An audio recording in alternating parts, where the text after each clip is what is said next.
Oh, the good old days.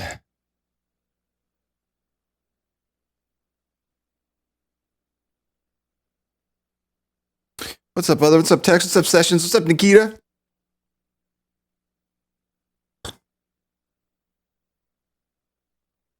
That's meta, Tex.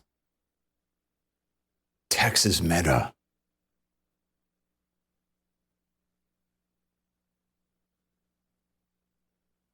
Kill music.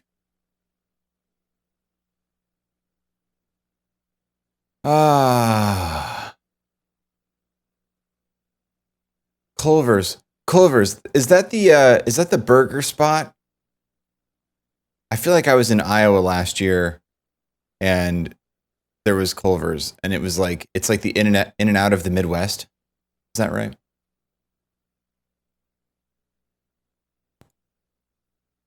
I've never been there, but I hear great things. I hear wonderful things. Go Cam 8. Oh, so they got it all over the place then. It's like the only fast food place I'll eat anymore. Wow. Man. That sounds pretty good. Okay, we can't talk about food right now. I haven't eaten anything. We gotta do this. Synthetic masterpiece. Get back into the Lost to oblivion. emo sci-fi. Oh, what came over me? I must be borderline. I quit eating sugar for like a month and a half, and then I fell off the horse and I had sugar for like the last like month, and then 2 days ago I stopped again, and so I haven't had sugar in like 2.5 days now. Let's see if I can go for a while again. It was crazy. I felt so much better. And then there's you. I didn't forget about you. I didn't forget all the This guy. things you said. And then there's you. You didn't think that I would forget about you.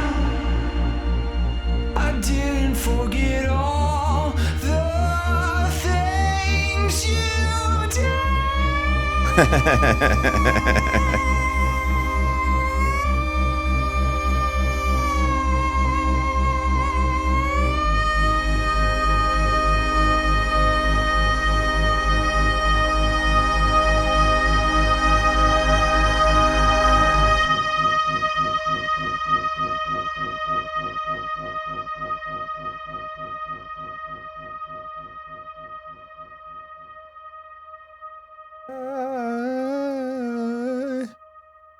I must have been warmed up when I did that yesterday because I'm thinking about that right now and I'm like, there's no way I'm retracking that right now. I was like, I heard a little waver in the high end. I was like, no, I'm not doing that right now. Maybe a little later we'll try to do that again. Yes. No, they expect someone in the wreckage, brother. I've been getting YouTube shorts of Christopher Nolan. Freaking Bane, dude. They expect someone in the crash, brother. I wonder if Bane said he didn't. The guy, I forget the guy's name who played Bane, but he said he didn't do it based off of the succulent Chinese meal guy. But I swear to God, every time I hear Bane's voice, I just think of, on what charge? Eating a meal? A succulent Chinese meal? Okay, so so next is, first of all, audio Kill Top PIV. Tom Hardy, thank you. I should stop doing that. I've gotten into the habit of that where I'm like filling dead space with uhs and ums and ums. Yeah. Oh, let's see. I almost did it again. Just now. I do the Bill Clinton stare. I think like Bill Clinton. We gotta get this track here. We get this track. That's more like GW, but yeah, I'm gonna get this track here. Yeah. I think I might already have a template, as a matter of fact, for this. The 2600. 2600 setup. There it is. Now, we're taking in all MIDI channels right now, but let's just take the icon. Ooh, oh my god, we're already, it really is set up. That's amazing.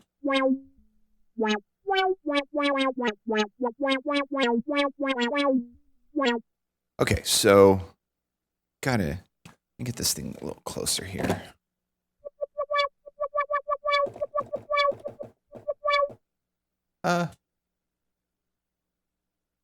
You know, I probably need to just get in the habit of getting the remote over here for the hand tilt zoom cameras. I've got 2 of them. I use them during the live shows all the time, but I haven't really taken advantage of them in the production setup. Go cam 1. Left preset 4. Oh, look at that. That's perfect. That's exactly what I was hoping for.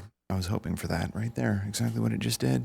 But let's get a little closer into the 2600 here. Yeah, let's get like right in there. And then we'll let it do an auto focus on this. There you go. Oh, that's nice. Show cams. Oh, look at that. That's nice. Let's back off a little. Whoops. No, that's not what we want. Let's back off just a taste so you can actually see the entire situation here. Cool. I'll save this preset real quick. Preset 4. Preset 4. So now if we go do some other presets and we come back. Yeah. All right. Show audio setup. Now, here's the thing. I haven't really set up, I didn't really set up a production situation where we could have dual cams. So let's do that real quick. Yeah, that'll be, you know what I think I'll do? I'll just like duplicate this scene. Show video setup. I'll just duplicate this scene and call it dual cam. And then show video setup. It's funny because I have to like have this selected to show you like what I'm doing on this computer, because this is literally the camera computer. That's kind of funny. Anyway, I'm going to click this dual cam, and then I'm going to add the camera 8 to this. So let's see, a scene, right? Am I going to add the scene or just I think I'm just going to add the video capture device, which is the GH5S. No, it's not. It's the G9 II. What am I talking about? Man, I'm like, I need to drink some coffee, bro. I got some right there. Ready. Okay, we're still on dual cam. So I guess in this particular instance, whoa, I grabbed something else. ETZ up. Oh, you know what? That's a good point. Let's see. Yeah, that doesn't work. Okay, so on dual cam, what we'll do is remove this.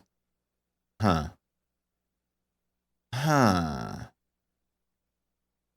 doesn't really matter. It's so funny. This is how it always goes. It's always like, oh, this is gonna be, I'll just duplicate this, do this real quick, it'll be fine. And that's never how it goes, ever. It's always like you forget about these little oversights that involve things with deals. But that's no big deal. So I'll just add scenes to it. So we'll add the GH5S scene first. Add existing GH5S. Cool. No, that's not what whatever. If we're going to do this, we might as well do a try scene, right? We'll just do a try scene. How about that? We'll just do a try scene. I'm going to rename this to TriCam. Rename TriCam. Okay, and then we'll add another scene. And this one will be the G9 II.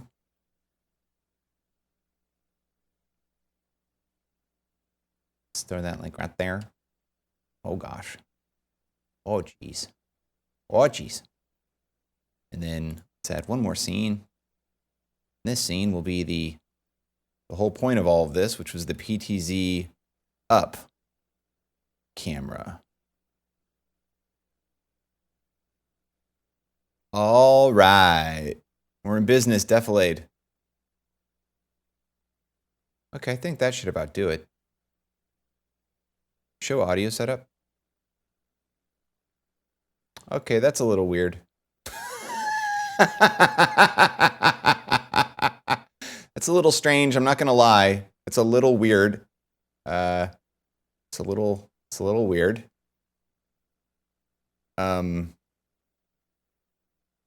So I guess we'll do this, and then I didn't really think about the fact that, I mean, this is funny. See, this is how it goes. This is always how it goes. So I'll just alt click this, maybe bring it up like that. Although it's going to be weird, because if I tell it to go to a different camera, then we're not going to be in the tri-cam anymore, but whatever, it's fine. Right? Like, for instance, if I were to say, go cam 8. See now, oh, that's kind of cool looking, actually.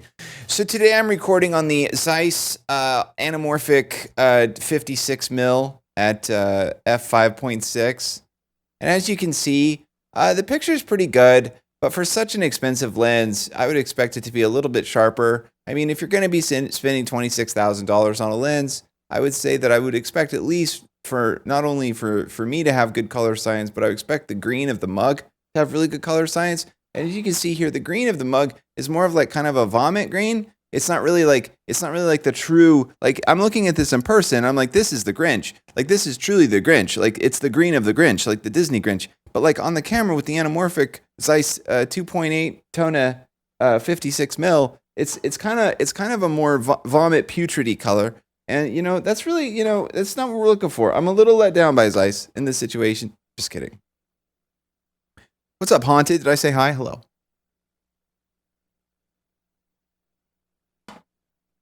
Okay, let's go back to TriCam and get the thing going. Yeah, let's go.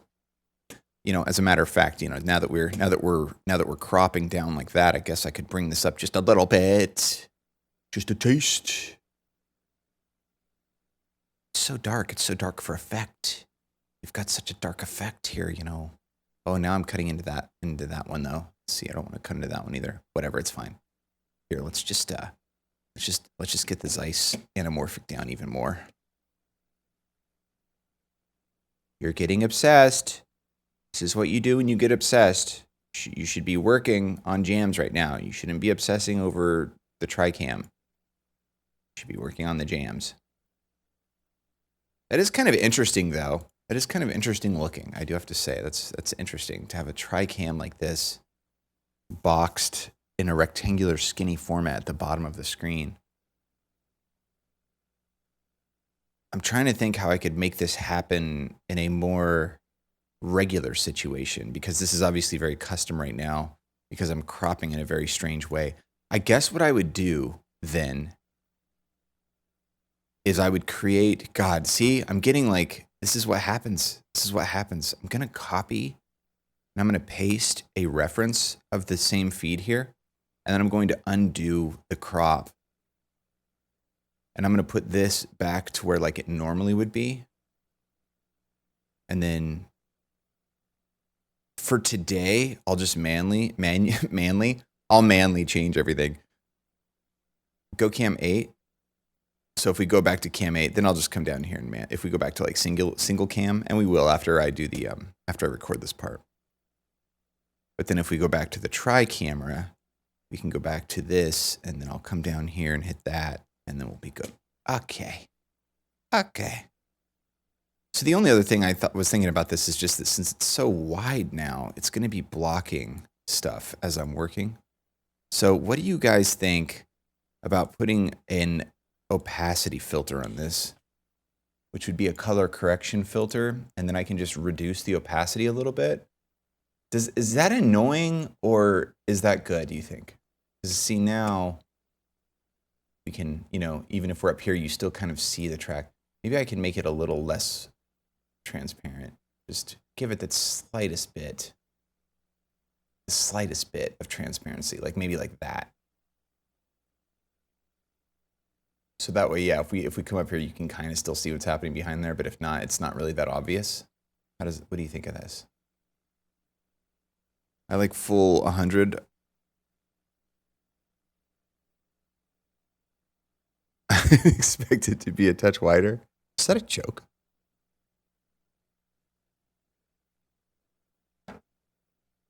Well, it's basically full 100 right now, I think. Pretty much. Yeah, it's not really that obvious. I can't see it being weird. I mean, you can kind of see it.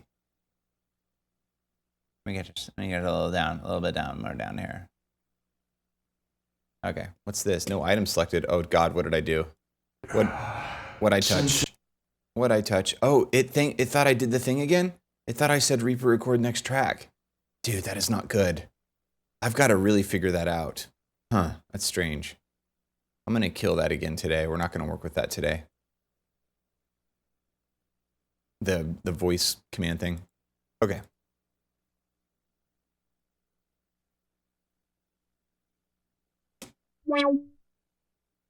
This reminds me of a Weird Part of the Night by Louis Cole. Or something. I don't know how that goes, but okay. Okay, so I don't remember how this works. So we're gonna have to figure it out. Show cams. So this thing is the 2600, and it sounds like it doesn't have any sus. It doesn't have any sus. What's sus stand for again? Man, I'm out of it. Sustenance. Anyway, there you go. Now it has sustenance. Oh, by the way. Cool. The panning is correct.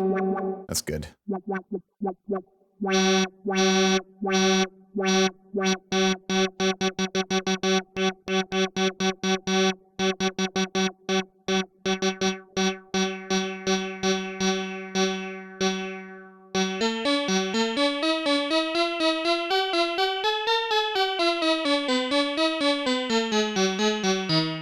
So you can hear how it's just, there's no tone drift at all. It's just perfect. It's awesome. Okay, so we do need to find I need to find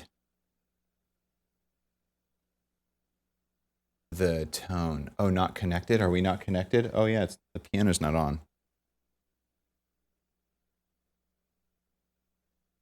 Have I ever told a joke? A very serious person. That's why I was so surprised. Okay, so this is in G, but we're going to the B flat.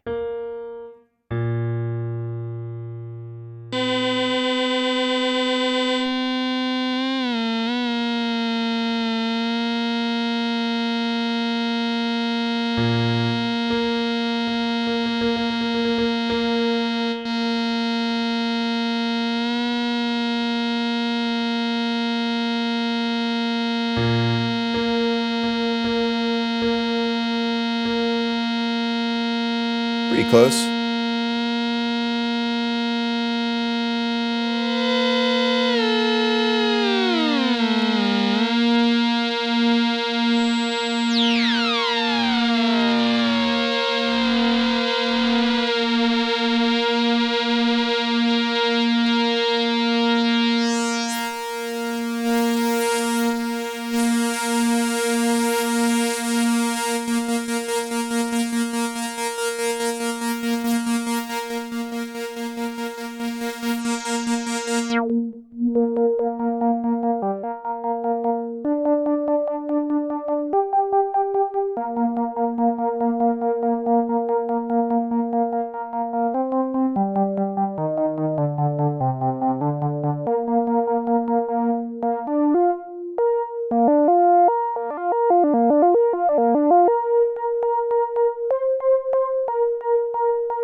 Sounds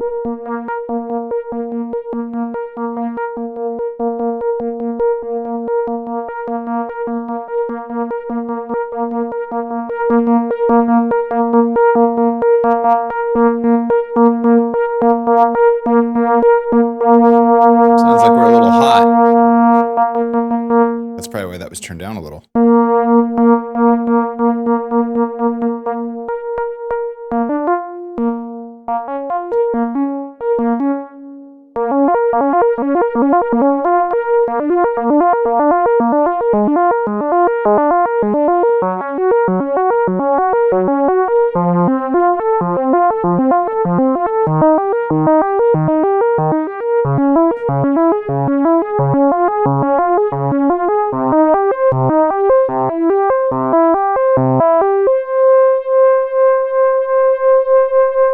Wow, listen to that speed up. That's cool.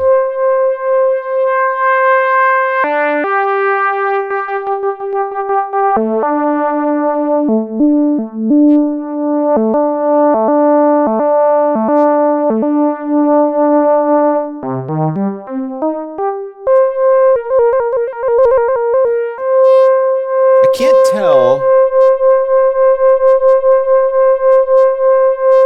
I can't tell if that's in the actual 2600 or if that's coming through in the mic. Yeah, it's coming through in the mic. Yeah.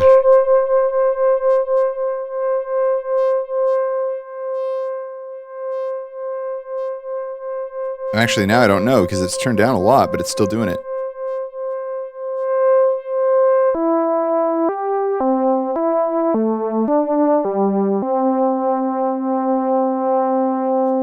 And that's pretty much the extent that I even know about this thing. I got a really...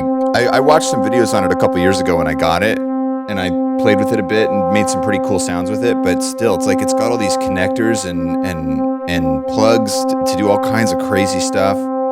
It's got like crazy sample and hold stuff, and it's got LFOs and ring modulators and noise generators and all kinds of crazy stuff.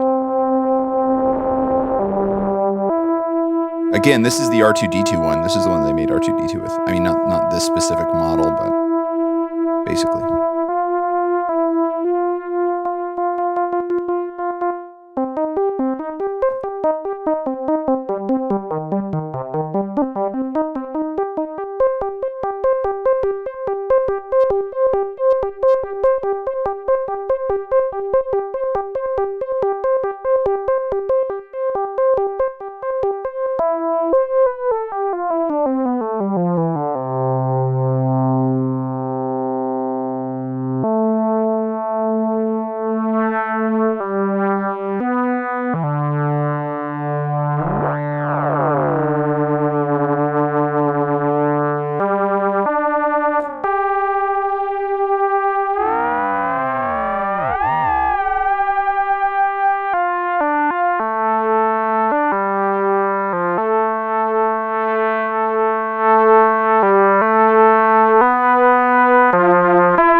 touch.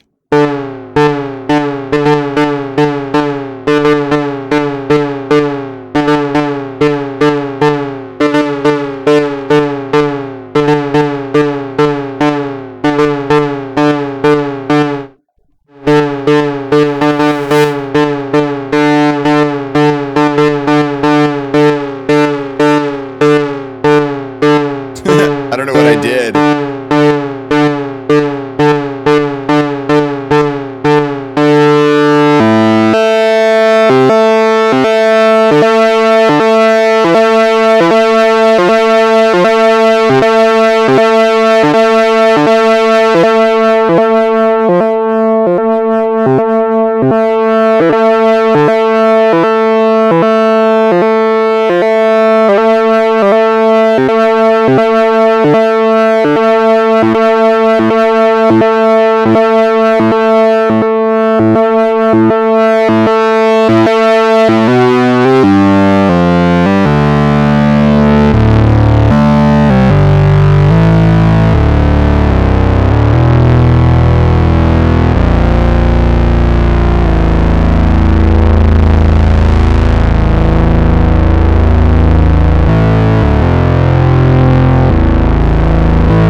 Ah, okay. So the ring mod can come by itself to the amp through the voltage controlled amplifier section. I see.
What's going on?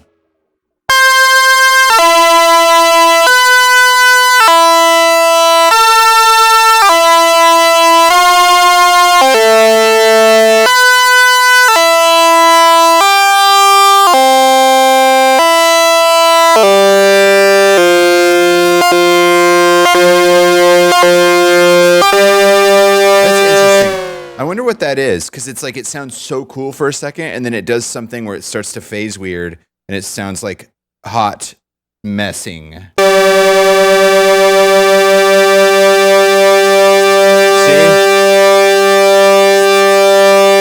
Oh, it's the attack.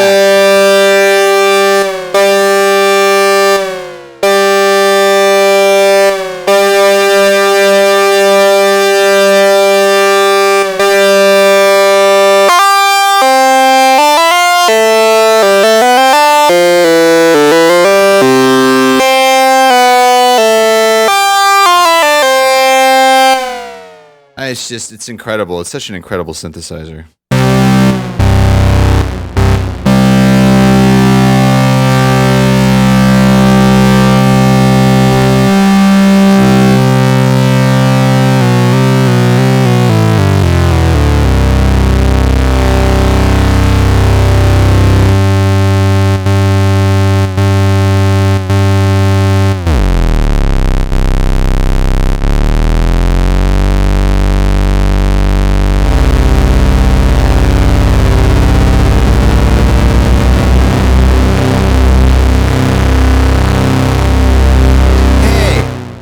Is this how they did the CD on the sound thing before the movies?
I think I'm going to roll with that. Show audio setup. What's up, Dohan? A Scottish techno album?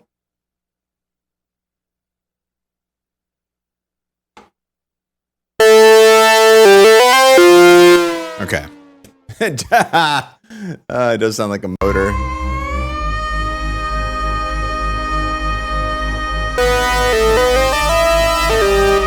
Okay, so basically, I think we're tuned, right? Yeah, pretty much. We can isolate it even more.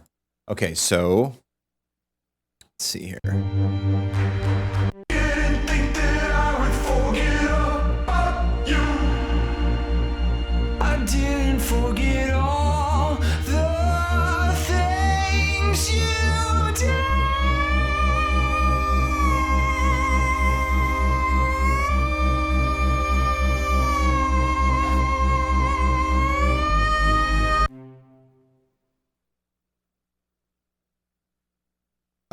Yeah, I forgot what this is actually going to. For some reason, though.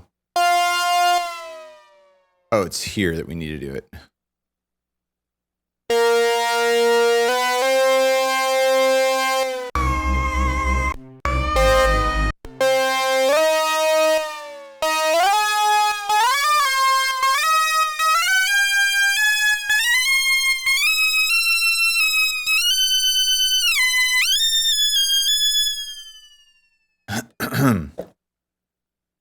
I think we'll bring these down.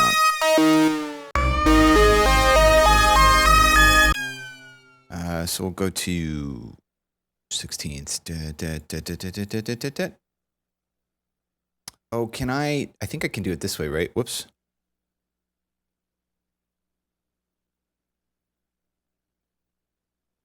Yeah. Yeah. Almost there. Oh, nice.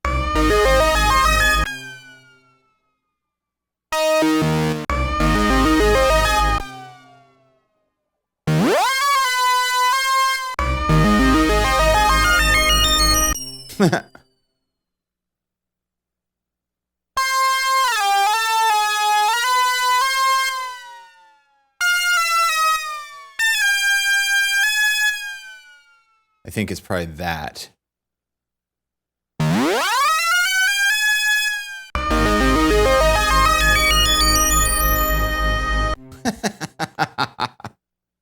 Why is it so loud?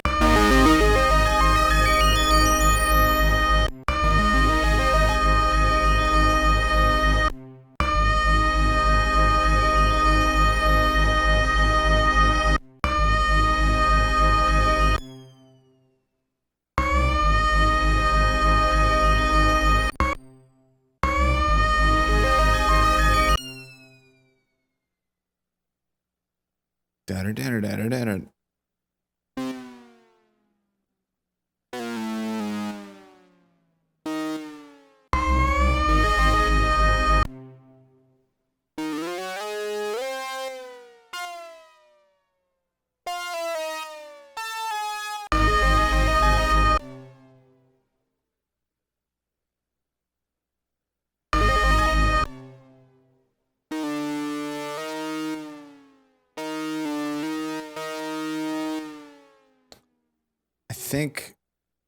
I don't think it's going to make a difference.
I wonder if they need to be even shorter.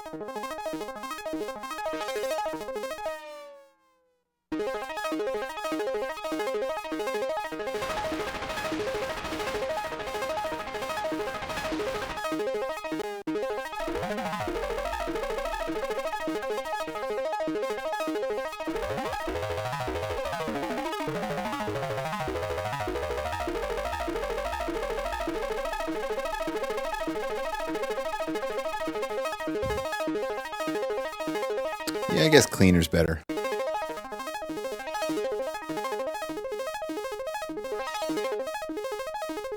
So what's that? Is that the ring mod? It is. Okay, so can we send the ring mod through the actual thing?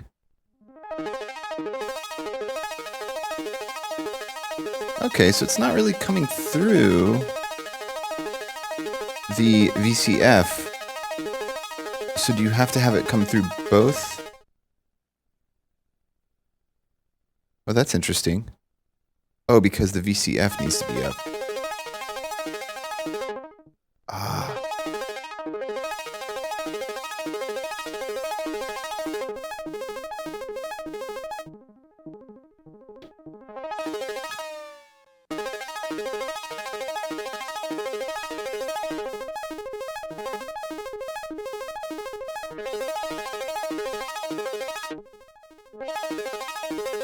Huh, that's interesting. I just really like how the ring modulator sounds, but I can only get it to come through the VCA, not the VCF. But I mean, it's not a big deal. I could just volume automate that. Okay, so we'll unrecord this one.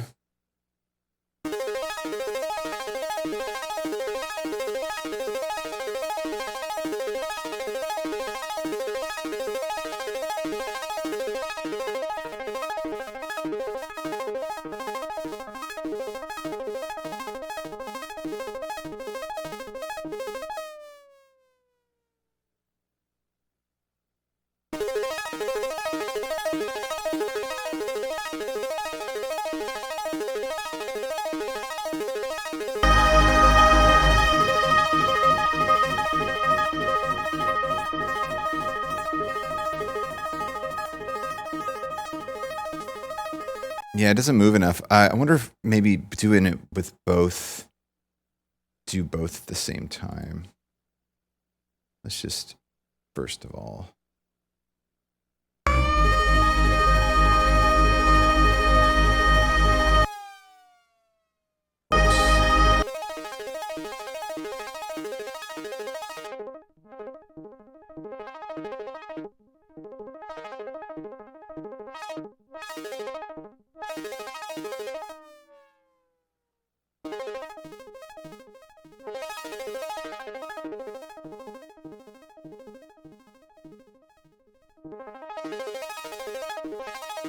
Yeah, I guess I got to do both at the same time. Okay, let's do that then.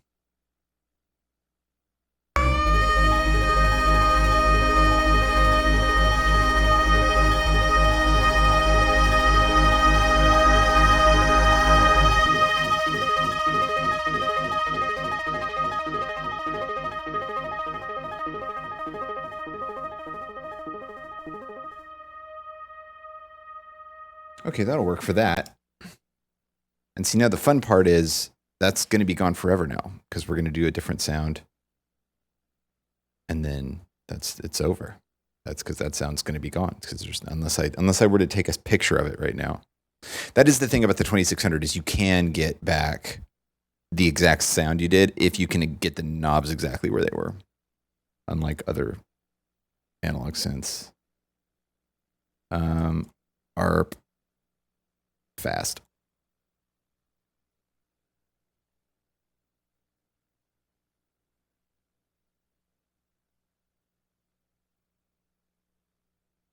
Okay, now this one I want it to just be a very warm tone.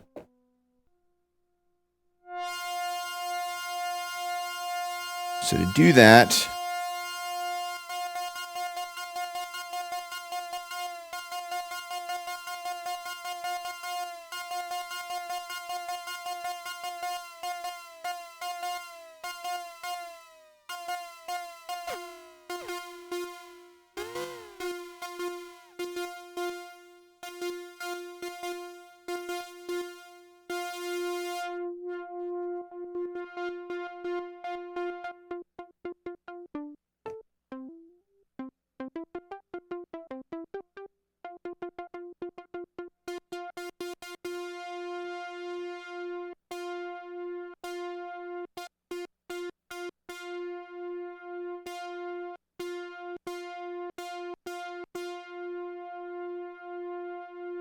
so the reason,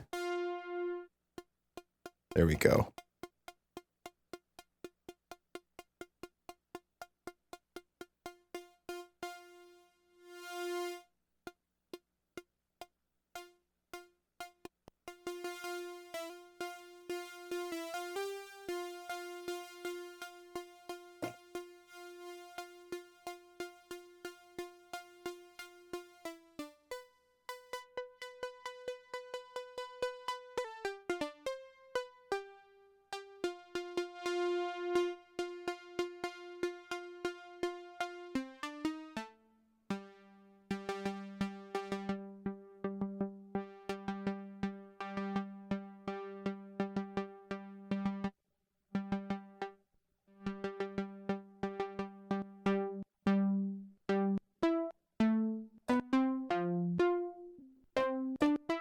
God, this thing is so amazing.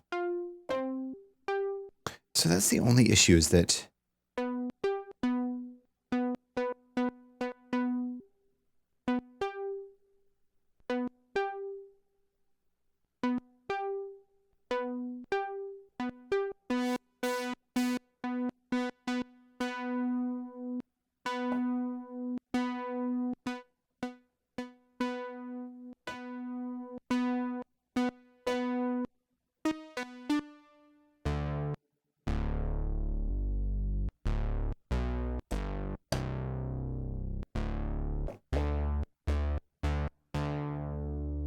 yeah, when I release, it does this like little clickety poppy. Okay, so it's that. There's like different releases and gains in this, that, and the other thing. There we go.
Synthetic masterpiece,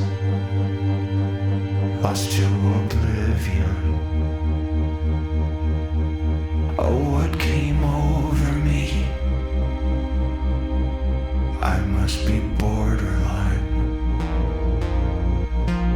I think I'm running out of time. I'm holding on for my dear life. And then there's you. I didn't forget about you.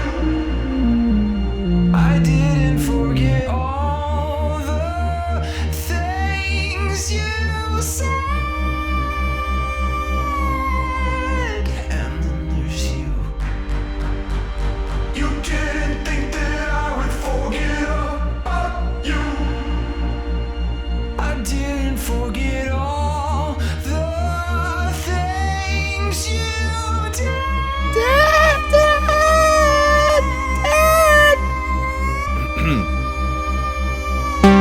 Whoa.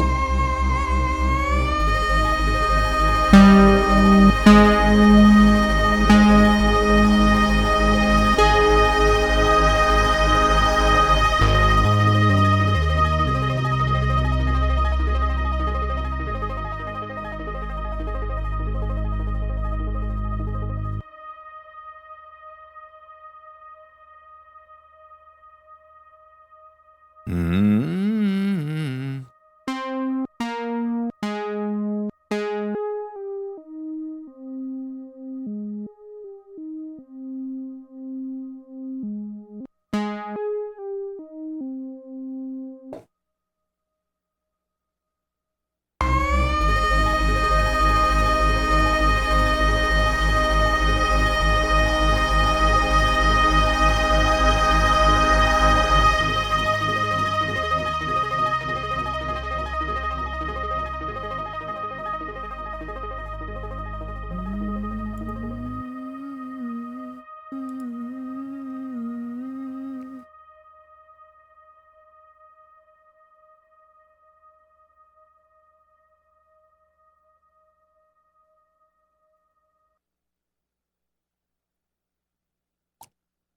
I said I wasn't going to go to piano for this. However, I want that like Sing for Absolution tone where it's like it's more top of the strings than it is like piano sound.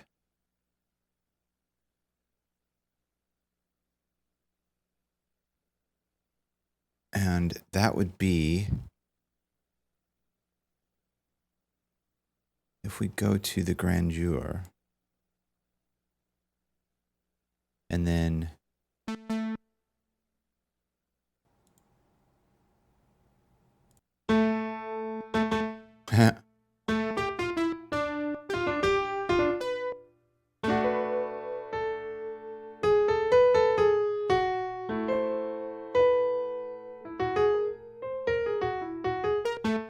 that's cool. So it's on.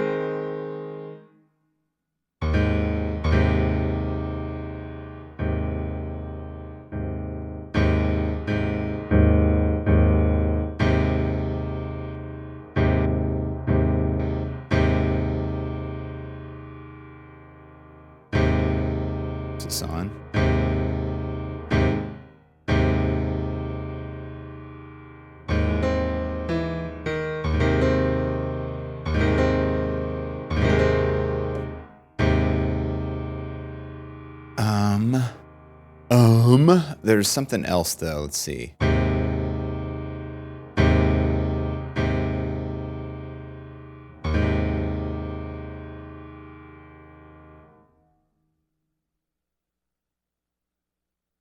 Now the delay. What were we looking at? Where's delay categories? Is there others? Jesus. Obviously, I didn't fix that.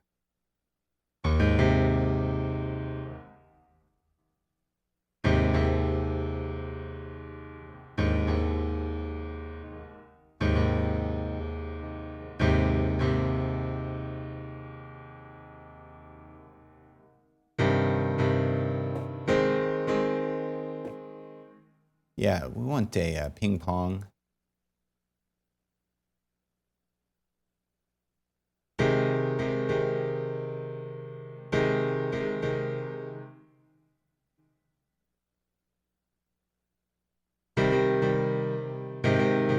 Oh, it's not hosted, is it?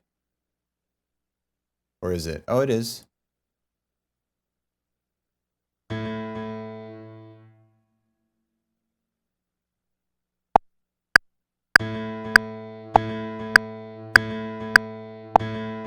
That's not right, though. Unless that is a 16th. It is. Oh, so... okay, cool, I get it.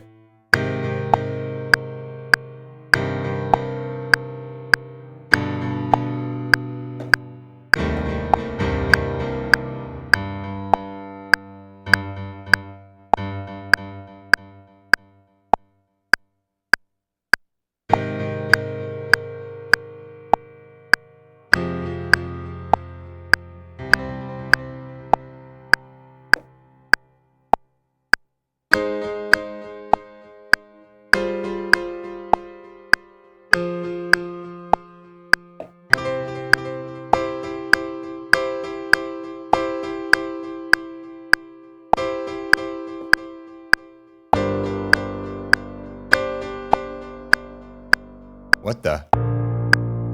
What the? What the? Get out of here.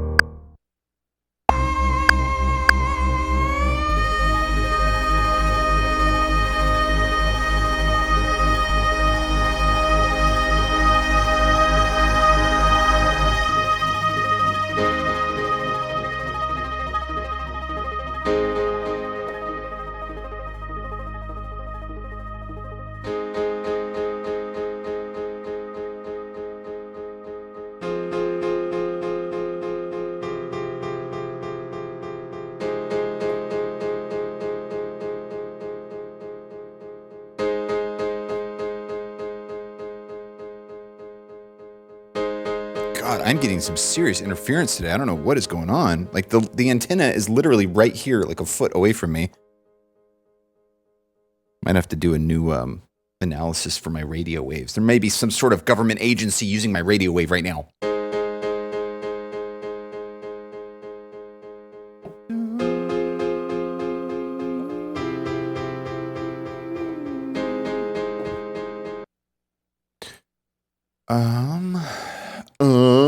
Stop doing that. Habits. The habits begin, they never leave. Okay.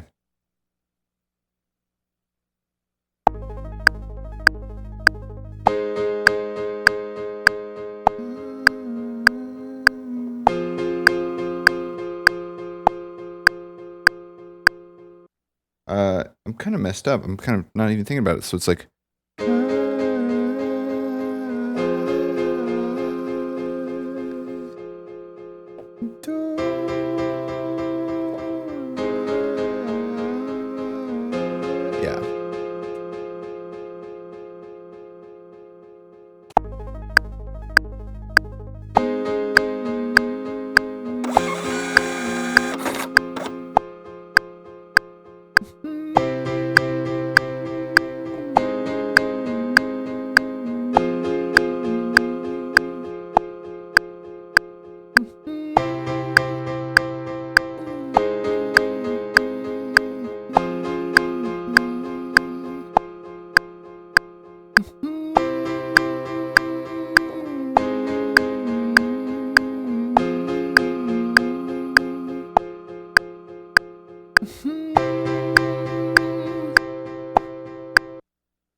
Was ist das?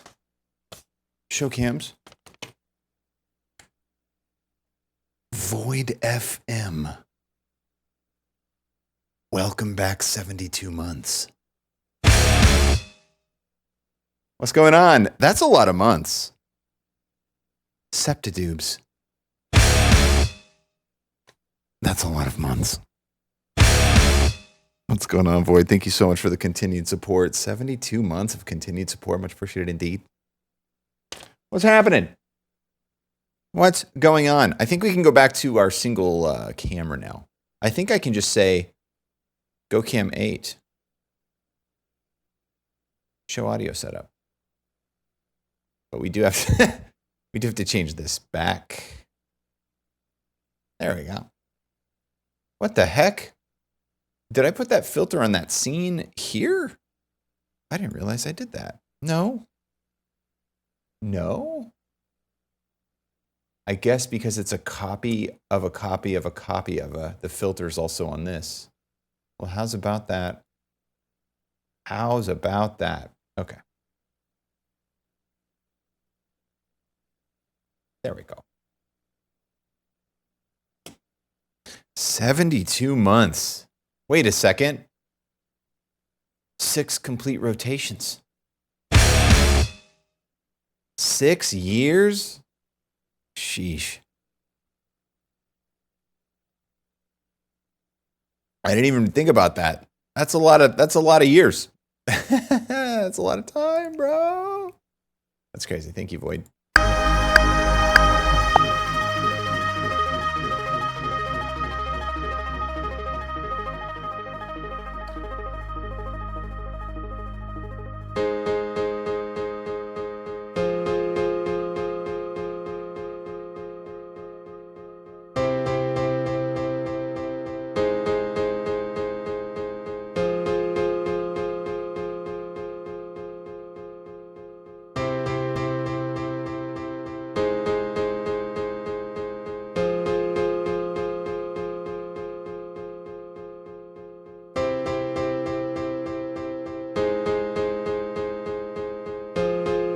I'm just gonna make these perfectly. Ah! What is this, Alien? Ah. Come now. A meal? Eating a meal? Okay.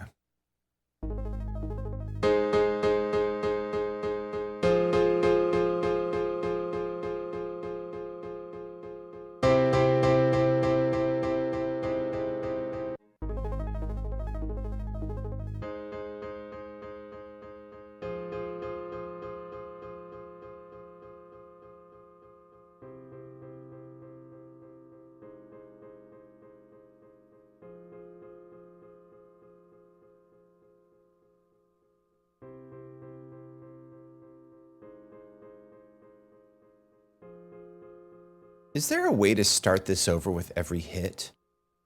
That sure would be cool.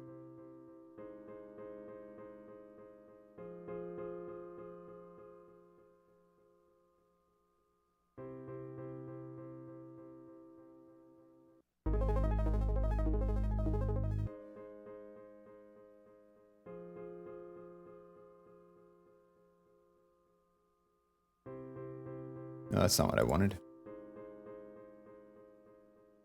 Where are you? There you are.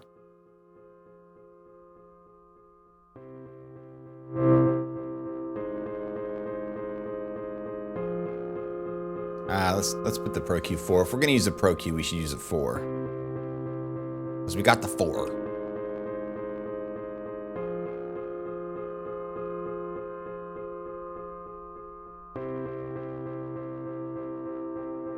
Kind of like that saturation the compressor's adding.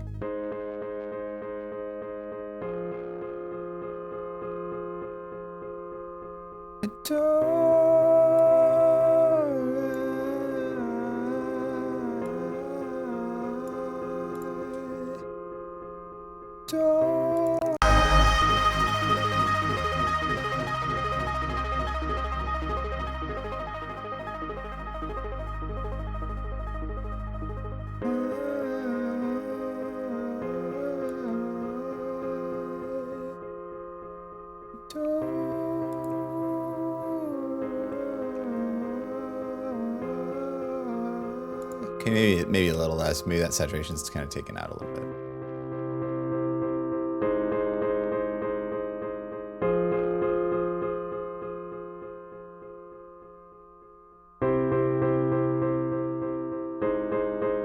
Might be the Echo Boy too, because I think I added a little saturation on there.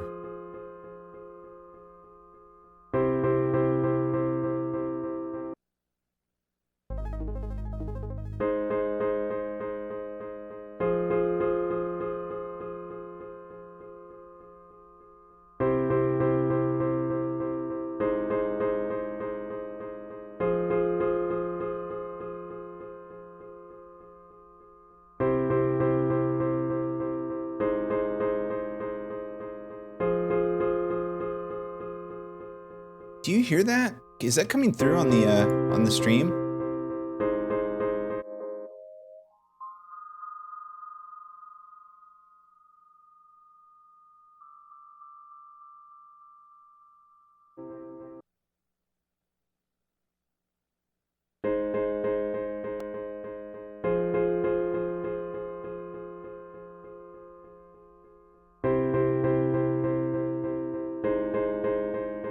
That was crazy. Just like.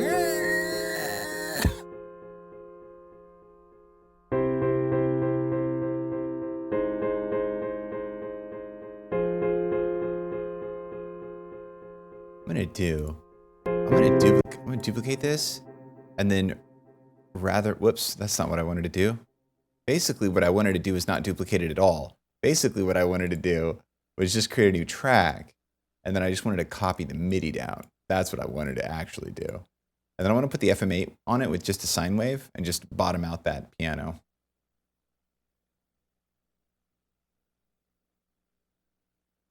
And my ears feel kind of weird. I wonder if like that was something, there was something going on harmonically there that was really way louder than I realized. My ears feel kind of weird. Hopefully that didn't take 5 years off my ear life.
Oh man, I should just get rid of them. I should just delist them. I keep accidentally hitting the wrong ones.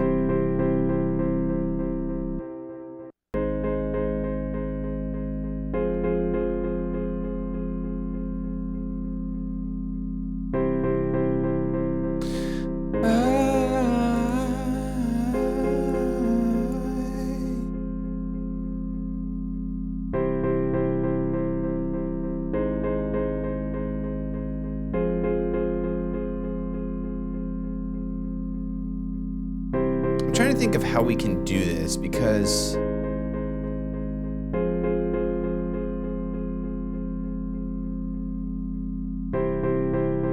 wonder if maybe instead of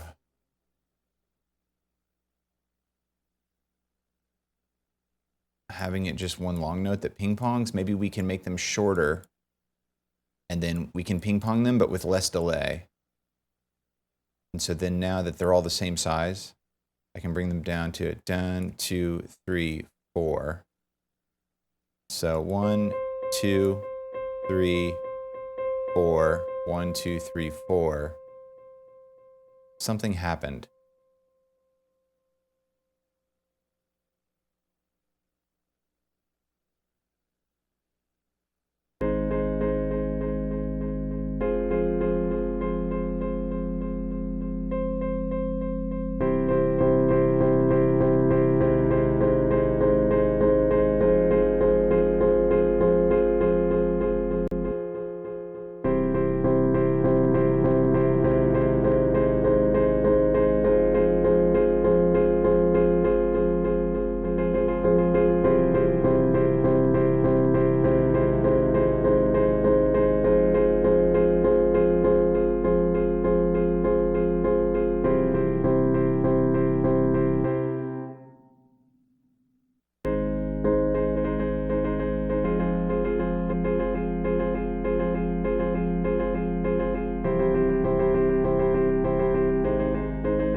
Isn't that crazy?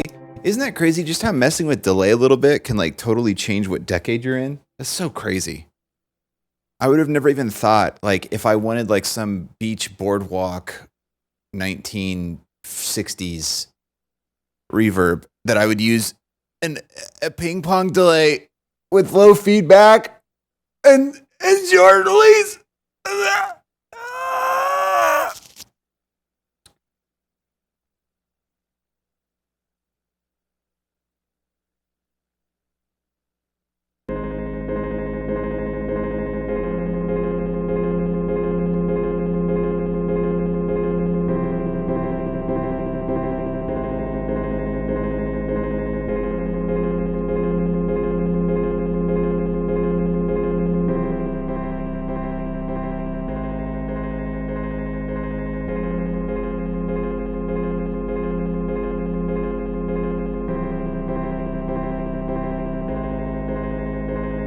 You know what I'm gonna do?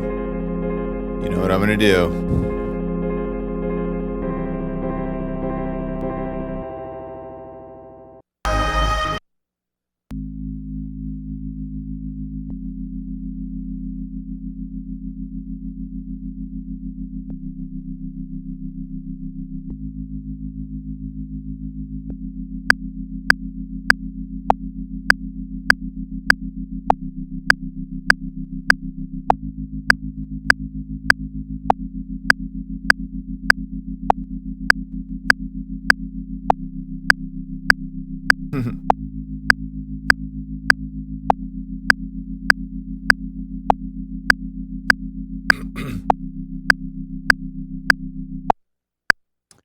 Since you've got such a strong background in music theory, how much does that actually influence the process when you're making music? The learning, for me personally, learning music theory more just gave me a language to understand what's happening. Because like I always loved, just like since I was a little kid, I've always loved harmony. The camera's over here today. Camera's over there. Last few days, that's why I was looking over in the other direction when I was talking. But now I'm here, so there it is. I've loved harmony since I was a little kid, and so I've always loved like I was thinking about the other day. One of my favorite pieces of music. I can't even name it. I forgot the name of it. I think it's like a prelude or something. It's one of the Chopin preludes, I think. Anyway, it's this. You've probably heard it. It's like a single note on top of.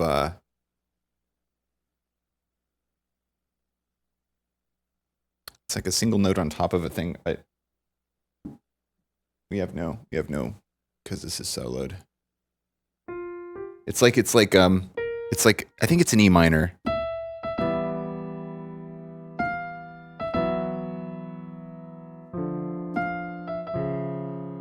Something like this.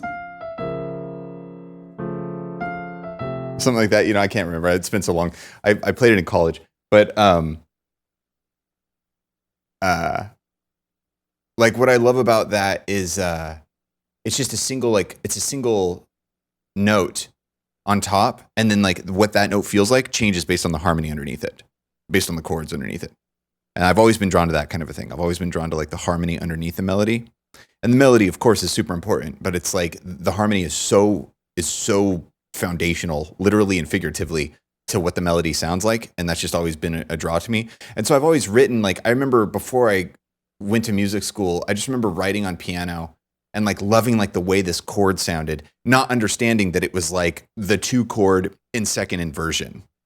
But once I learned that, and I was like, oh, and then like once you learn sort of like the language of this stuff, then you hear other music and you're like, oh, so that's what they're doing there. And so like it gives you like the tools to be able to sort of like translate and decipher and decode what's going on musically and stuff. But as far as like how it actually affects my writing process, typically my writing process is still kind of like back to my roots, where it's like I experiment a lot, I mess around with a lot. Obviously, understanding like chord structure in terms of scales, that like definitely has influenced the way that I improvise when I'm just messing around thinking about ideas. But typically speaking, it's always been the same. I get beamed down like a melody or a harmony from the creator, and then I try to capture it And then it's like sometimes I know what's happening harmonically just by thinking about it. Or sometimes I'll sit at the piano and then I'll decipher it and be like, oh, that's what this is doing. But I feel like I always wanted to do that, but it's like I didn't know what was going on. And so obviously it was like I wasn't as strong at it when I was younger because it's like I didn't really understand what was happening. So it's like, it's super, I mean, I definitely am all about getting a music education for sure. Like if you love music and you want to know what's going on, I definitely recommend it. Because once you kind of understand it, it just makes it so much less. It's like, it doesn't take your appreciation away, but it makes it so much less like mystical and mysterious, you know, when you can kind of like decode what's going on.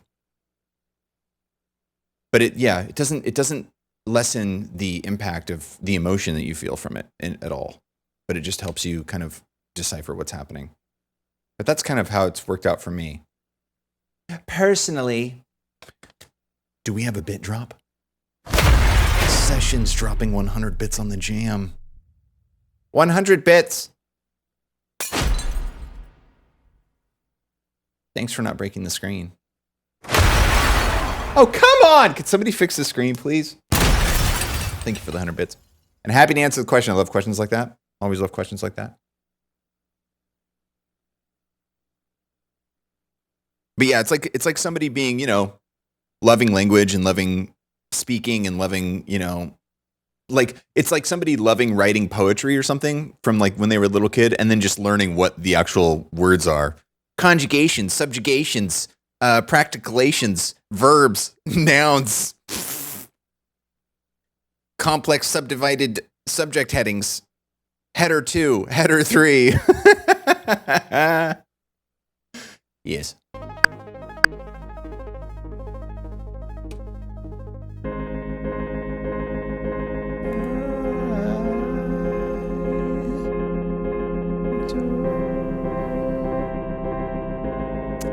Yeah, it's like, okay, so what do you do? How do I solve this? I got to...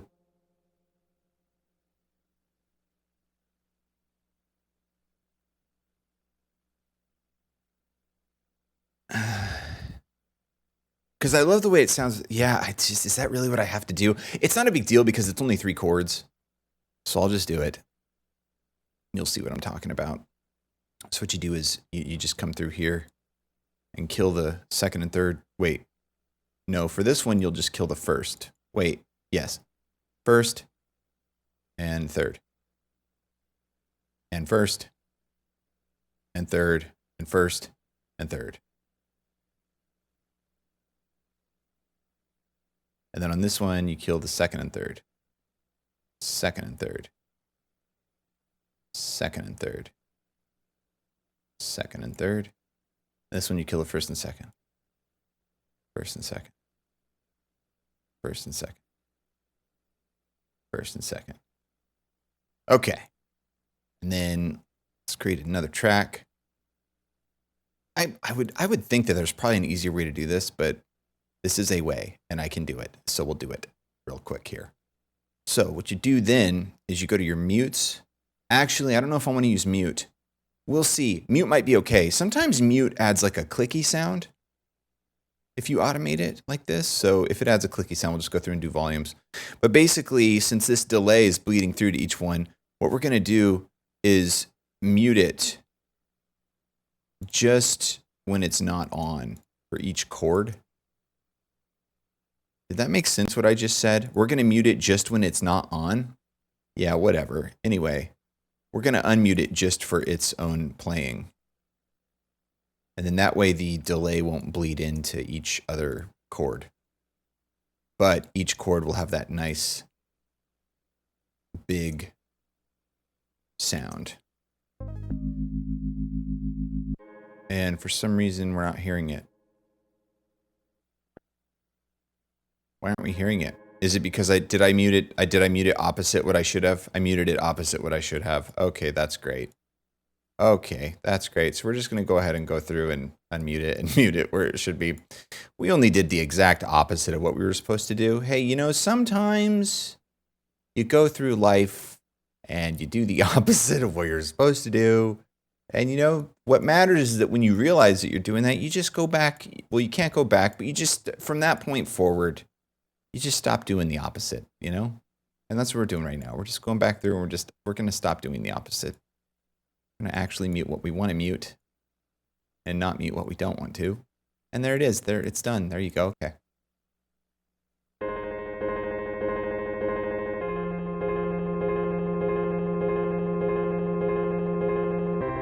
See how clean it is now? Yeah, there you go. What's up, James?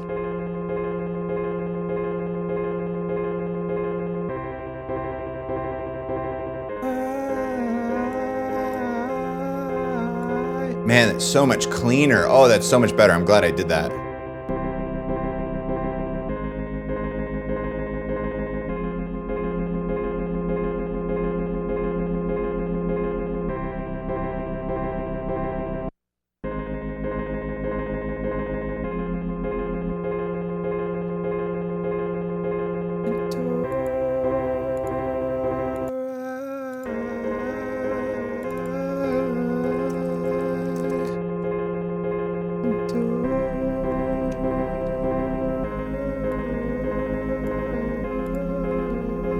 You know what? Maybe come from there. Volume automate this up.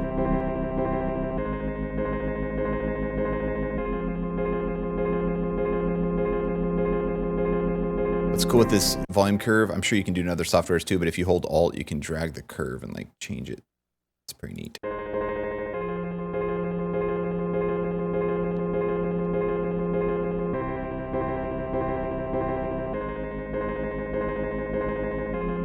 Cool. All right, let's listen to this from the top. Synthetic masterpiece, lost to oblivion. Oh, what came over me? I must be borderline. What time is it? I think I'm running out of time. I'm holding on for my dear life. And then there's you. I didn't forget about you.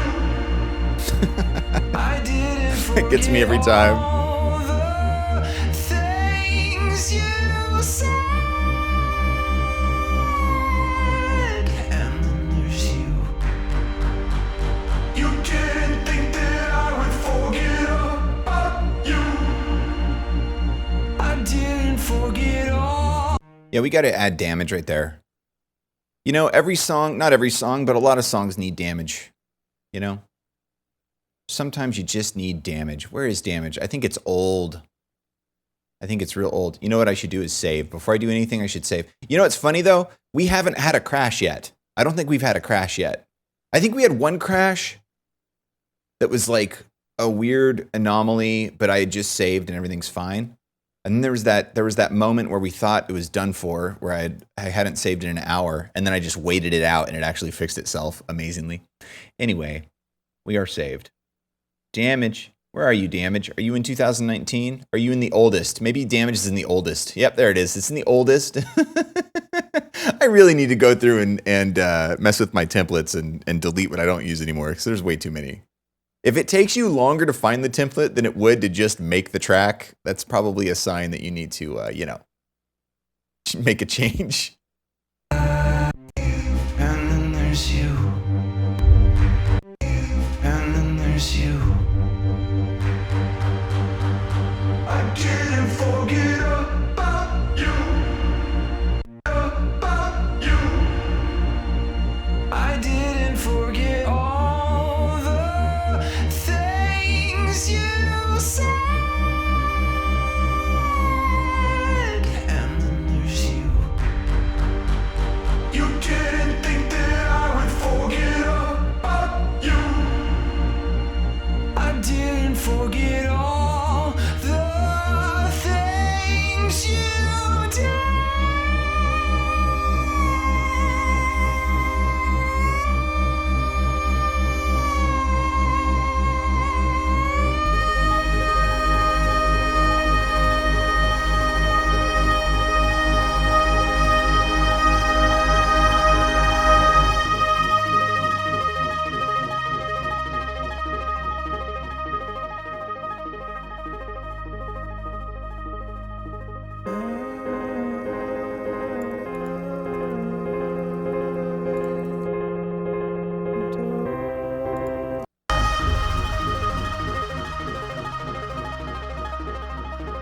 Okay, so now I remember last time I looked for this, it was really difficult to find. But I know that it's a template, and I know it's orchestral percussion. Orchestra, Streamline Orchestra, All, Albion. No, that's old. Orchestra Parts. 2025 Orchestra. 2025 Orchestra. That sounds promising, but I feel like we looked at this the other day and it wasn't correct. Wait, here's Orchestra 1. No. Orchestra Final. Oh, it was a template. That's right. It was a template. I'm remembering now. But here's Orchestra 1-2 Percussion, PS Strings and Winds. Okay, here's what we're gonna do. I created a new project tab. We're gonna load the orchestral template. It's really fast. Bam. I'm so proud of this. If you know anything about orchestral templates, they take forever to load. And so the fact that I was able to get this one that loads really super quick, it's awesome. And then you just double click each track you want to run. Anyway, the point is that we want just percussion from here. So we'll move on. I don't even need to do this. I don't even know why I'm doing this. I don't need to do it. Mallets, etc. What I need to do, what do I need to do? I need to the cymbals. Are the cymbals correct? That's the question. If I double click on this track and then it opens it up. Yep. Bam. That's what we want. Okay, cool. So we want the cymbals from the percussion in the orchestra. James D Music. Thank you for the follow. Welcome to the jams. What's going on? Welcome. Okay, so I'm going to rename this to Superior Drummer Orc Perk. I feel like there's something I did with this too to change it, but it doesn't matter. It's fine. Because we can do the thing with the deal. Okay, we don't want to automatically record when track selected. Okay, and then we're going to save this track as a template. And we will name it Soup Orc Perk. Save. Okay, now we can just delete this. Don't save it. Whoa, we got some phasing going on. Holy moly. Just going to turn this on. Okay. Now we come here and now we can insert as a template. What was it? It was Soup Perk. Yes. Okay, here we go. Now we're in business. Defilade. Okay. And so this is what we want right there. Now this is, the TAM is note 64. Note 64 is what we're looking for. Note 64, and I'm looking up here at the top left. Oh, you can see it, yeah. I have a different overlay that it doesn't matter. Anyway, so 64, it's right here. I think, is it Alt? No. Is it Shift? No. Is it Control? No. Is it Shift Control? No. Is it Shift Alt? Yes. Look at that. It draws a line. It's so cool. Although I did just load all of those instruments now. That's okay. Here, let's just recache everything.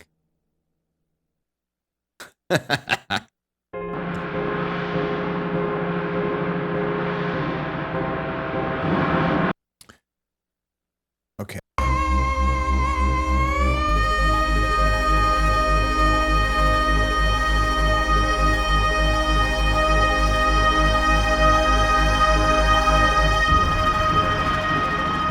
I didn't realize that's what I did, so we want to do this and then we'll just squeeze it down.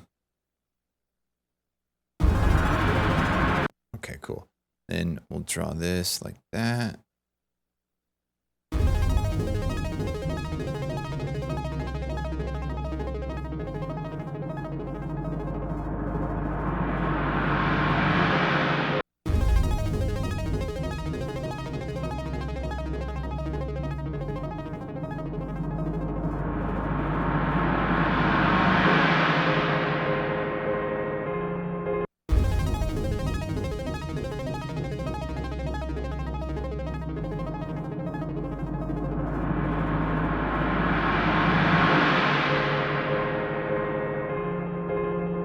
Now, there's in Superior Drummer, there's a setting, smoothing, for fast repeating hits. You can't see it because of the camera.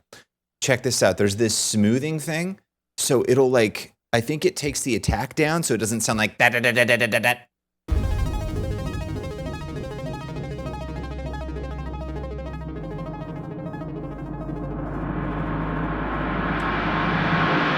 And I am hearing like sort of a rhythmic thing going on, so we'll humanize this. Options, I think? No. Edit? No. Yes. Oh, it's just H. Okay. So yeah, let's get this humanized here. Yeah, we don't really want to humanize the velocity too much. I like the velocities. Velocity's fine. Okay.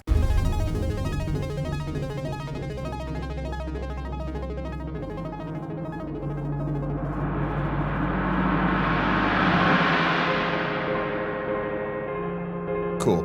I'm gonna add a little compression to it, and then we'll turn it down a little. Oh, that's cool. I like that you can hear it die out. That's neat.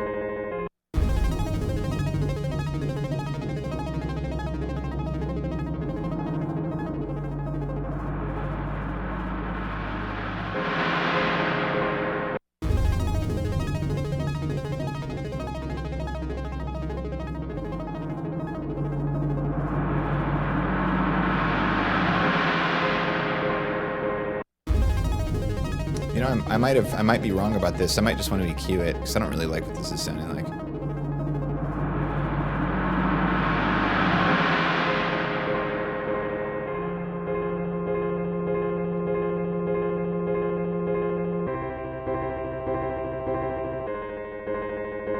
I'll just disable it for now. I'm gonna throw a Pro Q on there and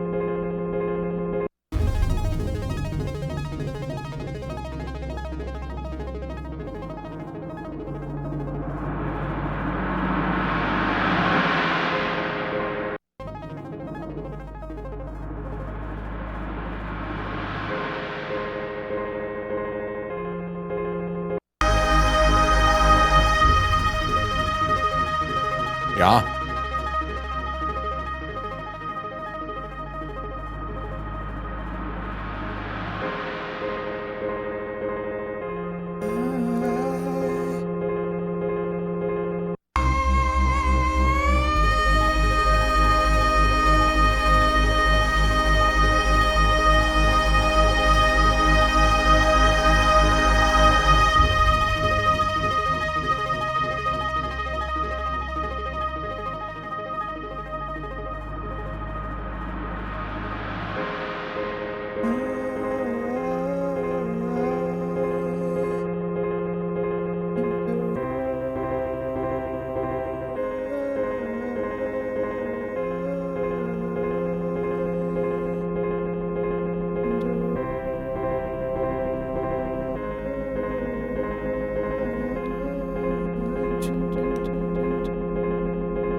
Okay, turn off the automation follows. We'll just duplicate this. Then we can turn it back on.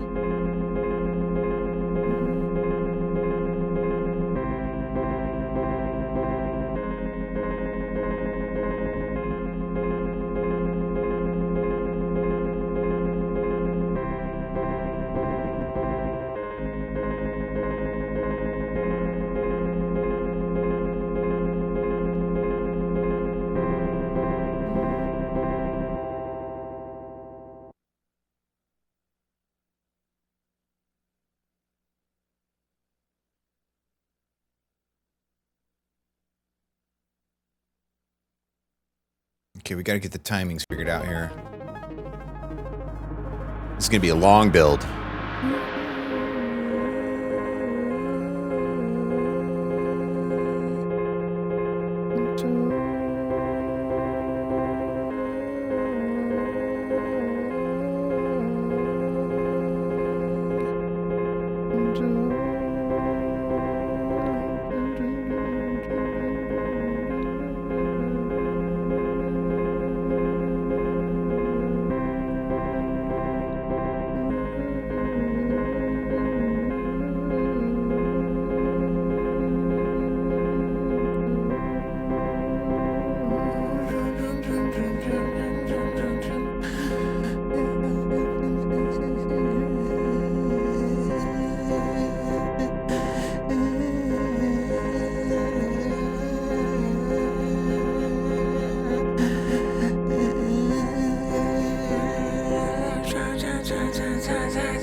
right there, and then it goes in.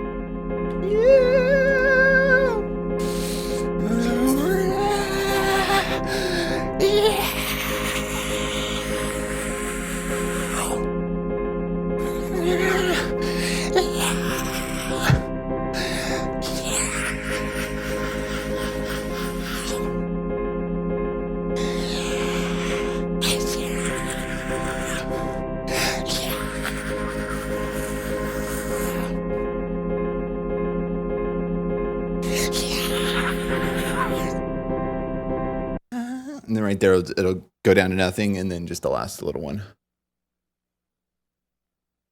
What's up, Hilo? What's up, Kane? How'd that go again? It's technical. It's technical. I'd happy to do it again, but it's really technical, so I gotta recoup. Gotta have coops.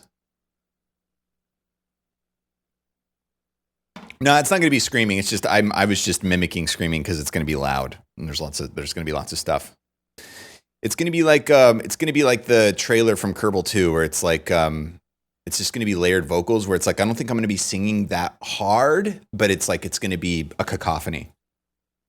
Okay, cool. So next is the violin.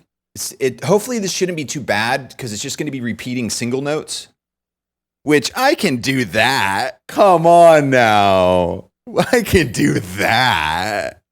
I may not be able to do much, but I can do some repeating notes. I can repeat the notes. I can do a note, and I can repeat it over and over again. Yes. But we have to make sure we're in tune.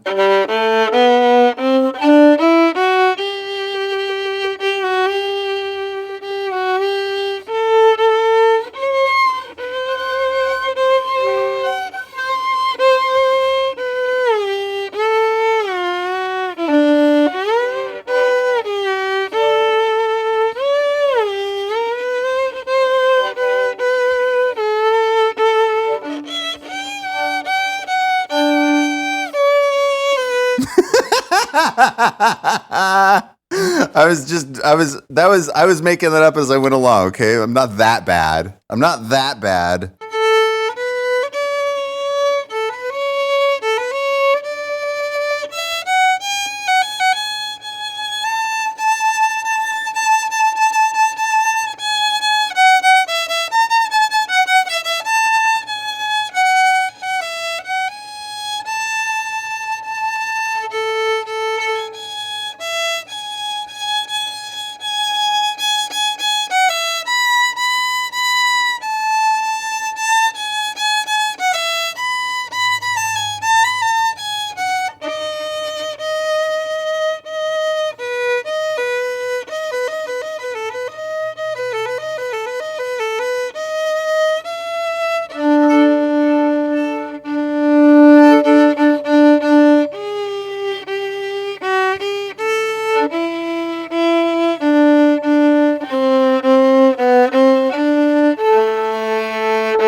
I'm sorry, Blaze. What's up, Ted? I'm sorry to the kits. Any kits around, I apologize to the ears flying up right now. Okay. I'm going to take this mic off. Not take it off, but I'm going to turn it off, and then I'm going to get the violin mic on. Check. Oh, I can hear it right there. I can definitely hear that.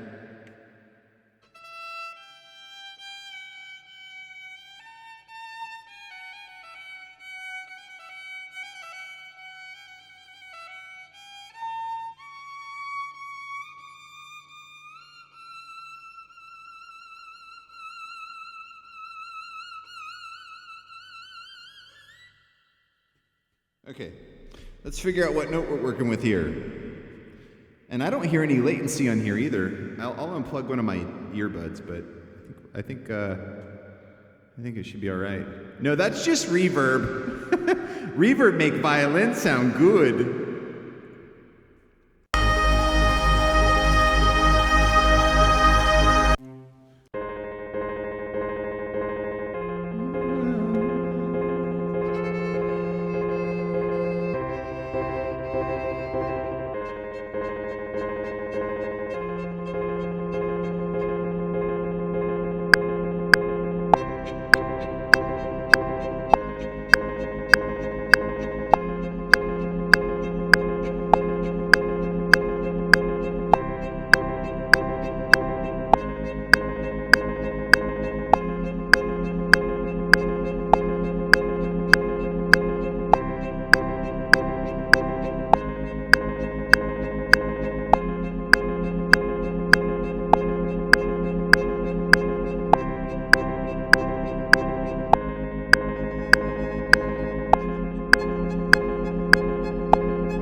Okay, I think we can schmaggle that together. I'm not gonna sit here and record this 38 times like the other day. We're just because this isn't crazy. We just need this staccato, and so I did enough of each note that I think I can take like 4 to 8 from each one, and then stack them, and then we can we can say that we play violin and be like, hey, listen to this song. I played you played all those violin parts. Technically, it's technical. It's technical. Okay, so let's see how this sounds, first of all.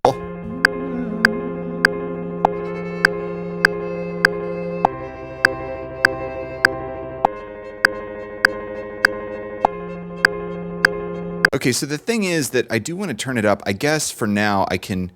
The strings, the violins. Okay, so the violins are at minus 11.7, so I'll just bring it up to 0, and then I'll bring it back down to 11.7. I just got to remember that. So we do the first one.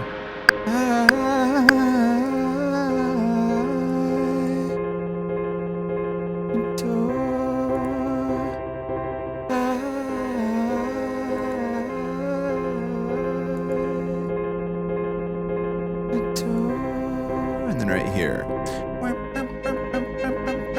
Okay, so eighths. We'll do eighth notes. So I'm thinking honestly, it might sound kind of cool too if we just do, what am I saying? Just stop talking and just do. Show, not tell. Show, not tell. Okay, so let's turn off snapping and then we'll cut these. It looks like these all look great. Okay, seriously though. You need to get to work here. Okay, so we'll do this, then bring this one down here, and then bring this one down here, and then cut this one, and bring it right here. Now that's 5, right? So that's all these violins. You don't know where I've been, Lou.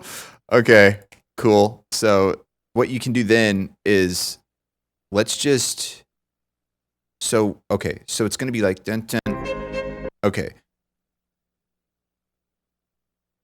It's a bittersweet symphony. See, what I'm wondering is if I cut these down to the downbeat, if it's going to be weird. You know what I should probably do is instead of doing this 8th notes and then cutting it right at the beginning of the 8th note, what I should do is first of all, bring these all out here and then cut them. Oh, I see why that happened. I understand now. Okay, so there's this, and then let's bring a fade right there, and then so what we should do? Yeah, let's go to like 16ths, I guess, and instead of that, we'll do this, and then we'll do this, and then fade them all in, and then I think technically is this the whole space? So then what you can do right here is just duplicate it from here. I think this should work. Yep. So did that work? I think that worked, right? They look spaced correctly, right? Yep, they look spaced, right? Okay, cool. So let's see what this sounds like if we just duple them a bunch of times. Okay.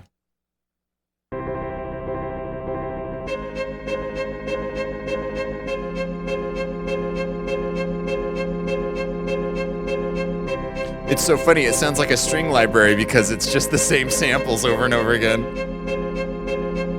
Okay, first of all, I need to clean them up just a little bit. They're not as clean as they should be. There's a little bit of something or other. Yeah, see, these are all early. Okay, so is snapping turned off? No. Turn snapping off. And then, so I feel like this one maybe comes a little forward. Maybe this one a little forward. And all these, maybe a little back, little back, little back, little back. Cool. And then we can delete this. Wait, no, turn snapping back on and undo that. Then we can delete this again, delete the beginning of this, and then take these and combine them all into one. And then simply drag them over. Cool. How about we undo that? And then we can just do it a bunch. Okay.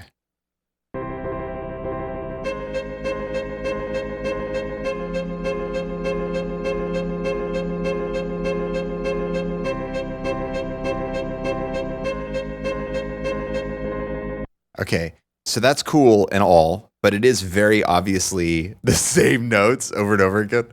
So let's now on this one, let's make this one more real. So on this one, let's make maybe, so it looks like I do the same note. Okay, so it looks like this is all the same note for like a long time. So on this one, let's do 8. So what I'll do is just go through and very quickly edit them down so that they're like pretty much in the right spot. So we'll do that. It looks like there's, okay, so turn that off. Okay.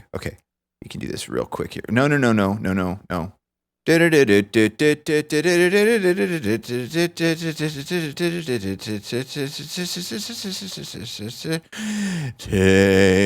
on me, take on me, take me home, take on me home, begun the day or two. Just keep going. Everything's fine. Just make sure they're not crazy. This one's a little late. Okay, yeah, there we go. That's good there. Awesome. It's a little early. That's fine. No problem. That one looks pretty good. Hey, we didn't have to edit that last one. Isn't that cool? How about that? Now, this one was way late. This one was way early now. And we're still going. Everything's cool. This is fine. No problem. Okay, so here's the thing, though. We've already done a few. So, and this note goes on for a while. So, let's, do we have double? We do have double the space, I should say. So, yeah, that one's fine. This one... Maybe that. Maybe this one moved back a little. Maybe this one moved front. It's hard to tell. I haven't really done very much violin editing, so it's interesting to see the bulbousness. Look at how the bulbousness of this wave. It's like these waves are very bulbous. You know, I've been working with audio waves for a long time, and I've looked at a lot of audio waves, and I got to say, I've never really edited violin, and they're so bulbous. It's a very bulbous-looking wave when you're dealing with staccatos. Very interesting. Okay, we'll split that. Bring that down to the next one, and then. Same thing. We're just gonna, just put them approximate. See, this is human playing here. So this is just, we're looking for approximateness. We're not looking for exact perfectness. We're sort of approximately putting them in the place that they would approximately be if somebody was approximately playing to somewhat of a sort of musical ability in some way, but like not somebody who actually like plays violin where it's like you wouldn't have to edit this. You could just like record them. So we're looking for approximate. We're not looking for like perfection here. We're just looking for the human being of reality with playing a musical instrument, even with the bulbousness changing dramatically. Like this one's very bulbous. Look at that bulb compared to this little bulb.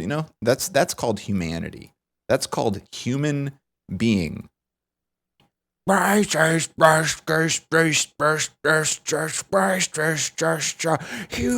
being shine on. Did anybody else get the Twister soundtrack? Come on, sing it with me. Shine on. Humans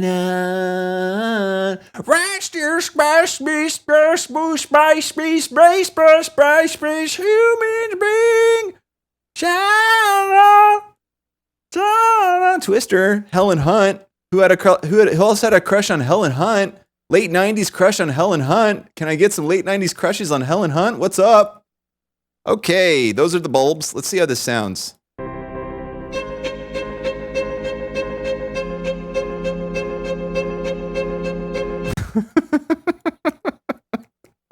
What's up, Octavia? How's it going? Okay, so this one... Same thing. Now, did I just turn up that first violin or did I turn up all the violins? I think I did. Did I? Yikes. I don't know. But violin 2s are at 0. Violin 2s are at 165. Oh no. It must have been the strings. It must have been the whole string track. I wouldn't have just turned down the violins. There's no way.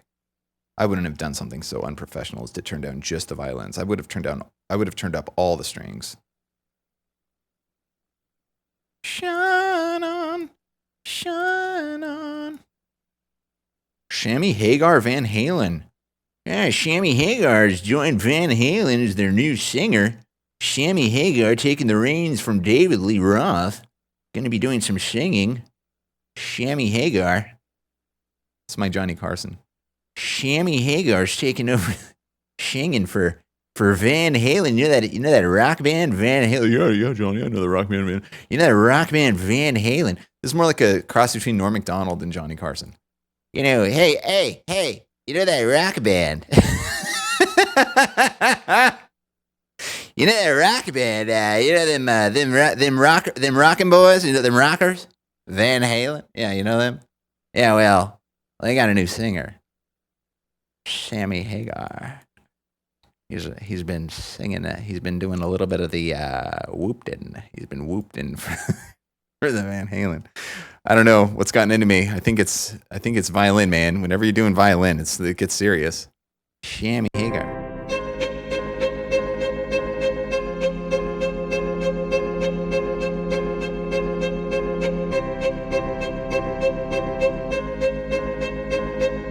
Nice.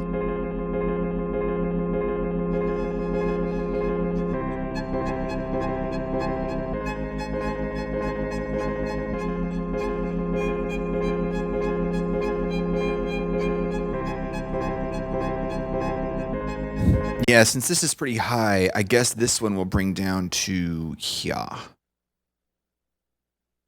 And so the thing about this one is, however, that I don't know which notes are different because it starts out, we'll just solo this. Okay, cool. Let's do that, bring that there. That one looks good. This one looks good.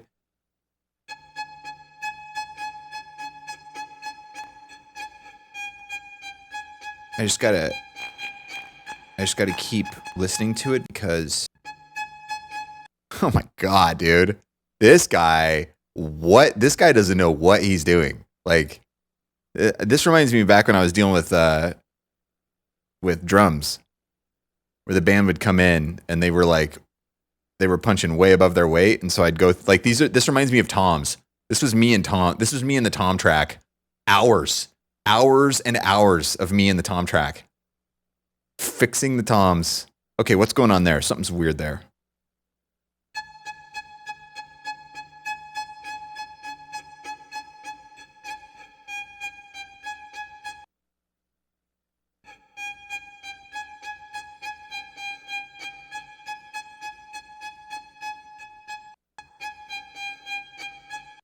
Okay, so that's where it starts over again, right?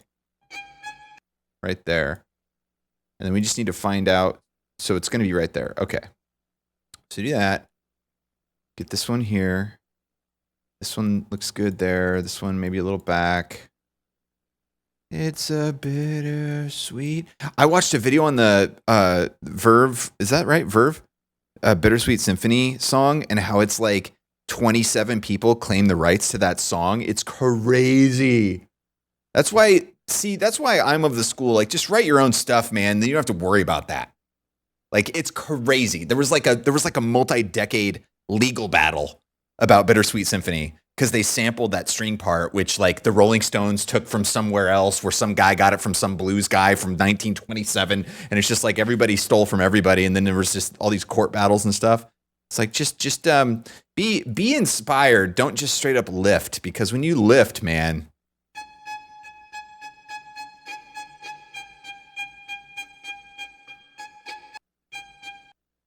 Okay, so right there is where we split it. 5, 6, 7, 8. Right there, and then right here.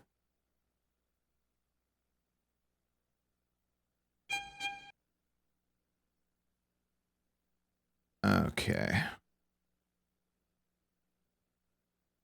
A little forward, little back, little forward, little back.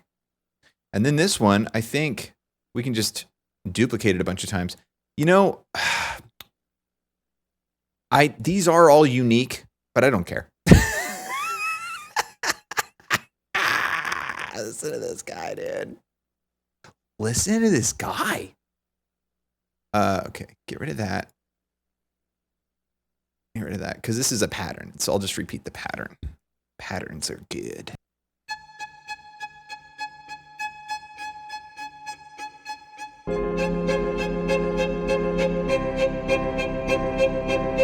And yeah, the strings are extremely loud right now, but I'll turn them down in a bit. We just want to get them layered in there. Just get them layered in there. We'll just do one pattern and it'll repeat.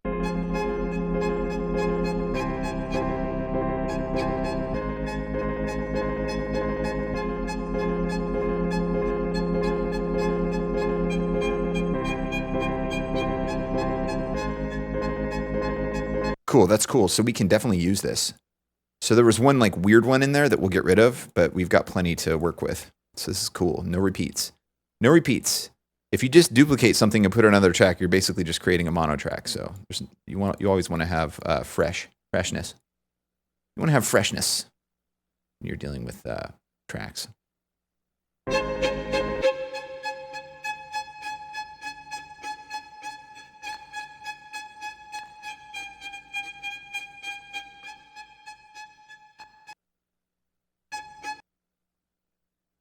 Oh, that's left and that's right. Yes, obviously, because, and I don't have enough for that. So all these got to move. Down one. Okay. There you go.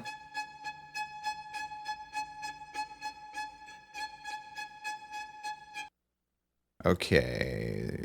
All right. So for some reason I missed one here. And then this one was goofed out. That one looks a little abrupt. That's not very bulbous. It's more of abrupt. That's fine.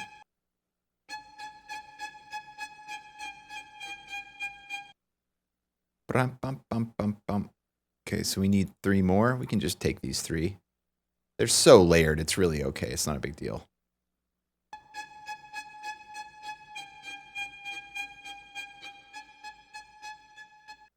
Okay, bump, bump, bump. Pay attention now. Don't get distracted.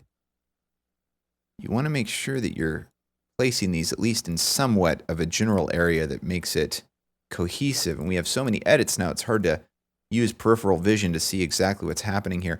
You know, I could also use transient marking. Now, I think that was it, but it's more fun this way.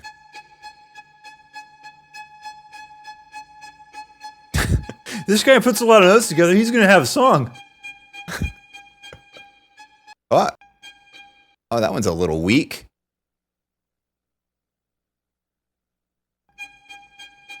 There you go. And that's fine. We don't need you.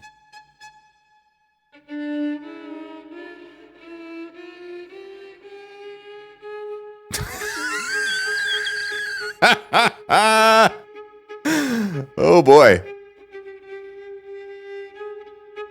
Okay, so we have 2 here. 2 tracks here. Let's use these 2 tracks.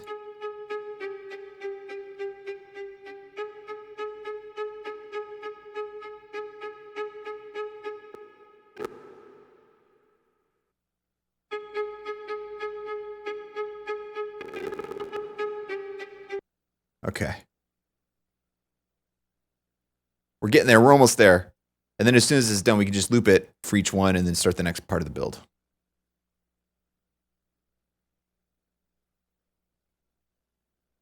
And we're going to be using the studio kit, the session kit that I love, that I've been using for a decade now. Love that kit. Very clean, because it's going to be such a busy part. We don't want like a big bombastic drum track like in Holding On or something like that, or in the recent one, Valley Takers. We want something that's like it's going to just punch through and help fill the rhythmic syncopated vibe. All right, how's that?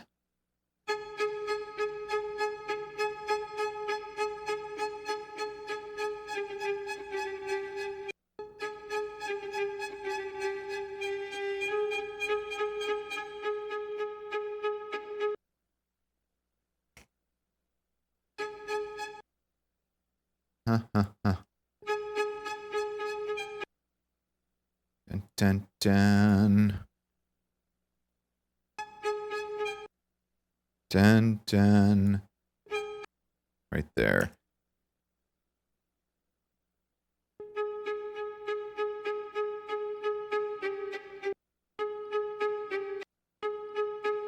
Right there. Okay, so let's do that, and then we'll take this one there. We'll deal with that in a second.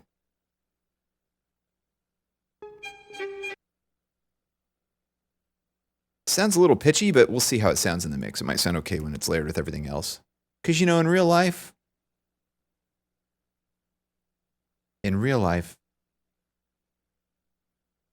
you You know the thing. You know the thing.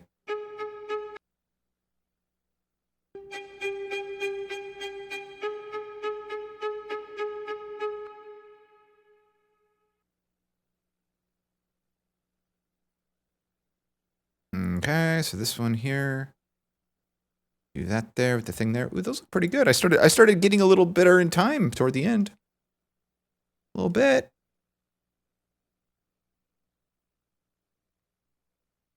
A little bit.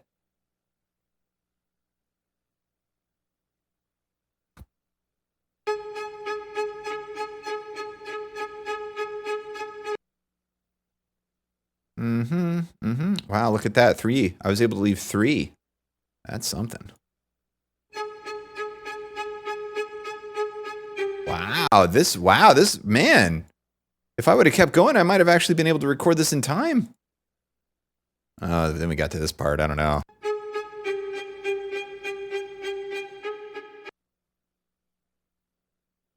Okay. Get rid of that. Get rid of this. And I think that's all of them. So let's take a listen. If we control click solos, and then we solo the entire string section.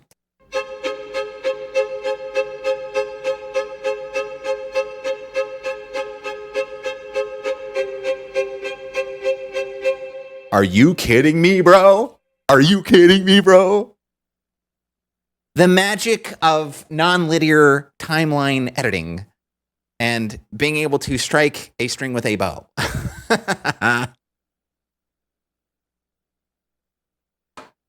Okay. So now it just needs to be, we need to tighten up the edges of each one, or the front and the back of, honestly, to make this simple, to really make this simple, I think what I'll do is just listen to them one more time, make sure that there's something that jumps out as like being weirdly edited, and then I'll just comp them all because there's like no fades or anything. Now in Reaper, there's a minimum fade that it does have, so it's not like it's just a straight up cut, because if it was a straight up cut, you would hear clicking and popping all over the place. It would be unbelievable. But there is like a built-in fade. No matter where you cut, it always fades like a certain number of milliseconds. But I'm looking for something that's really outstandingly bad. And if I don't hear that, then I'll just comp all these together into one file in each track, and then we can easily copy and paste them.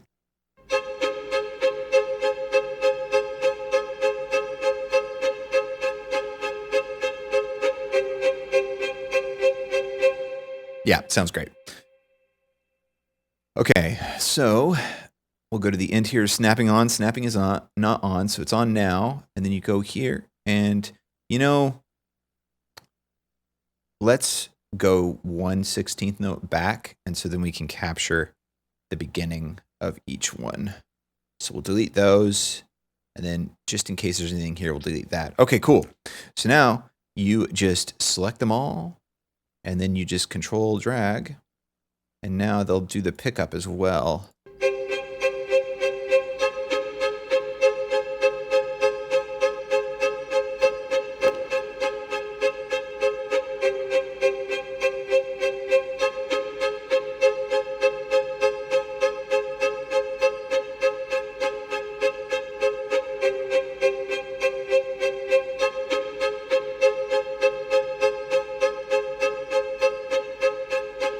Man, you want to talk about, like, this is everything I was hoping for. Like, I could have technically programmed this with a string library, and it would have sounded pretty good, but this is real playing. Even with it being completely edited and tightened up, it's still real. It's real. There's just, you can't duplicate, you can't fake real. It's by definition, it's real. You can't fake real because by definition, real is real.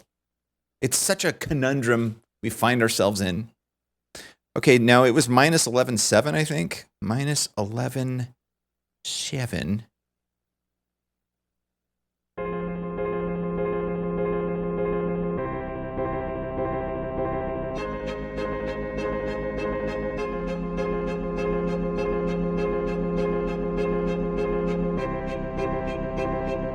So now we do need to, so see, here's the thing. See, that's the thing too, is that the strings sound great at the beginning where, Hmm.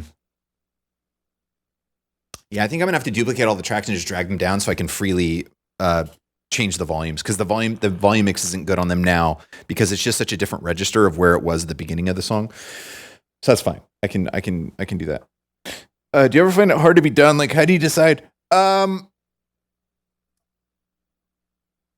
It's kind of like when you make pancake mix. Well, the way I make pancake mix is I don't do measurements. The way I make a lot of food is I don't really do measurements. Sometimes my food comes out weird. So this is a good metaphorical analogy here. It's a good metaphorical analogy. You know how when you're making pancake mix, if you're not using measurements and like you put the pancake mix in the bowl and then you put some water in and you start stirring it up and then it's like chunky and you're like this definitely needs more water. And then you add a little more water and then you're still mixing it up and it's like kind of it's looking more gelatinous now, but it's still not quite as liquidy as you need it to be to like pour into the pan to make the pancakes. So you add a little bit more water, and then you get to that point where you're like, okay, I could add a little more water, or I could stop here, but I'm gonna add a little bit more water and see. There's a risk I'm gonna screw this whole pancake situation up, but I'm gonna add a little bit more water, and you add a little bit more, and then it works out perfect, and you're like, okay, that's enough. I don't need any more. That's how it feels for me to write music.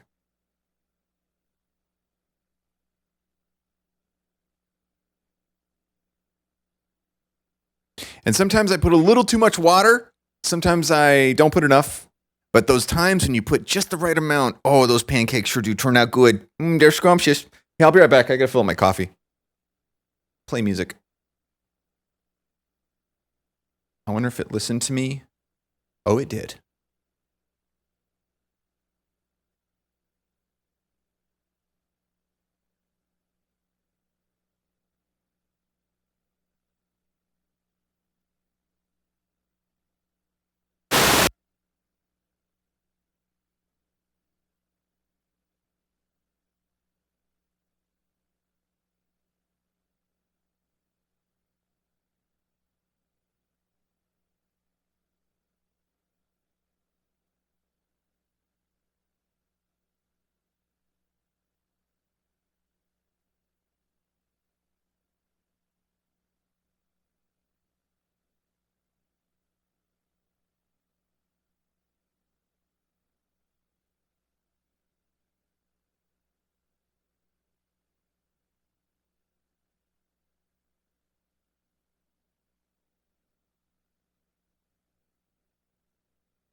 With that being said, thinking about it, that's it wasn't always that way.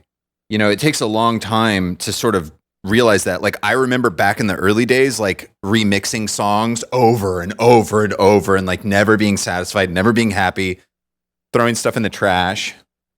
And it's like, there's a point like that. It's sort of like, oh God, I don't really subscribe to the 10,000 hour rule for some reason, because somebody like debunked it a couple years ago, and I was like, yeah, that's right, because I was trying to be all contrarian. So I don't know, maybe it works, I don't know, but it's kind of that way where it's like you just got to stick with it. Like you have to stick with it and just keep going.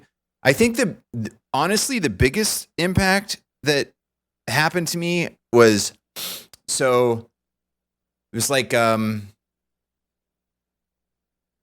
so we had recorded I had recorded for years. I've been recording since I was like a little kid, like sequencing stuff. My dad had like a Boss DR5, and I would like sequence stuff and write stuff. And I started like recording vocals and like recording actual song productions when I was like 16, which was actually kind of late, but that was when I started doing it. Again, I did it on tape for few years. And then like I recorded songs all through like the beginning of college. And it wasn't until I was like halfway through college that started Scene of Action, and then actually recorded the debut album in the studio. And I didn't really have a hand in the mixing on that. And then on 20 Minute Hourglass, I did all the production, and most of the mixing, but then final mixing was done by the head engineer. And then I did the Silent Collapse, and I mean, it came out fine, like production wise, it came out fine. Musically, it was fine, but the mix wasn't quite where I wanted it to be. And then I read Eric Serafin's book, Zen and the Art of Mixing. And that book is more about philosophy and like the way you think about mixing. Because really, I'm talking about mixing, like production and songwriting. That's something that like that's a totally different subject. I'm mostly talking about like in terms of like production and mixing and actually the technical work, because that's the part that's like you can just cycle over and over and over again and never be happy with. And it was when I read that book, Zen and the Art of Mixing, and thought about like the philosophy of it. And really, the biggest takeaway from that is that you just want to make decisions and move quickly. Like don't get stuck on something for too long. I mean, I get stuck on stuff all the time, but like it's when you're sitting there and you're like EQing a snare for like 10 minutes, where it's just like let's make a choice. Let's make a choice and let's go. Like that's kind of the biggest takeaway I had from that. And when I started doing that, that was a huge change. I'm trying to think of like other things from that book that really affected me, because that whole book was a great book. There were lots of tips in there that really helped out. Oh yeah, payoff. Yeah, his whole concept of payoff, and like each part of a song leading into the next song, especially from a mixing perspective, needs to have payoff. So you need to think about that when you're doing transitions and parts that go into the next part. You always want to think about like, how is this leading us to the next part? It's like you can connect things in so many different ways, and you always want to be thinking about the next part needs to take precedent, needs to take over the previous part. And that was a big takeaway from that book too. But really, the biggest thing is making choices. Like in any sort of creative art, there's an eternal amount of choices. There's an eternal amount of directions you can take. So you either need to limit yourself on like what like gear you're using, and like only allow yourself a minimal amount of like instruments or gear to like write music with. And if you're like, when you're doing mixing and stuff, you need to make decisions quickly and just move forward. And so much of like the mix comes down to like the production. So much of the mix comes down to like the actual sounds of the instruments that are coming through. And really, it's just like time. You just got to put the time in. You got to just like do it over and over and over and over again. And then like there's this mix of like technical experience and then intuition that comes, that they kind of like mold and they morph in together. And then like it feels like you get to a point where like you don't really know yourself consciously if like, is this my experience that's figuring this out? Is this my intuition that's figuring this out? Is it a combination of both? Is this just my taste? Like all that stuff starts to kind of just morph into like this ball of what you are as a creative artist. And it becomes your thing and deal and stuff. Anyway, that's how I think of it. Kill Music. But it was that album, this album right there, that was Circles. That was the first one. After I read that book, that was the first album I mixed where I was like, okay, this is what I wanted. This is what I was looking for. Like, I'm so happy with how Circles came out. I've been trying to get back there ever since, man. But Circles was just guitar, drums, bass, and vocal. So, I mean, it wasn't, in terms of like mixing wise, it was actually pretty basic, but still super, super difficult to like get everything balanced right, you know? And all that jazz. Okay, so yeah, I'm going to duplicate this. And then, man, that was fast. And then delete that and delete this. Cool. And then delete this. All right, and now I can mix these. Whoops. Strings 2. And now I can volume level these the way I want.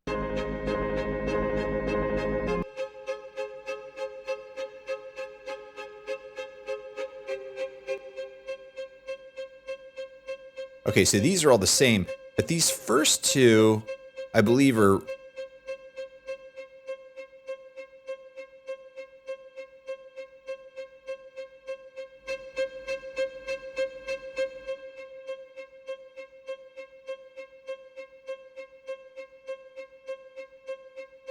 Okay, so those also sound duplicated.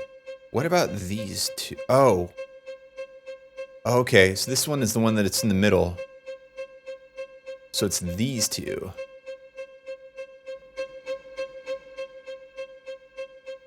Wait, hold on. I can't see. Hold on. Select everything here. Alt drag. And now we can see what's actually happening. So we've got this one in the middle, that one left and that one right. Okay, let's zero this out, zero that out.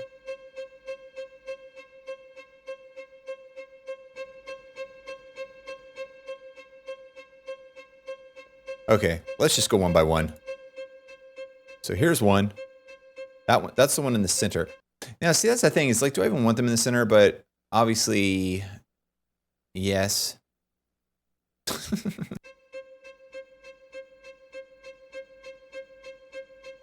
Okay, so they are different.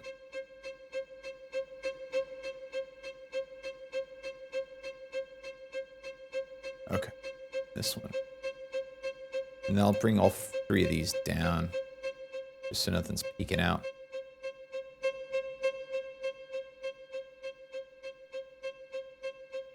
Cool.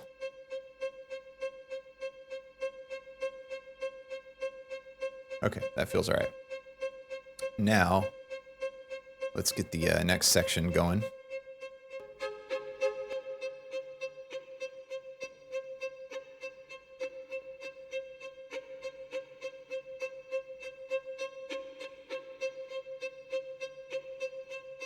Yeah, those actually feel okay to me. Ah, these are different.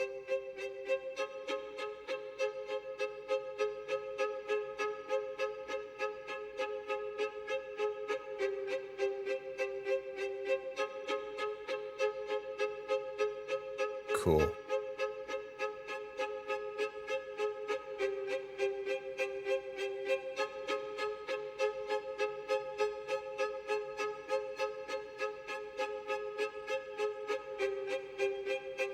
Why aren't you guys playing? Ah.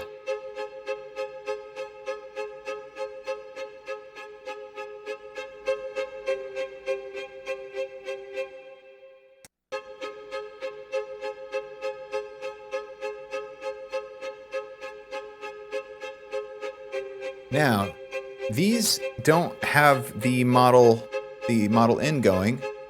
Ah, it's turned off. I must have... Is it turned off on the other ones too? Because if it's turned off on the other ones, that's not good.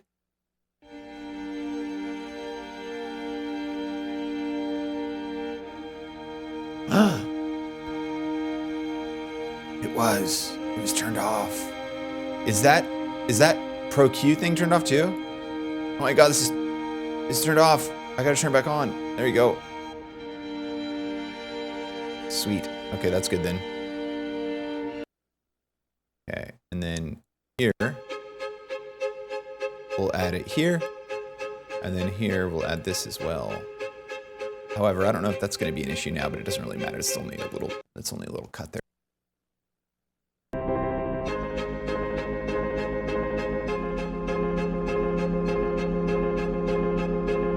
And since this is so high up, I'm gonna...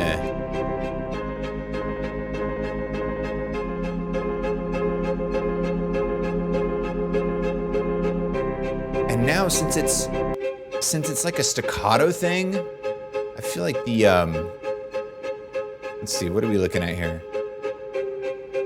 So there it is. It's, yeah, the violin's there. So this is all violin. Okay. So the reverb.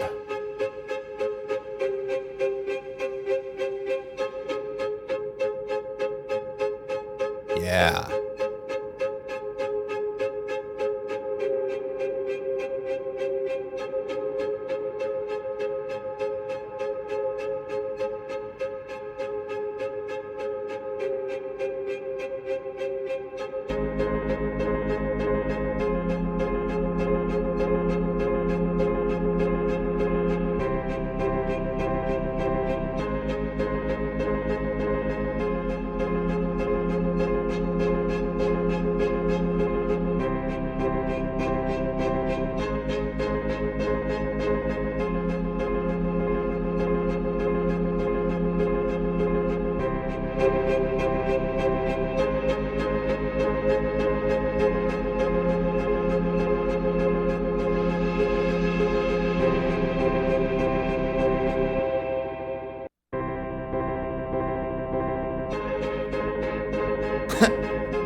Back to that later.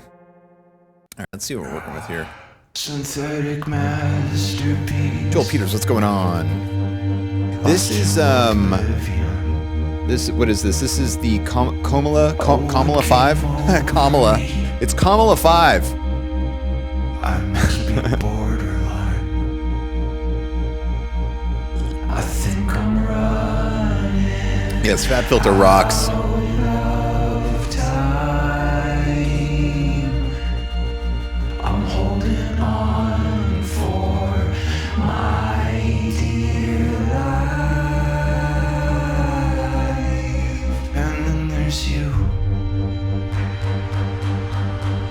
Yeah, it's very easy to get into the weeds. I didn't forget all the things you said. Yeah, mixing is so different for everybody. And then there's you. And then there's Serban, and he's just a freak.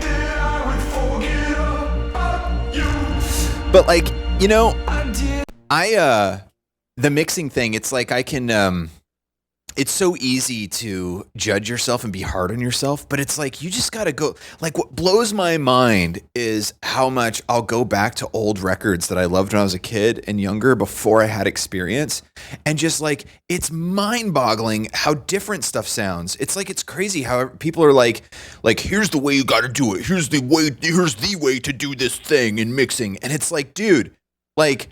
Mixing is literally like painting. Like it's so subjective, and like it changes over time, and like just technique and the practice and the sound of the gear and everything is just so different. And like they used to, like in the recording studios when they were like using tape, like they would play the song and like everybody would be on the mixing board and everybody would be like, because they didn't have automation, so they'd all be like doing it by hand, and like it was just like such a subjective, artistic, like performative thing to even mix a record back in the day. And it just, I mean, you listen to like I listen to like, I don't know, Origin of Symmetry by Muse, or I mean, well, Kid A just sounds amazing still, but like I don't know. I just listen to like older records that I used to love, and I'm like, wow, like you think of something as like, oh, it was so meticulous and beautiful and amazing, and it's great, and like you think of it, you remember it how you remember it as like a listener of just enjoying music, and then you go back after you've had a bunch of experience and like actually working with audio, and you're like, wow, these are just people making jams, like. It's like you can judge it and you can be like, oh, the high mid on this snare is a little too hard. Like I think about that all the time when I listen to like older music and music that I grew up with, where I'm like listening to it now, like, oh, I wouldn't have mixed the kick that way, or I wouldn't have mixed the snare that way, or whatever. And it's like it doesn't matter because it's like I would never have changed it. I would never change what it sounds like to something else. Because it's like I think of like Muse, how they did a reissue of Origin of Symmetry a couple years ago, like the 20th anniversary reissue, and like it's cleaner and it sounds great, and like they brought like the strings out in a lot of the songs because they had like recorded strings and they were kind of buried in the original mixes, and like the mixes you could argue are objectively more clear and better sounding than they were in the original record, but the original record is the record. Like the original record, that's the sound. Like I listen to that and I'm like, that's the album. And I listen to like the new mixes and I'm like, yeah, this sounds good, but like it's not the record because the record is the record, And like that's a subjective thing, but I think that that's something that people do sometimes where it's like they judge their work and they continue to go through and they just feel bad and it's like they have to like go fix it or something later on. It's like, oh, I know more now, so I need to like fix it now. And it's like, I don't know, man. Like sometimes stuff may sound weird, or like maybe it was at the time it sounded fine, and like now it sounds, in retrospect, it sounds like a little like different or less like clear or less full or something like that. But it's like that's the sound, that's the record. I think about that like with cymbals and stuff. Like people will say like, oh, like I remember there was one time I was streaming and I was like doing cymbals and I was using like the sample library and they were like sampled cymbals and they were like, yeah, but like the best sounding cymbals are like from like this record or something. And I went right that moment, I like listened to the cymbals on that record they were talking about, and it was like they were cymbals. I think about that with like the solo from Survivors. That's that solo. I got that tone. And I was like so in love with that tone, and I was like, oh, this tone is so sick. And then I was playing another song, and I was trying to get this tone, and I was like, man, I want the tone like from Survivors. That is such a perfect tone. And I was like, wait a second, I can get that tone. So I went to Survivors. I grabbed the guitar from Survivors. I put it in this song that I was working on, and then I hit record enable, and I started playing guitar. And I was like, this doesn't sound like I thought it was going to, because the tone from Survivors is the Survivors tone. For Survivors, it doesn't. You can't just take a tone from something and then just throw it in something else, being like, "This is the tone that I use, so I'm going to use that tone, and it's going to sound exactly like that because that's the tone I use." I mean, it's all completely dependent upon all the music surrounding it, the production surrounding it, the thickness of the mix sound surrounding it, how you were feeling that day recording that part versus the other part. I think of the Katy Perry song, The One That Got Away, and how halfway through the second verse, you can hear that she recorded the first half of that verse on like a Tuesday and the second half of that verse on like a Sunday. And you can just hear the mic quality is different. It's obviously a different microphone, how far she was standing from the microphone, her attitude, how much she had slept the night before. And you can just hear from the first half of the verse to the second half of the verse, completely different session. And it's like, that's the way it sounds. It sounds awesome because it's like a different personality each half, and you can tell it was a different month that she recorded those two parts. But it's like, that's what it is. She wouldn't say, oh, you can really hear that I recorded it two different times. I should go back and record that second verse in its entirety all the way through so that it sounds like it's one voice singing it the whole time. It's like, no, that's the record. That's what it is. It was two voices. It sounds awesome. Like, that's what it is. That's it. It's like, you're kind of supposed to get demoitis with the record, I think of those 80 records, man. Some of those 80 records just are like, what is going on? What were they doing? They must have had the volume up at 11 in the studio when they were mixing this, because holy God. But that's the record. That's what it sounds like. You can't, you wouldn't want to like remix Perry Mason. It's Perry Mason. That's what it is. Anyway, that's my opinion on it. So it's easy to get hung up on that stuff. And I listen to my old stuff too. And I'm like, oh yeah, I probably wouldn't do that now, but I'm not going to go back and like remix it. Because like that's what it is. Those sucking, swishing, compressed cymbals, that's the way it came out. That's what it was. That's what it was. Right? That's what it was. It is what it is. We're moving on.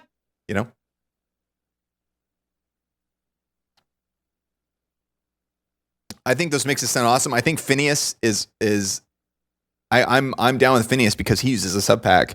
He uses a sub pack live. I saw a live video of them, and he had a sub pack on live, and I was like, "Oh, let's go! That sounds awesome. I should start thinking about doing that." What's up, Hermes? People strive for perfection. Exactly, it mixes like a piece of art and time. Yeah, and it's like it's so. Yeah, it's. I just can't. It's amazing how many times I've listened to stuff, and then it's like I go, and then it's like years later I think about how great that song was and how perfect that mix was, and then I go back and I listen to it again, and I'm like, oh, it's just a mix. It's like it's not, it's the nostalgia that's really powering the emotion. It's not the actual remembering of how great the mix was. It's that you remember how you felt when you listened to it. You remember that time in your life. You remember like that music in context of all the music around it at that time. And it's like, it's so much, listening to music is it's so much more of like an experience of like what it's like in that moment in your life when you happen to be listening to it than it is the actual like 2K dB boost on the second rack tom, Although the high end and low mid boost and cut on the second rack tom is a very important concept that definitely deserves a YouTube video for sure. However, it's not the end all be all, and it's not something you should just get, hung up on.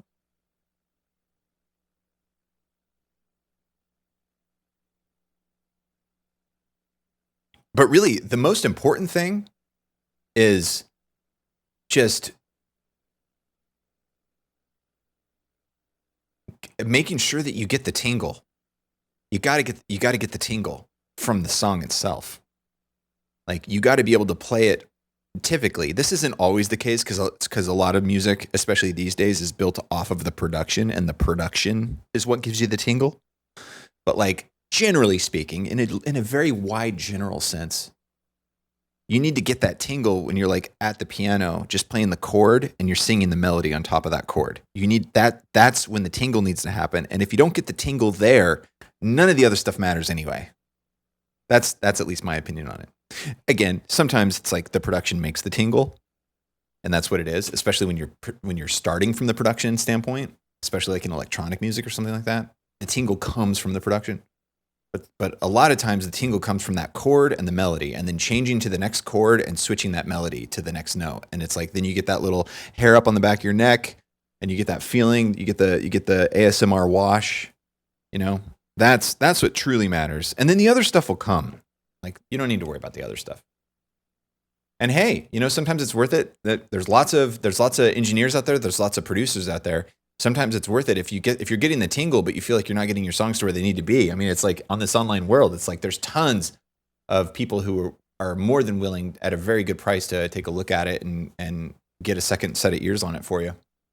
And you'll learn something in the process as well. I really enjoy watching mastering videos where like people will like have their song mastered by like 4 or 5 different engineers, and it sounds so different, which is so funny because mastering is supposed to be that thing where it's like the final, once over, where it's like it gets it ready for all the distribution channels, and it should sound good on CD and in the car and on your phone, and like that's supposed to just be like you turn it into the egg, you turn it into the perfect egg. But it's like even in mastering, it's like depending on who you use it changes it completely.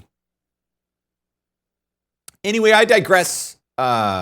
We need to get moving. What time is it? Oh yeah, we got to get moving. We got to get moving because we still have the whole build to do. Okay, so.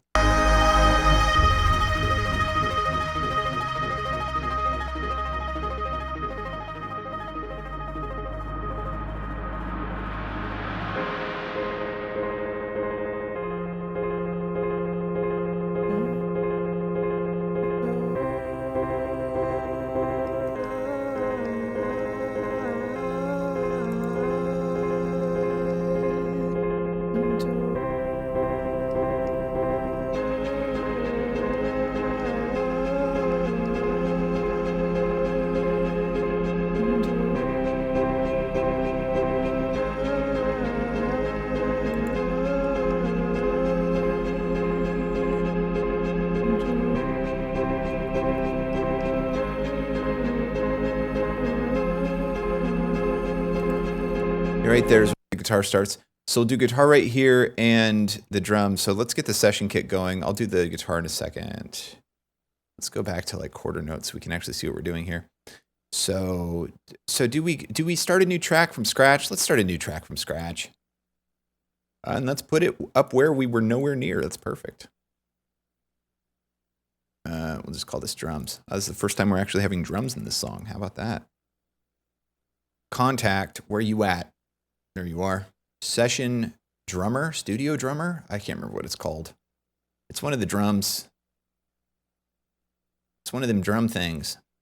70s drummer, 80s drummer, modern drummer.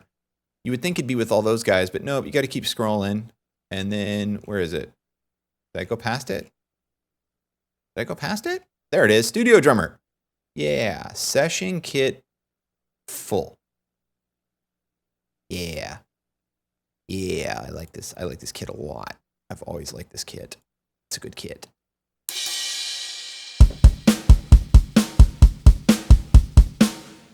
And the snare versus...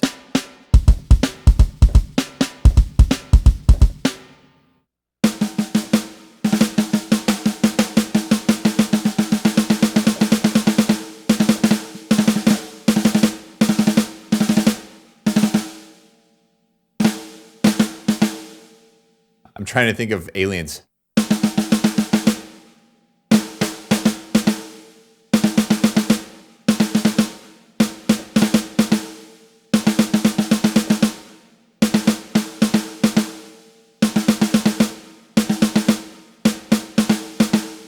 Yeah, absolutely badasses. Get in there. Marines.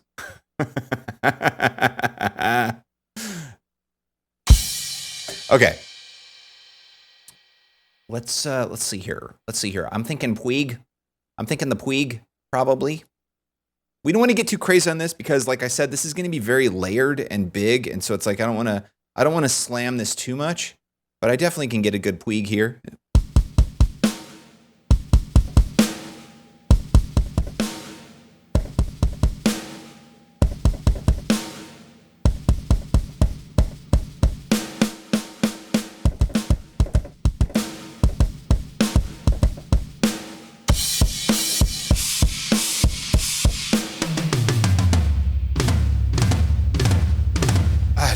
It's such a great kid. They just...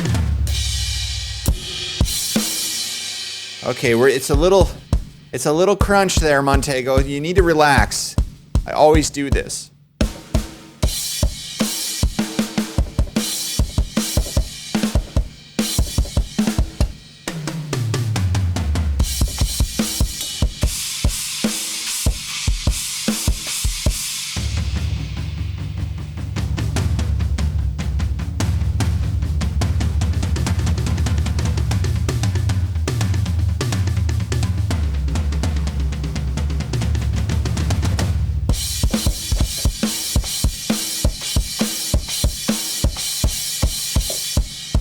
It's a little crunch, dude. Okay, just come on, bring it back a little, okay?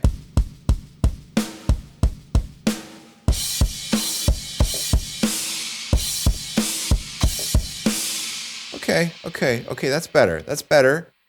Now, and you can definitely crunch down. Maybe we'll get some real room mix out of the snare.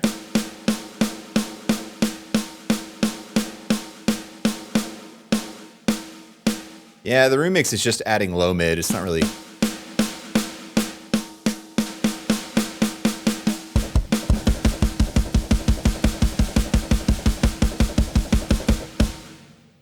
And that's the overhead. Okay, so, but you can, if you want to, I will allow you to compress the snare a little bit, okay? But just a little bit. And don't get all crazy.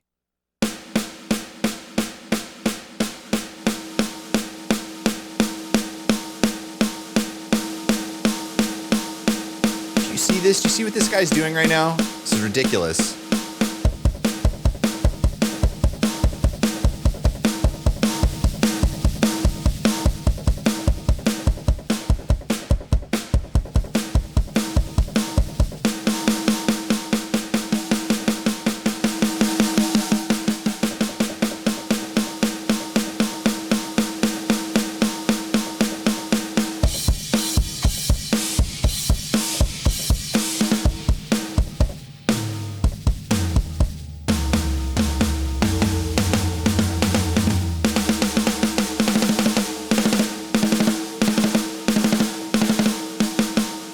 let's go mix the snare a little bit in terms of its miking.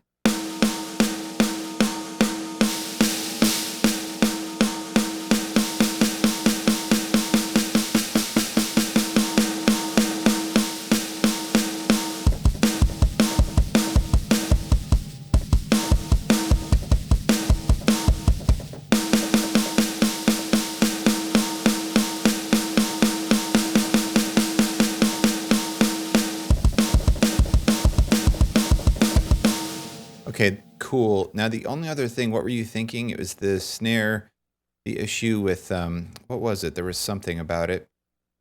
There was something about it, and you were thinking about it, and then you forgot now, and you don't remember anymore.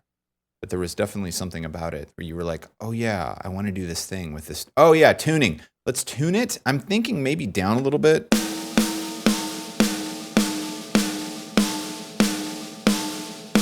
What key are we in?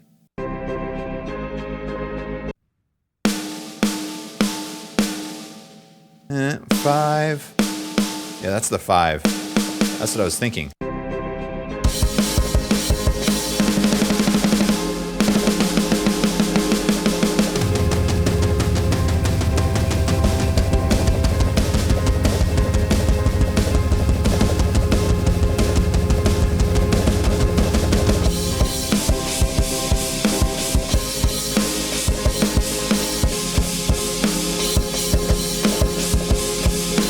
Yeah, I like that. That's better.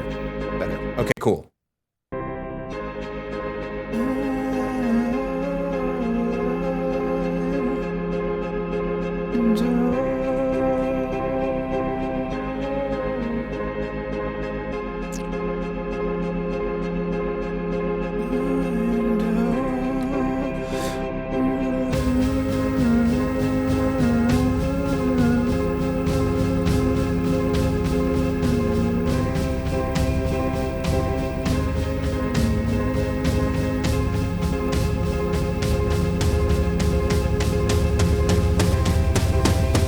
This drum kit. I love this drum kit so much. Okay. Now, I believe it was Alt Plus, right? Yeah. Okay, so I don't know. I think I will input quantize, and then I'll just humanize it later, because I know that I'm not going to play it the way that I want to play it. So I would love to play it perfectly with just a little bit of variation like a professional, but I'm not going to do that. So let's see. So it's 1, 2, 1, and 2. Yeah, it's just eighths.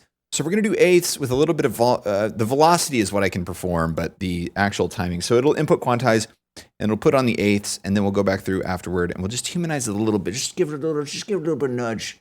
Just give it a little bit of nudge. Okay, so I'm going to start this from the part where we actually start it. We'll record it. Is anything else record enabled? No.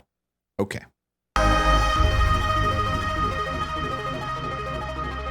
What's up, Master? You wanted to put BX Clipper on it. Do I have that? I know you told me about that the other day. And then I was like, I wonder if I have that.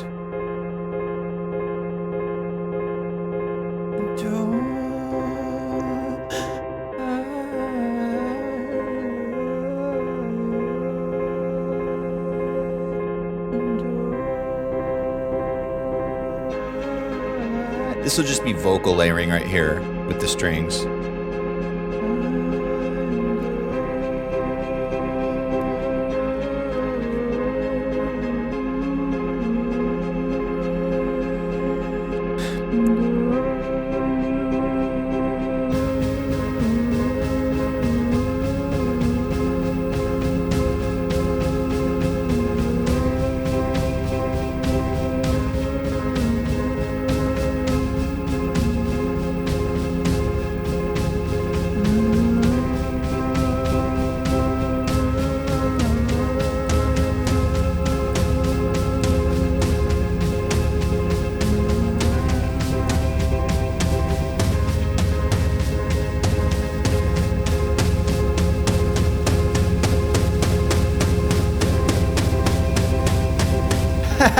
I didn't have the click on. I don't know, man. I was getting really excited there. Like, I was ahead of the beat. We'll see. Let's see.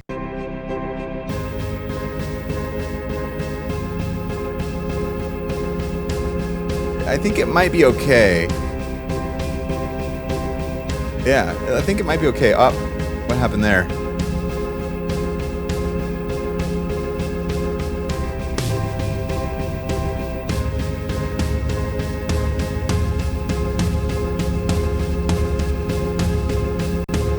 The heck? That's weird looking.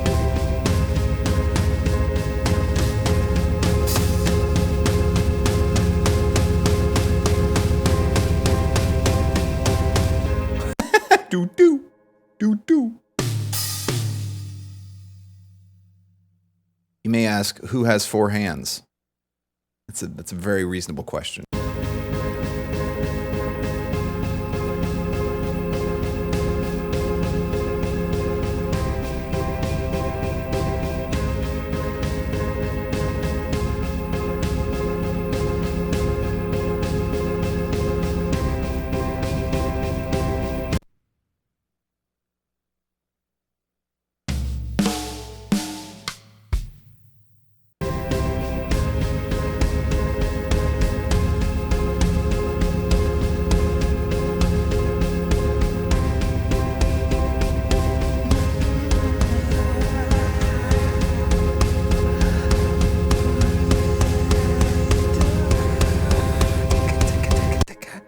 I'm trying to decide. Like, I think let's see what it sounds like.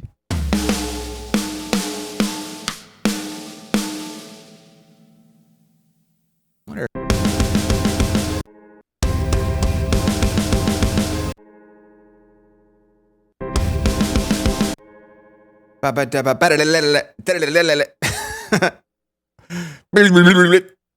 it's technical.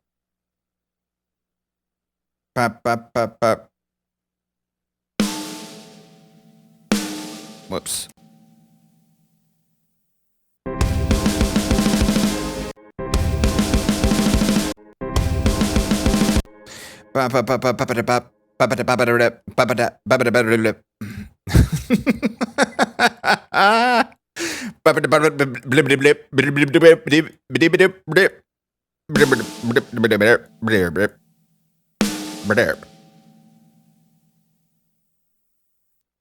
Okay, 1, 2, 3. 1, 2, 3, 4, 5, 6. Now these we want to I can't remember how I did this. I guess I could just have the kicks be big, but that's weird.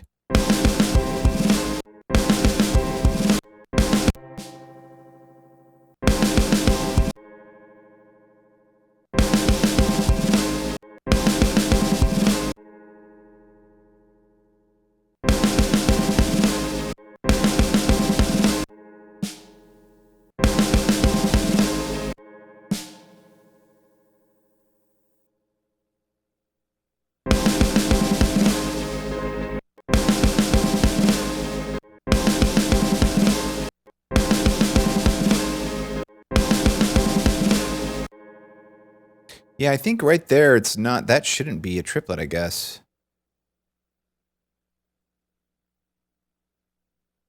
But I guess it should be a 30-second.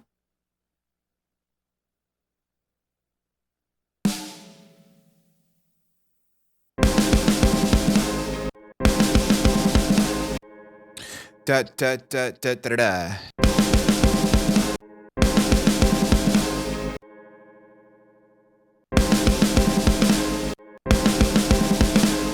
You know, it's kind of awkward too, also not hearing the downbeat. So we should, I don't know why I got out of here to do this, but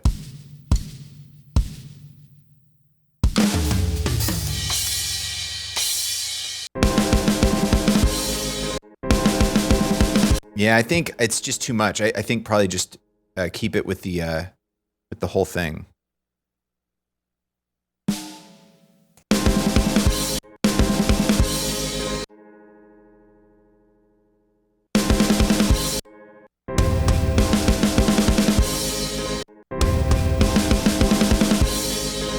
Yeah, okay, that's fine for now. We'll come back to that.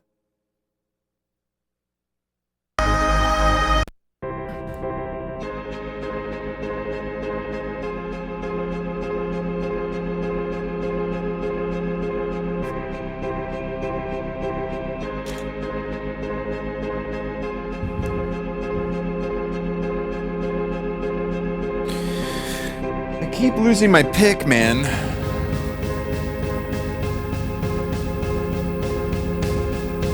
So unprofessional. I'm gonna go grab it.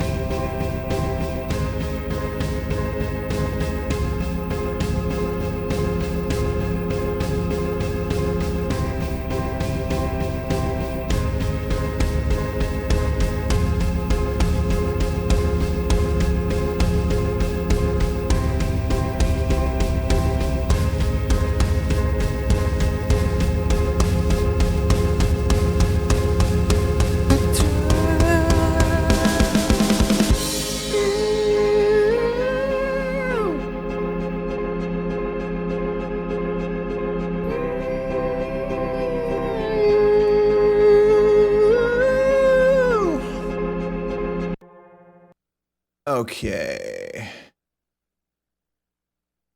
And I still need to humanize those. We'll do that later. Okay, so I did create a guitar track, right? I did, right? Guitar setup, is that what it was? I think. 2025 bass. Did I do a 2025 guitar setup? I don't think this is going to be the guitar setup I want. All right, first of all, let me just save real quick. I don't think this is going to be the guitar setup I want. But we'll see. I don't think it is though. Why are you don't do it. Don't do it. Don't do it. Come on. Why'd you do it? See, I told you it wasn't going to be the one you wanted. Ah, man. Okay, well, I did do the bass setup and I think it might be the same thing. Interestingly enough. Circle setup move over. What? 2025 bass. Yeah, I think it's this. I think it's this. Even though it's named bass and it's 11 dB down and the EQ is a goofball. But it's McLaughlin and it's Hypertune. So we'll do that, and then the EQ I just canceled out. The compression, I'll just cancel that out too for right now. Okay, so now there's this, and that's that. So let's rename this to guitar, and then save this as a template. 2025 guitar. 2025 guitar. There you go. All right. That's good. Oh, Jesus. Sorry. That was loud.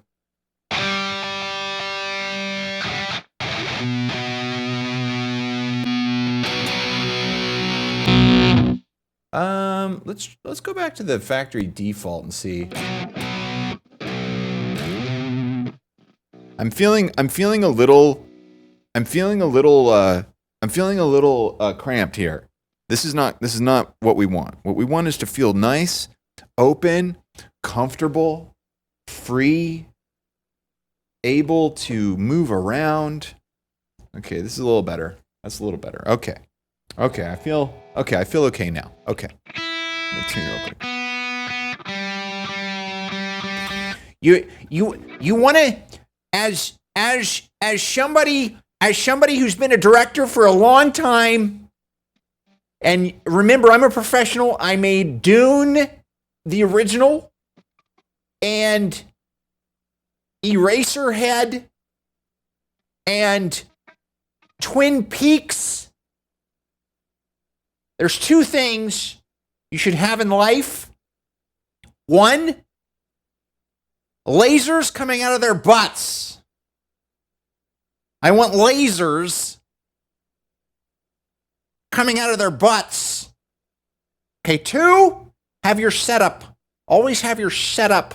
If you have a setup, then when your ideas come to you, you can easily and quickly put them down. Always have a setup. But most importantly, lasers coming out of their butts.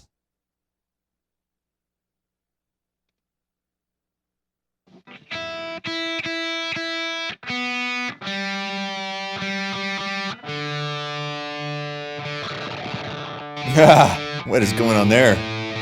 That, my friends, is called interference.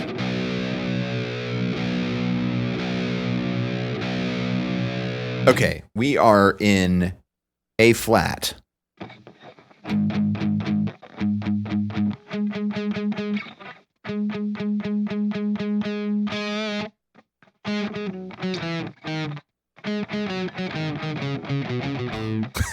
That's what this tone sounds like to me.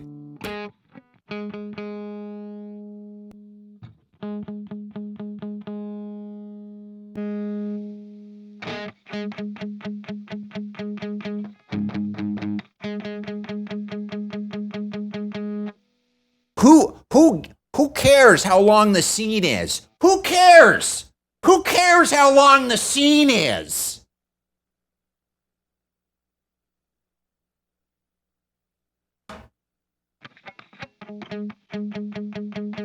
All right.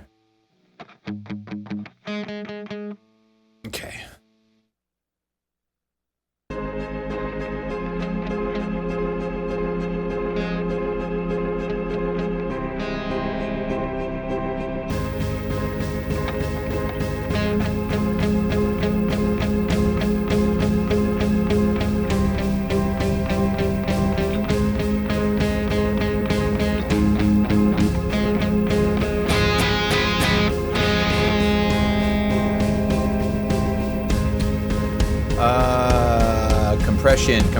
Compression.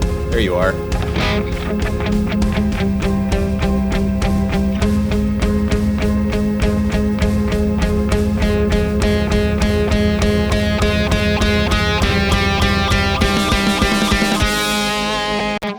Okay, I think that'll do it. Yeah, I'm liking this. I'm liking this. This tone.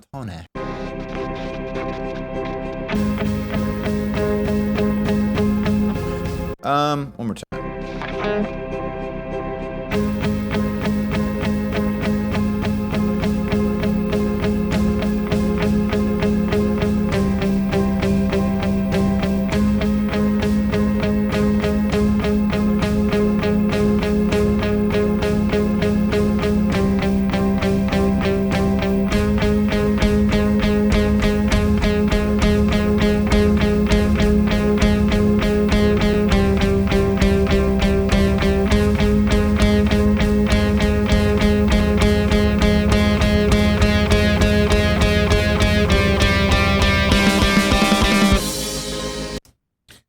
Duplicate, and then put it over to the right side, left side, not 93, 100, thank you.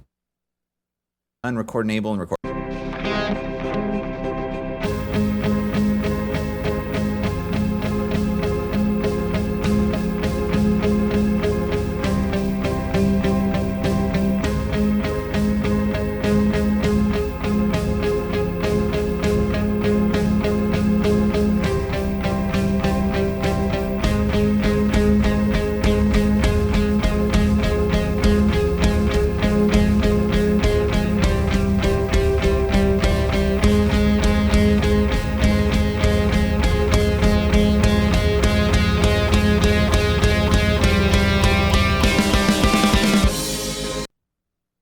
Okay, and then I'm thinking that's great for that.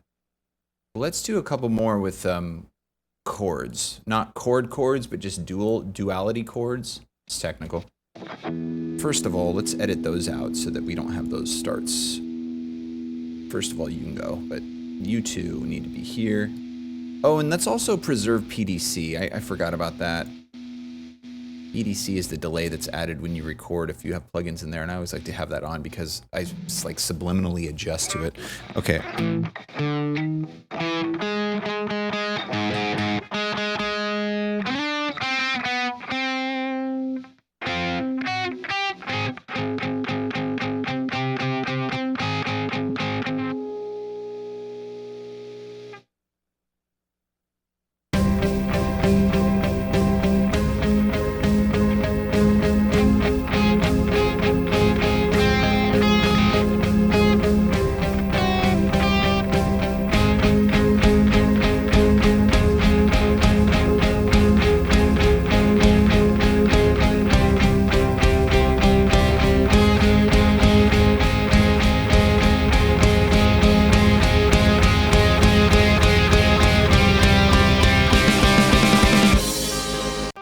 And then one more on the other side.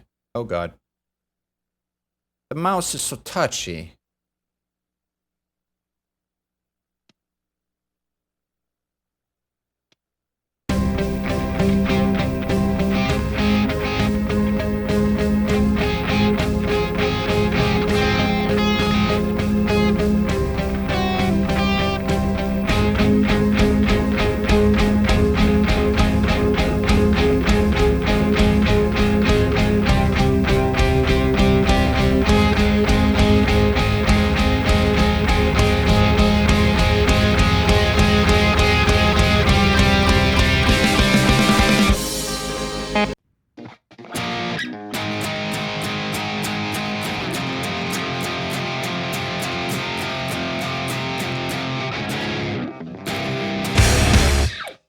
I did not say that's maths.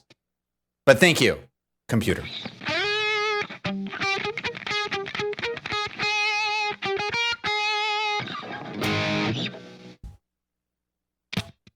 Okay. Gosh. Freaking computer, dude. Freaking do all those things, all the triggers to this stuff.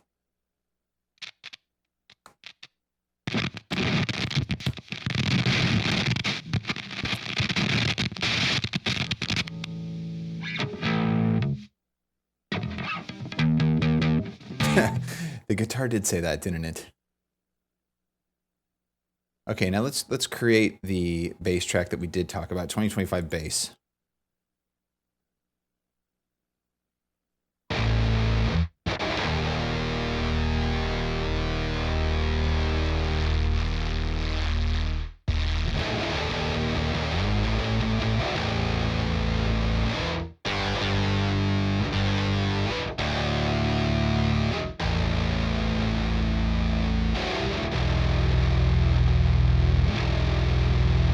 So what are we doing A flat?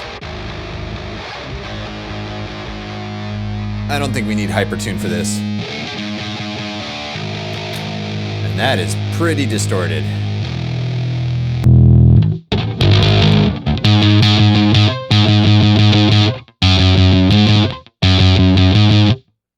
That's pretty distorted too.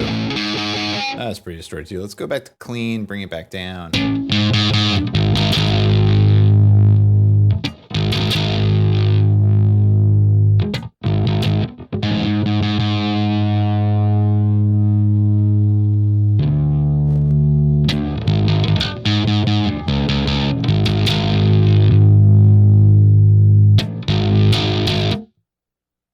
Yeah, it's interesting. I'm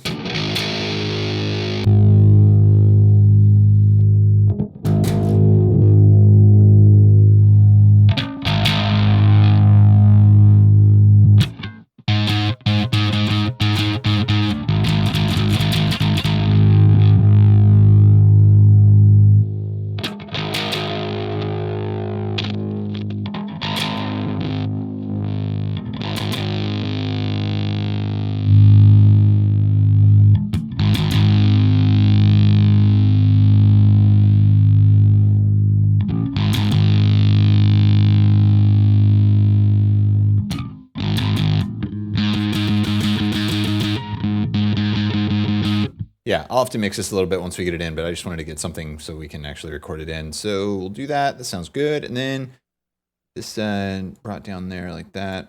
Okay.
Yeah, I like it up there.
pathetic masterpiece,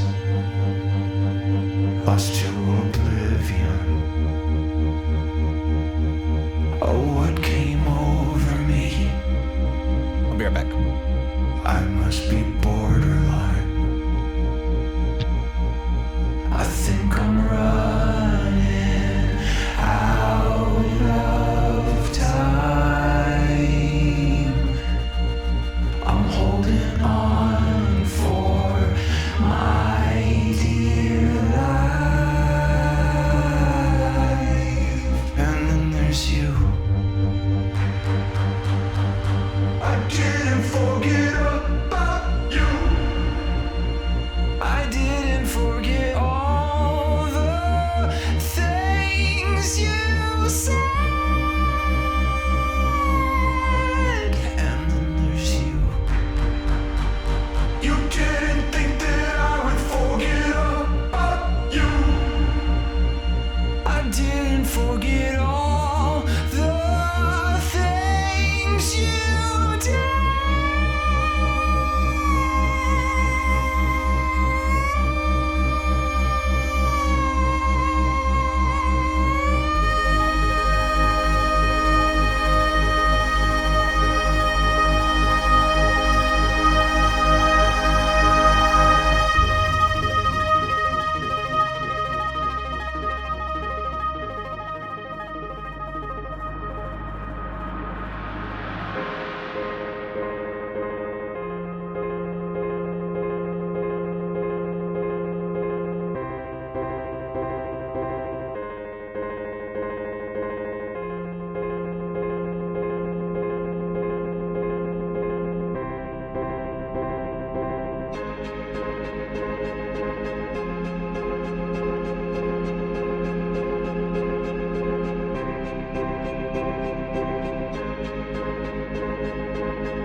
Okay, we are going to go to the Neumann. Neumann. Oh.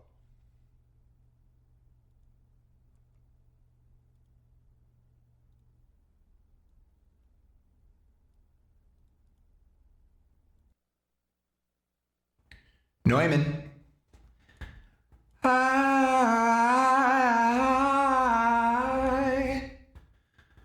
adore.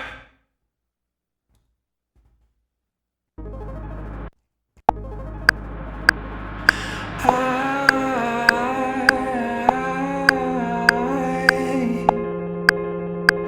adore.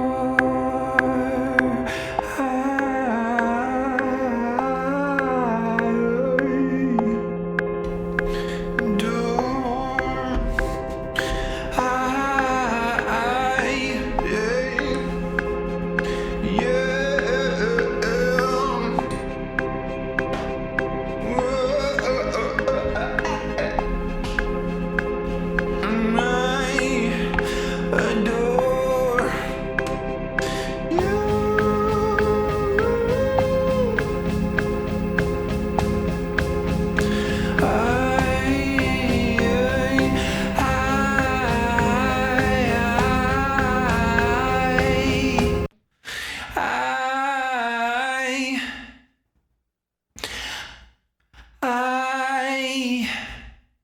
Okay, we are on. What are we on? We're 132nd triplets right now. That's perfect. That's exactly where we want to be. Totally.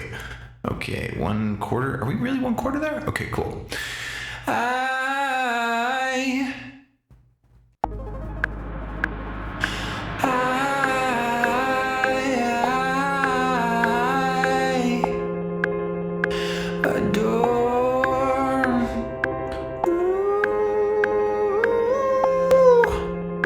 hi-hat off so I have less latency, and then on the gate, let's bring that down a bit.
Zerazzle! Welcome back 107 months. That's a lot of months. Triple digits. 107 months. All of them in a row. 107 months. That is midriff! Get out of here! Well, hello from work. Thank you for the 107. That's a lot of months. Much appreciated, man. Like, seriously.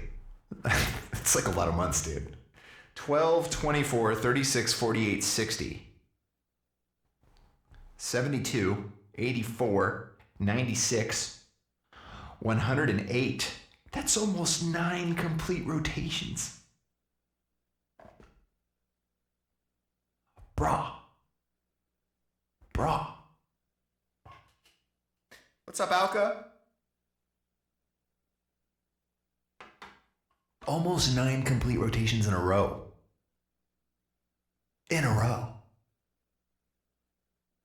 All of them in a row. Thank you for that.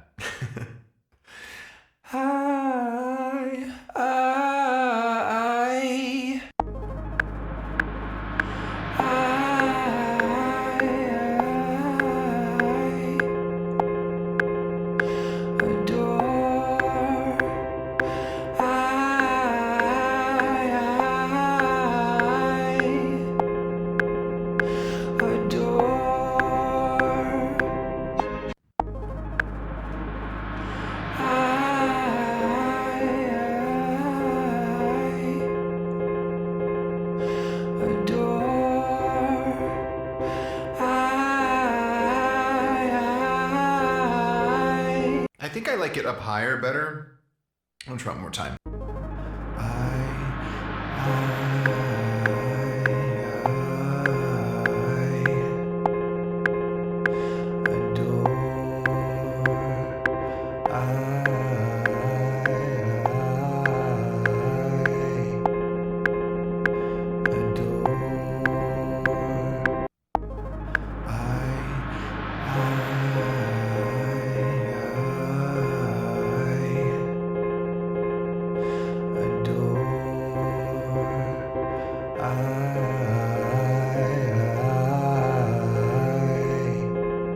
Yeah, I think higher. Start out higher, and then we'll add the lowers in as we go.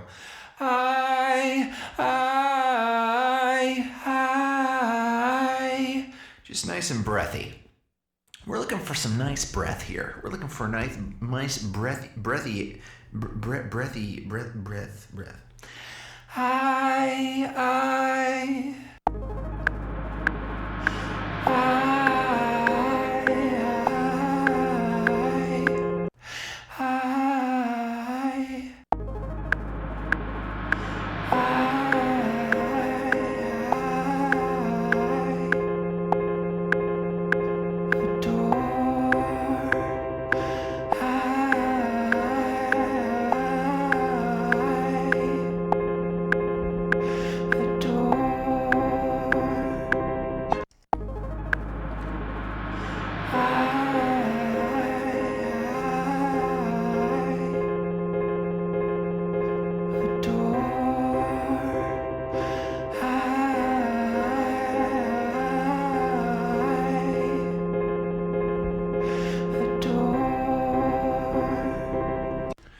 Adore.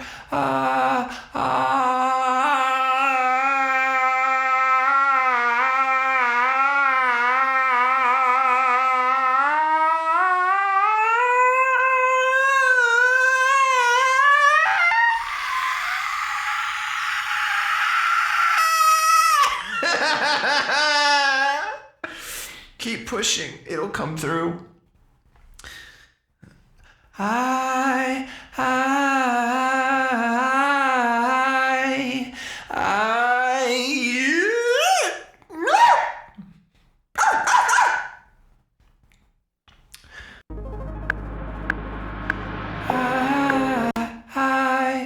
need to start it right there, right on it.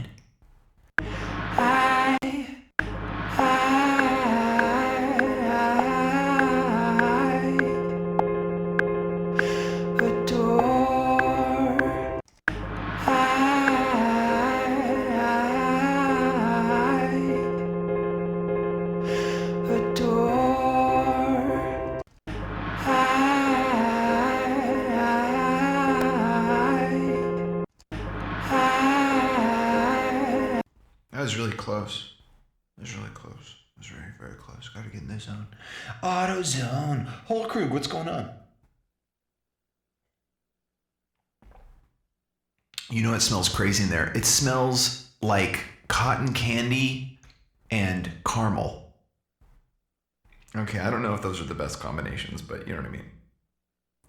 I've got air fresheners. I've got peppermint. I've got peppermint air freshener. Candy cane.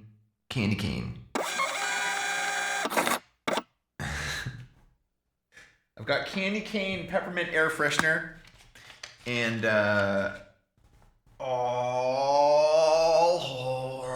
Krug. Welcome back 10 months. Double digits.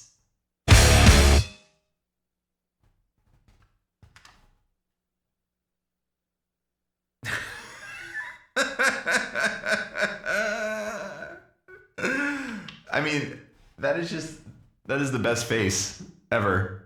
Look at that face. What the hell? Thank you for the 10. Much appreciated indeed. I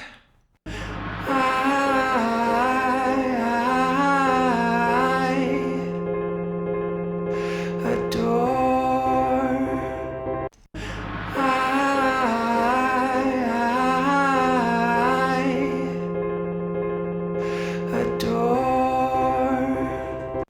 It's definitely close. I mean, I'm liking the vibe. The vibe's not bad. It's not a bad vibe. I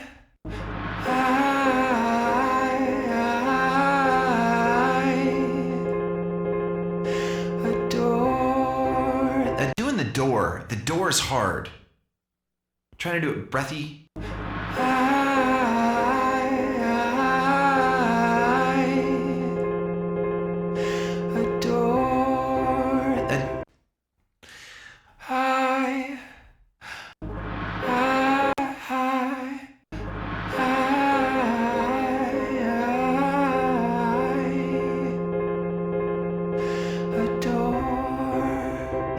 Difficult to do that right there. Why is that? I guess it's because doing that falsetto breathiness is okay for the first half, and then it's like my vocal cords atrophy by the time I get to the second half, and then I try to do the second half and it's just weak. Like the first part I can do it full breath. Adore. Yeah, that's interesting. Wow, that's so interesting. I can power through the first half. All right.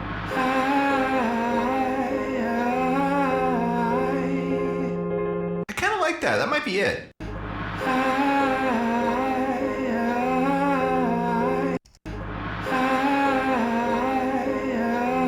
Nah, the second half's kind of slop. There's a little bit of slop going on there.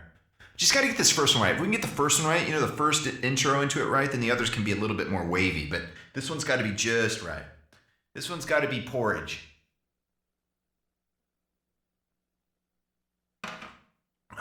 This one's got to be porridge. This has got to be porridge.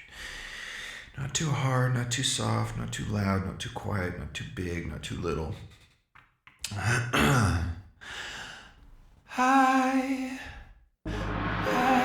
Hi.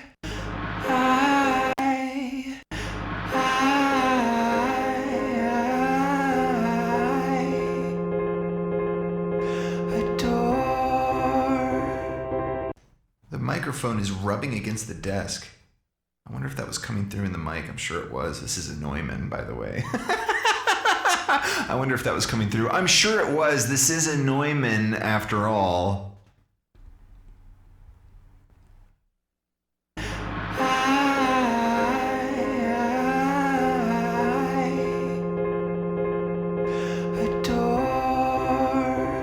Oh, it's so close. We're definitely in the ballpark.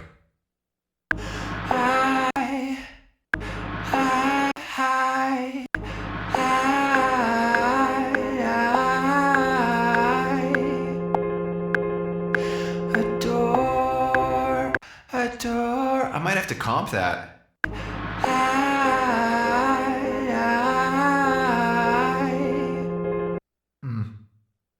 Yeah, I don't think I want to use it with the click. The click is making me a little too it's making me a little too bracketed. That's a technical term. Bracketed.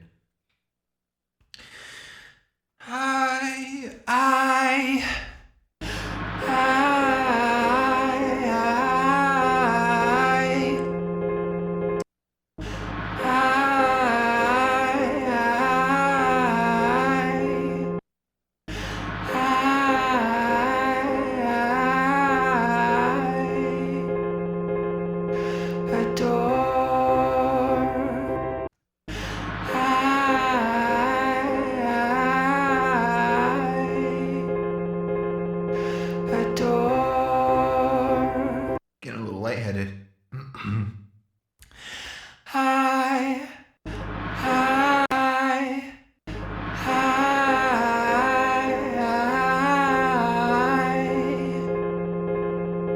Adore. That adore is so weak. Just focus on the first part.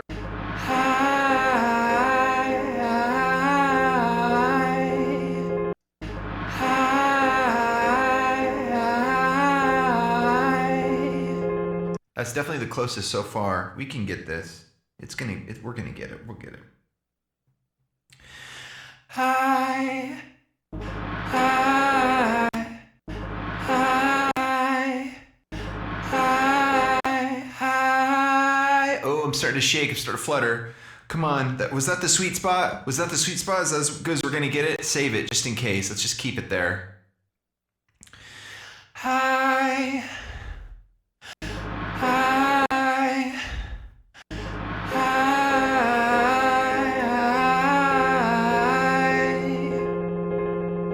Adore.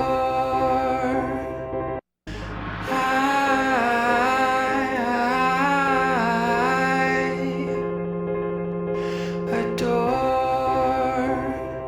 Oh, it's so close, man. It's so close. Do you hear that like weird vibration going on underneath it? There's like a little airplane engine going on underneath it. Very interesting.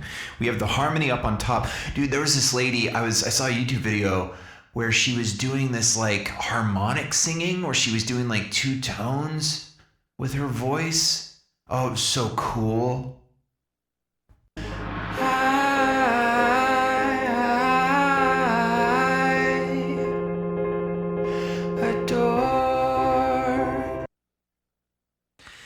Hi. Hi.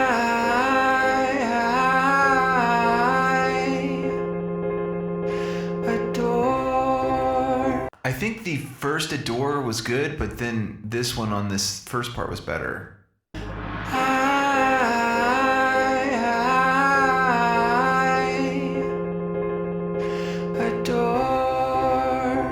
That had the flutter. Both of them aren't good, but yeah, the pitch was okay on that. But I wasn't paying attention to rhythm at all. You definitely want to pay attention to rhythm. You know, when you're singing a vocal, you want to do the rhythm. You know, do the rhythm. Actually, sing the rhythm correctly. That'd be good. That'd be a good thing. It'd be a good thing if to sing the rhythm. Hi. Hi. Don't worry, Savage. I'll be doing this for a second. I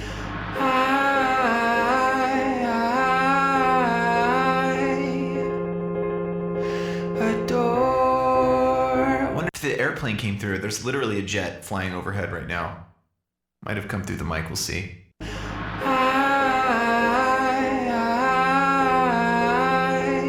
So close, so close. We're so close. Just keep recording.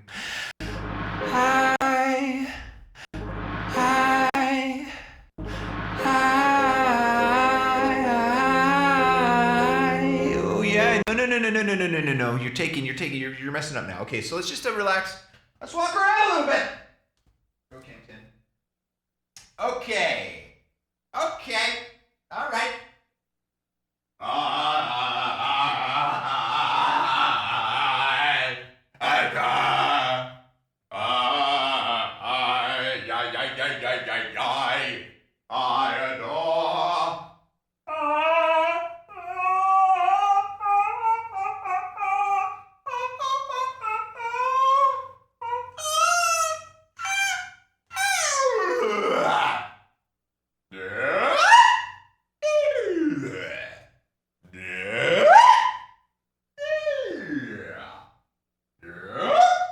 On what charge?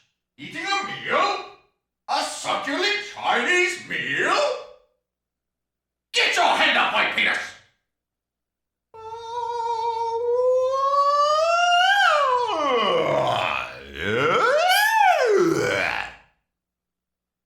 Go Cam 8.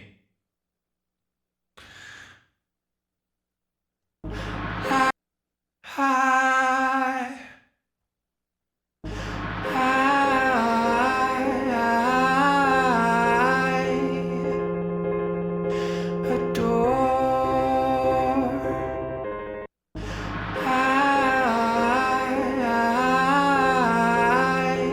Yeah, the pitches weren't too bad, but yeah, we didn't get the rhythm good. Come on, man, you can do this.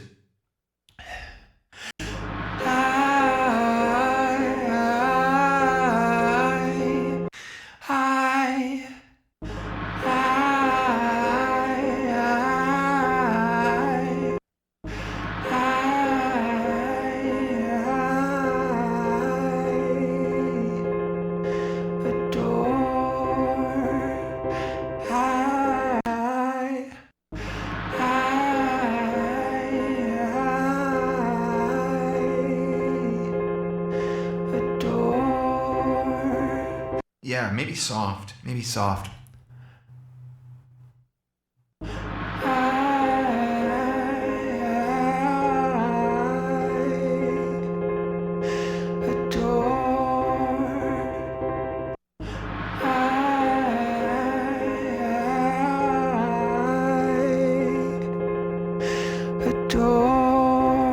Yeah, maybe that'll help.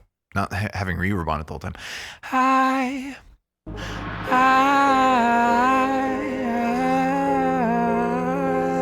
Oh my god, already I can tell it's going to be better. I think the reverb was messing me up, making my mind subconsciously do all kinds of weird little variations in the pitch and timbre.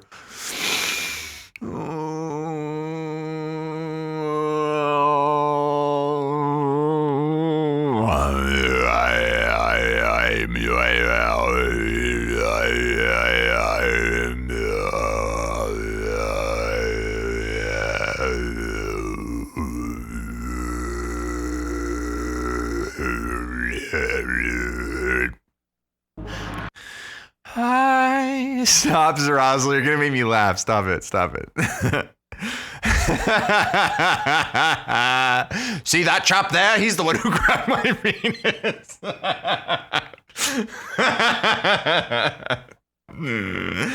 I was so sad when I saw that he died. I was like, my God, what a legend.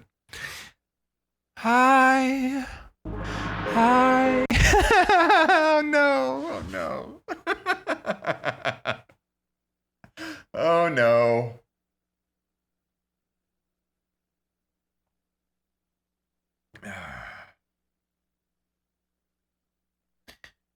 Hi. Roll Crew Moog says, sickest setup. Hey, man, I'm very, very grateful for all the support over the years from everybody to allow this setup to be in existence in reality. And I cannot even tell you how absolutely just wonderful the current iteration of the setup is. I knew I wanted to do a new revamp last year. For the last couple of years, I've wanted to do a revamp where I modularize the rest of the studio, because some of it was modular, but some of it wasn't. And I was like, you know what? This has been a slow move for the last 10 years toward supreme modularity. And we have reached the point now where, like, this morning I timed it. It took me about a half hour to get set up this morning, but every day after the stream, I put everything away. I kind of have like a little, I've tried to get a habit of like making sure that like the setup is like in its sort of its default state every morning, just to keep it organized and keep everything orderly. And so after the stream, I put everything back where it goes and stuff. And it took me about a half hour today to get everything on. It took about 15 minutes to like get all the electronics turned on and all the cameras going and stuff like that. And then it took another like 10 to 15 to get like the synthesizers out, get all the carts set to where I wanted them and get everything plugged in and stuff. And just the ability to move stuff around and to like comfortably make everything ergonomic. And if something doesn't feel right, I can move it and just change the position of everything. Like every day, everything's a little bit different. I'm just trying out different setups and stuff. And I've said it before, I'll say it again, I'll continue saying it as this continues. It cannot be understated, the value of having a modular setup where you can just move stuff around, where you can just be like, I don't like where this monitor is today. I'm gonna tilt this monitor. I don't like where the synth, I'm gonna put the synth on my right side today. It was on my left yesterday, I'm putting it on my right today. See how that feels? It's just so wonderful. It's so wonderful. It cannot be over, the gate is not strong enough. This gate is not strong enough. We're getting all kinds of breakthrough right now. We're getting all kinds of breakthrough. Yeah, the cables, man. There, the gate is now perfected. Yeah, what was I talking about? I don't remember what I was talking about. I was talking about something about, the modularity of the setup. Yeah, and then, yeah, I used to have like an umbilical coming up above the truss, and like it was just a mess to move stuff around and everything. And then now the entire cable apparatus, the entire umbilical comes around the floor, and then it comes to the truss that's right behind this monitor setup right here. And then basically this back truss that's against the wall, I pushed the whole truss up against the wall, up against the front wall. And so that gave me about 4 feet of depth in the back. And then I got rid of my desk. Like I had one of those motorized standing desks. And then I would have it up during live shows and then down during production or gaming. But it was like, I had stuff on that desk and I was just like, it was all static, I mean, it could move up and down, which was cool. But now I have it in the, in the administrative office where I do all like CDs and stuff like that. I have it there, and then it's great because like when I'm like cutting paper and stuff like that, I can move it up and down. It's awesome. But having like just this little, like, this is just like a little basic, like, just like a little like basic, like, little cart desk thing. And then pretty much everything in the room is either, speaking of cables, I'm getting all tangled on the mic cable. Everything in the room is either on wheels or I put those furniture sliders, and the carpet in here is that very thin, fuzzy carpet, like it's like industrial carpet that I got from Home Depot, and it's on the concrete floor. So it's like, it's soft and comfortable to be barefoot, but it's also extremely firm. And so everything is either on wheels and all the carts roll around no problem, or it's on those furniture pads that are like the plastic that like slide on the carpet super easy. So everything slides really easy and rolls really easy. And like, that's another thing. It's like, if you want to move a light an inch, or if you want to move something really subtly, it's like just so easy to nudge stuff. And I mean, that's just, it's wonderful. And it doesn't seem like a big deal. It seems like, what are you talking about? Moving stuff an inch, whatever, just move the thing. But it's like after doing this so long, so many things, you get to the point where it's like little things can really, like, it's crazy. It's like getting a pebble in your shoe. It's like getting a tiny little pebble in your shoe. It's like that can ruin your whole hike, It's like that. It's like, I'm just, the current setup is just this iteration is just, it's just so comfortable and like it's so stable too. I really took the time to make sure that everything was stable with everything. And it's like, it really is. I mean, we get a little bit of nuance with like the mover cam, but that's usually just because I like stop a song in the middle of a performance or something. But I mean, we really, pretty much the only thing that is still an issue is that I almost give myself heart attacks by accidentally triggering the cues. I need to deal with that. There's a couple things on the list and stuff I need to deal with. Not a big deal. But like, I just remember the old days. Like it's like, it would be tough to even get ready for stream because I knew that the road ahead was going to be a hassle just to get ready to go live. And then there's going live. And especially in the early days, you know, when you're first getting out with first starting with streaming or not that into it yet, it's like, anybody will tell you, it's like, it's difficult to hit that live button, you know? I remember in those early days, I'd be sitting there ready to go. And then like, I'd be like, okay, you just got to hit the live button now, you know? And it's like tough. It's especially early on, it's like tough to do. It's like the fear of failure and yeah, it's mostly fear. I think it's pretty much all fear. But anyway, just to even get to that though, to even get to the fear point of going live, it's like, that was like a huge endeavor. And so now it's like, man, everything just like turns on, it all starts up, everything works well, everything's automated. And so then it's like, I get to the point where I'm like, oh, I think I'm ready to go live. And then I just hit the go live button. And it's like, there's no like, what if this messes up? What if this messes up? Did I make sure this works? Did I make sure it's just, it all works now. It all just starts up. Ah, it's nice. I do truly appreciate it. I really, really appreciate it. It's like, it's really nice. It's really nice. See, the thing is, here's the thing. You want to have your setup. You want to have a setup so that when the ideas come, you can put the ideas down. Now, the other thing you need is you need lasers coming out of their butts. You may be wondering why I say that. It's because I have a true appreciation for David Lynch. And he directed the 1984 Dune. And the travelers in the 1984 Dune are these weird, like sperm worm looking things. And they have lasers coming out of their butts. And that's how they travel through deep space. Faster than light is the butt lasers. And that was David Lynch. And I appreciate that. All right. Anyway, so that's the thing with the deal.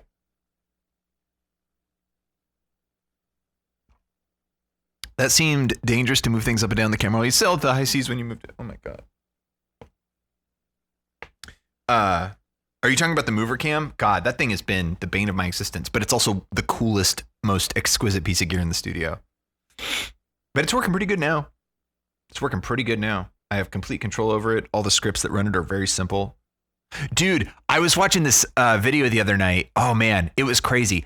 Like people don't understand. Like I don't think about it. And I deal with this stuff all the time, but it's like, I don't think people understand just how much has changed since AI came in. I know that it's like old already and people are like over it. And like, if you look at surveys, it's like businesses were super into it. And now they're like, you know, they're falling off already with like the AI thing because it's not panning out to be what they thought it was going to be because it was pretty hyped up. But if you're using it like I use it, where I'm using it to like code basic scripts to like run electronics and stuff like that and like connect software stuff together and like do little unique niche things, it's so awesome. But I was watching this video the other night and the guy was talking about this lighting system and like it had this feature and he was like, I don't know what that is. Like, if any of you know what that is, could you like mention it in the comments? And like, I'd love to know, but I'm just not sure what that is. And I was just thinking, wow, like there was a time back before 2022 where if you didn't know something, it would be really difficult to find out that knowledge. Because if it was like a specialized piece of knowledge, and still that is true still to this day somewhat, but like compared to then, like if now it's like, if you don't know what the feature is in this lighting system, you just ask like, hey, what does this feature do? Explain it to me in context. What does it do compared to other things that are similar? And give me a little report on that. And it'll give you this like nice detailed report on what that thing is and what other things mean in context to that thing. And it's like the amount of like knowledge and learning that we are capable now. But it was just super funny because it was funny watching that video and the guy's like, I don't know what this is. Could somebody tell me? And it's just like, yeah, I remember back in the day, if you didn't know something, it's like good luck, I guess. Maybe you'll come across that knowledge in a book or something, or maybe some weird forum or something, maybe, hopefully. And now it's just like, the only reason I bring that up is just because the setup mixed with the ability to build these tools now, and like the fact that with the mover camera, I mean, dude, it was so cool. Like, I had so many scripts running the mover cam, and then Gemini is the one that I use mostly. I started out with Grok, and then I went to Gemini kind of halfway through because they came out with 2.5 Pro when I was about halfway through stuff. And I started using Gemini, and it was really nice. But like, I just remember with the mover cam, I was like, look, this is a big deal. Like, there's a lot going on here. Half of it's broken, and we need to figure this out. And I told it all the parts. I told it how stuff was communicating. I told it about USB and COM ports, and like how it's using Dragon Frame, and it's using it as a controller. And here's all my scripts that I'm currently using and what they do and what I want to do. And then I was like, don't write any code yet, but like, I want to make an integrated system where the whole thing works, and just let's start planning that. And it wrote out this plan, asked me questions about what I was trying to do, about certain things that it needed to know specifics on. And we spent a couple hours just communicating on what I want the system to do, what it does now, and what it's capable of. And then it developed a plan. It's like, okay, we'll build these parts. And it even had the foresight to like say, like, we will build this in chunks to assure that each part works before we move on to the next part, because each part builds on top of the next part. And I'm just like, these are all things that, like, a couple years ago when this stuff first came out, like, I would have had to completely come up with this myself. Like, it could have maybe done a little bit of the coding, but I would have had to come up with the whole plan. But it figured out the whole plan, and then I was like, okay, start. And then it built the first thing, and it pretty much, if it didn't one-shot scripts, it was like 2 or 3 times. It wasn't like I was having to do huge conversations where I was having to make it write scripts over and over again. And then with Gemini, it's cool because it doesn't have limits, so you can just keep using it. And that is so huge. I try to use ChatGPT, and I get like 20 messages in, and it's like, that's all you get for the next 4 hours, loser. See ya later. And I'm just like, my God, it's that is the usage limit thing is such a bummer. But Gemini doesn't have that. If you have Gemini Pro, it just keeps going.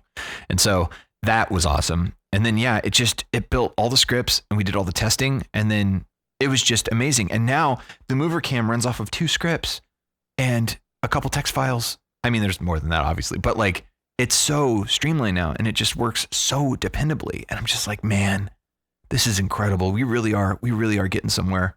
Cause like I've said before, it's like, I can sort of read Python, and I can read C# and I can kind of like see what's going on if I get in there, but I don't know a lot. I'm definitely not a computer programmer, and I don't claim to be. And I've dabbled a little bit, but the kinds of tools that I'm using now, the kinds of scripts that I'm running, I mean, it's incredible. Like, what this stuff does. It's so incredible. Like, even just the, like running the, GoCam 1, left preset 2.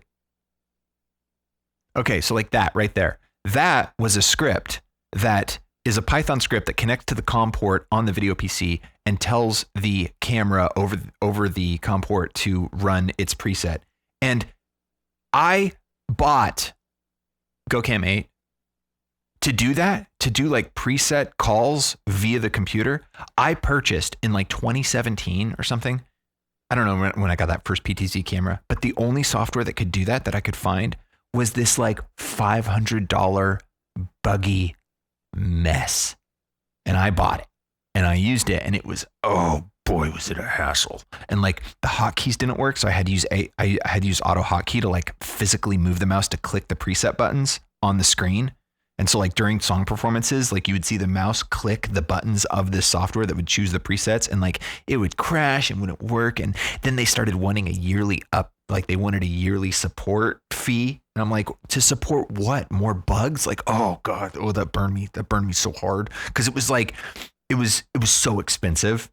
Yet the only reason they charged that price is because no one else had a solution. Anyway, so then like, when AI, like, that was one of the first things I did when ChatGPT came out. I was like, can you write a Python script so I can directly call a preset to a PTZ camera over whatever the cable type is? There's like, it's a protocol. It's like BNC protocol or SNT or something. There's a Sony protocol for talking to PTZ cameras. And it's like, yeah, if you're like a computer scientist, it's like this stuff is super easy and straightforward and like it's obvious and you know this stuff. But it's like if you're just somebody who's trying to make a camera work, it's like you don't know this stuff. So you'll buy some expensive piece of software that's buggy and a mess and it'll frustrate you and it'll be horrible for like 2 years until you figure this out. But with AI coming out, it was like, yeah, no problem. Here's the script. What COM port is it? I was like, it's COM port 3. It's like, okay, here's preset 1 on COM port 3. And then we did 9 other scripts for the other 9 presets. And then I double clicked on one of them and then the camera went, meh. And I was like, are you kidding me right now? Are you kidding me right now? Are you kidding me right now? And that's been the whole experience for the past like year or so. It's just been incredible to be able to like improve these systems so easily with this, with coding with this stuff. Cause it's like, man, it's like we, I don't know. It's like we're standing on the shoulders of giants who like developed all this stuff and designed it all and built it all. And then they train these models on just trillions of forums and trillions of, scripts. And so it's just, it knows how to do all this crazy stuff. Like, and I know it's like, it's not that crazy to like somebody who knows what's going on, but to me, it's like magic. It really is like magic. The fact that all my computers are now communicating and they can all like tell each other what to do. And it's just so smooth. It's like, they're all running on like one Python script, which has like, 0.001% CPU usage. It's just staggering. And then you can build UIs and all kinds of stuff. It's like the fact with the voice thing that I built last week, that literally took me like an hour and it's an app.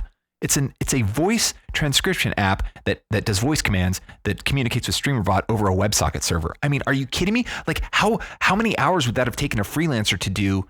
Like what would they have charged you to do that? I mean, it's crazy. I mean, granted, it's like a lot of people are getting pushed out of the market now because it's like they can't do that lower level coding work for people. And it's like, you need that next tier up and like that last rung of the ladder is getting pulled out. And it's like, I understand that the implications of that. And it's a serious situation that we need to like think about. But at the same time, for somebody like me who's just trying to build this stuff, trying to do it quickly, and there's always new little things going on. It's like, it's incredible. Dude, this desk though, it's this tube with these little thing with the deals, and I got to tighten them up. Visca, thank you, Alka. See, Alka knows what's up. Alka, dude, Alka's listening to me talk about this stuff, and Alka's like, yeah. Like, yes, you noob. Yeah, Visca, noob.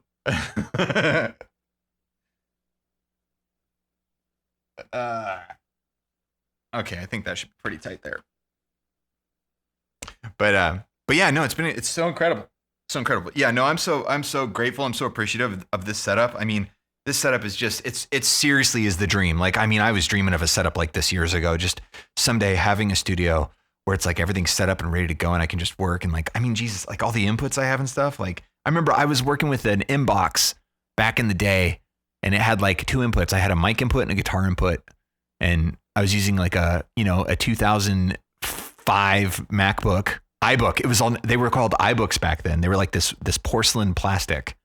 And I was using that with like Pro Tools, I want to say Pro Tools 7 or Pro Tools 8, something like that. Now, you may be wondering, did it still crash back then? Yes, it did. It did, even, crazy enough, even using a Mac, where like with Macs, it just works, right? It's crazy. Pro Tools was even crashing on Macs back then. Unbelievable. Anyway, I digress.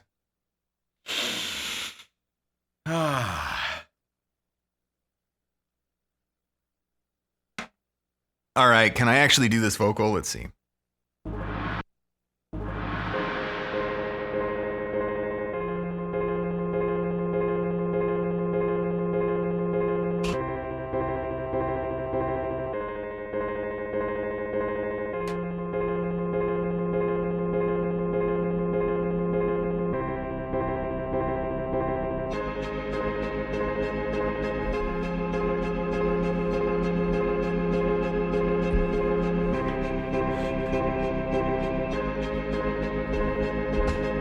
So funny, I have the cable like.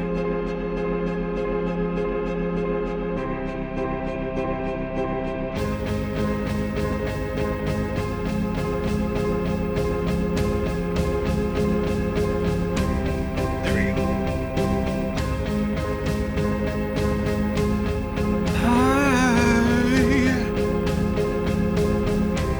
Yeah, there we go. Here we go. Okay, this is better.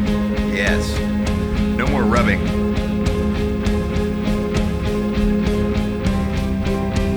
Yes. Yes, that's good. That's good. Okay. Okay. Okay. Go through the door. It won't open. You gotta push it. When I buzz you in, you gotta push it. Go through the door. I can't go in the door. It's a solid. Oh, Jesus. Kyle Dunnigan, for those who do not know. He's great. Okay. He does a great Bill Maher. Okay. Okay. I. 1, 2, 3, 4.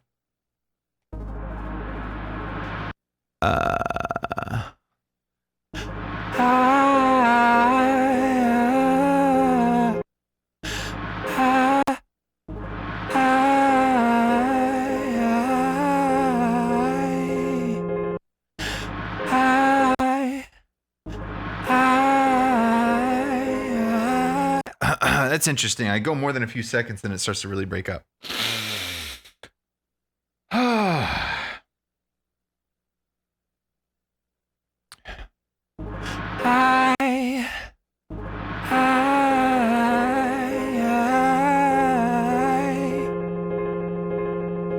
Adore. Gotta turn the gate back down again.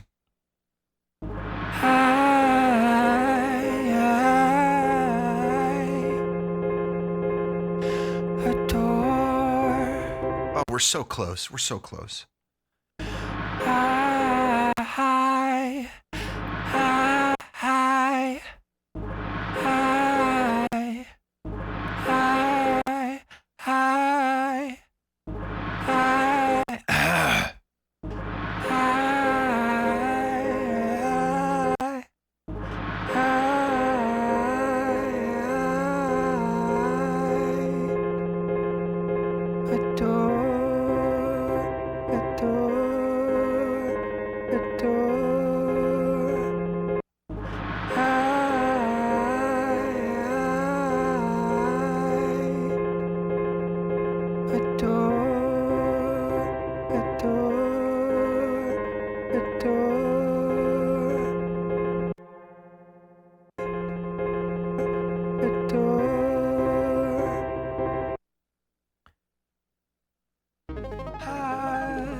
Yeah, it's like flat. It's not.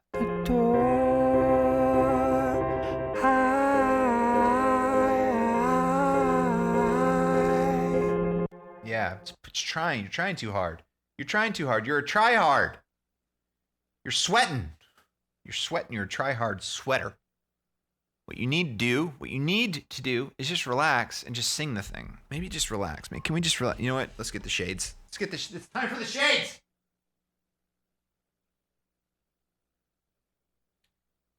Need to relax. Need to chill it out. We might have to bring the cushy sheet. The cushy sheet.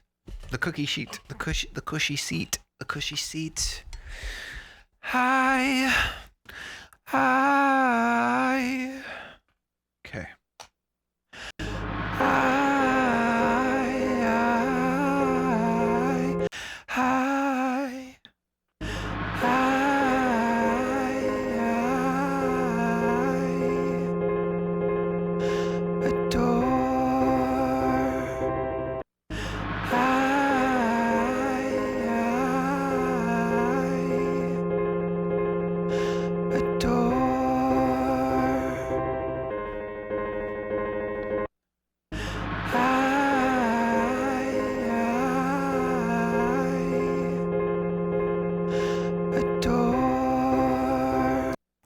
We're like an electron right now. We are just orbiting the nucleus so closely and so quickly, but we just can't hit that barrier.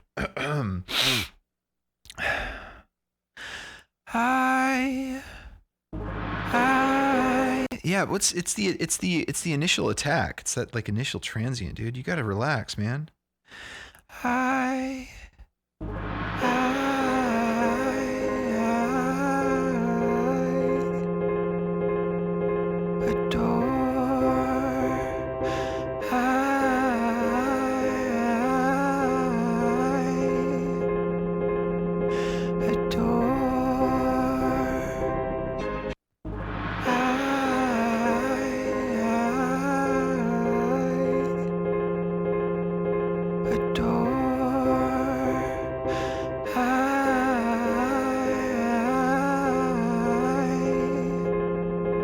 Scoro, I'm using the Presonus Quantum 2626. I was using the original Presonus Quantum, and then when I upgraded my computer, it had Thunderbolt 4, and the original Presonus Quantum was Thunderbolt 2, and Thunderbolt 2 can work with Thunderbolt 3, but guess what? Thunderbolt 2 cannot work with Thunderbolt 4, so my beautiful Presonus Quantum interface no longer worked once I got my new computer with Thunderbolt 4, which I didn't realize this until I got the computer. And once I got the computer, I was like, well, I like the computer. I definitely want to have a new state-of-the-art computer with Thunderbolt 4. That's great, but I need an interface that works with Thunderbolt 4 because I need low latency. So I had to get the Quantum 2626, which is actually cheaper than the original Quantum. However, it doesn't have the digital display, and you can't digitally control the preamps with digital. So you have to physically go over and turn the preamp knobs to turn them up and down. However, it does work with Thunderbolt 4 because it's a Thunderbolt 3 interface, and it does work with Thunderbolt 4. We lost camera. Have we really been streaming 3.5 hours? How long have we been streaming? Oh, we've been streaming 4 hours. So our battery's been lasting 4 hours. We got 4 hours out of that battery. All right, sweet. Go Cam 2. I'm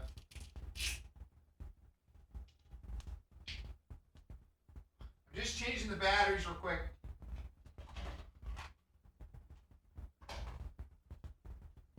Might as well change it on the on Cam 7 too.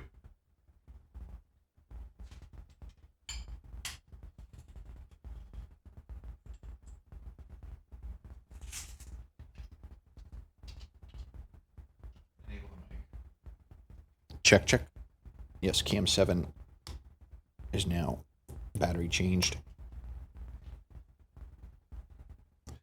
Interesting thing about the G9 though, when you change the battery with the power on, you have to like unplug the actual physical battery and then plug it back in. It's super funny. Go Cam 7. Show cams. Yeah, looks alright. Looks pretty good. Looks pretty good right there. Looks like good stuff. Good stuff right there.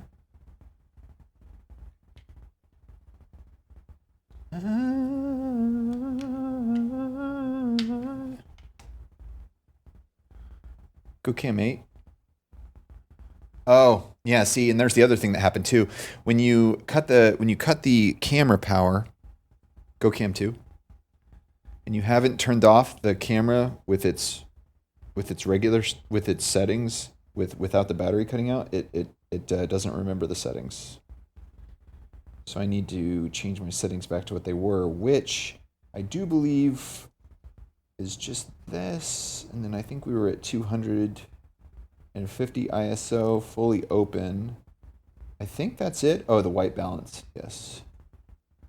And then white balance. There you go. Go Cam 8. And then we have phase detect autofocus. Cool. The continuous right there. All right, sweet. All right, cool.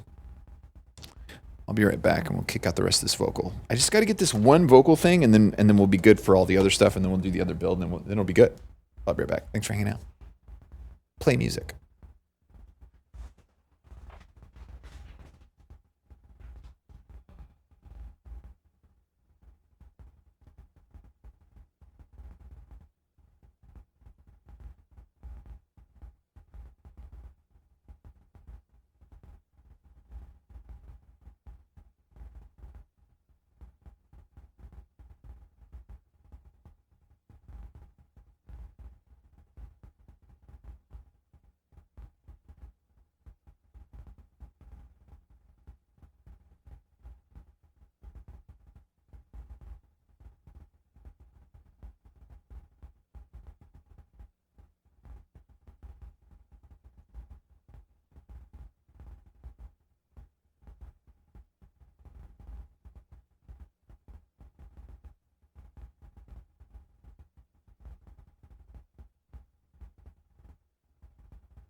Let it get out. Had to know it would give up when rivals come one by one. My mama always said.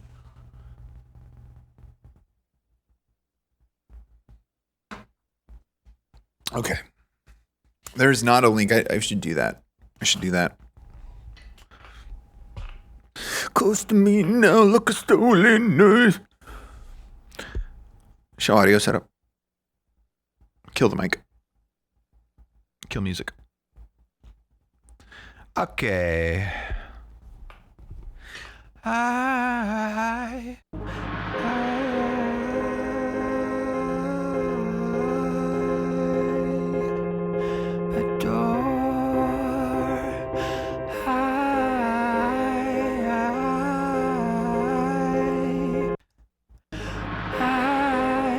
Man, dude, this is so tough.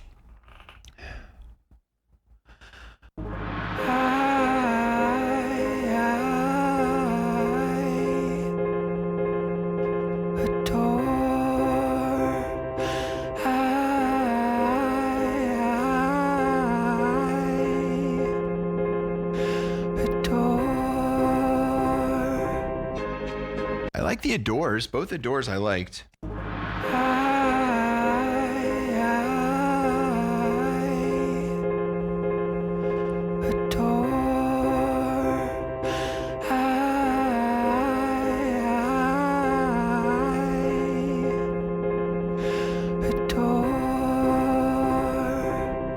Oh, yeah, I like both Adores. The I gotta get that figured out, man. Just there's so many elements to it. There's the note changes, there's the timbre, there's the pitch, there's the rhythm. You know, all the basics. It's technical. Yeah, I start a little harder and then I get softer, and it's like I need to be soft the whole time, but it's like I get excited and nervous when it starts, and I just, you know, I just want to do a good job. You didn't even say please.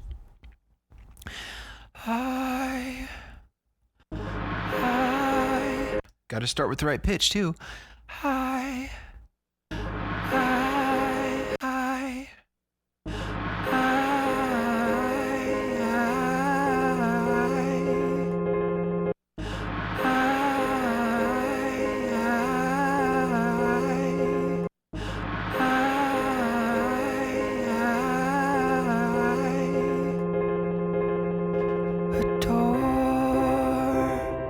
I might be okay with that.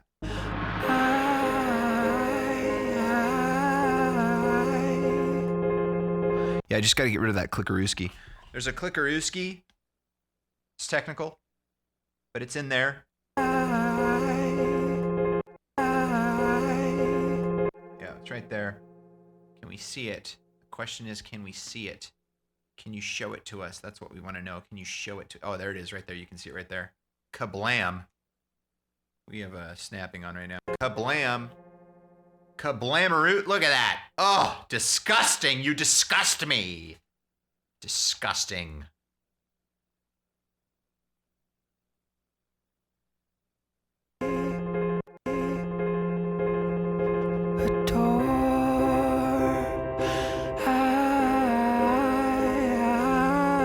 Okay, cool. I like the first one, I think.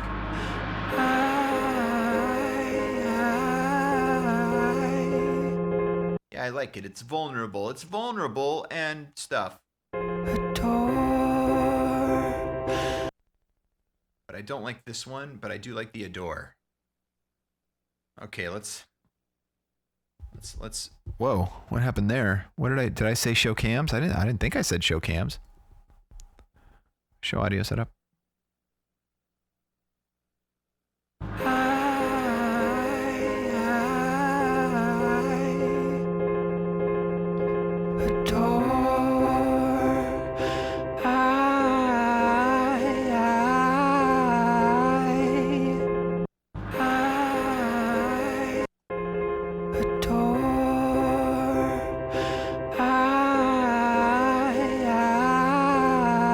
Just pushing a little too hard.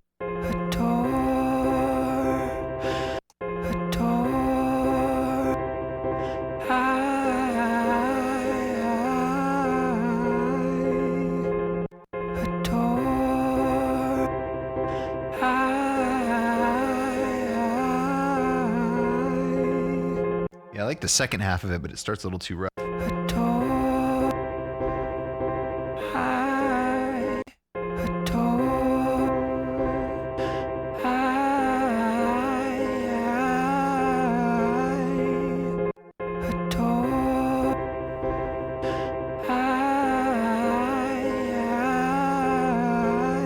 Yeah, all the second halves I'm not minding, but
I didn't realize I was so late on that. Now here, can we, do you think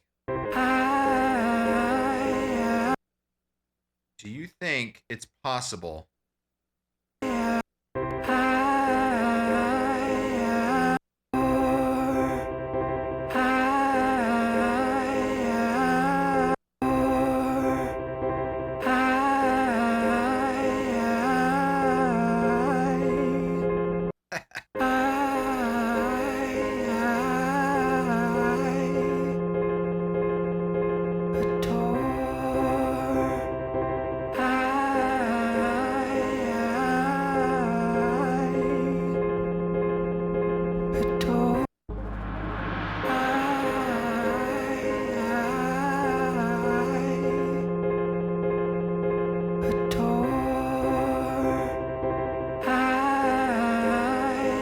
Yeah, it's just the attack.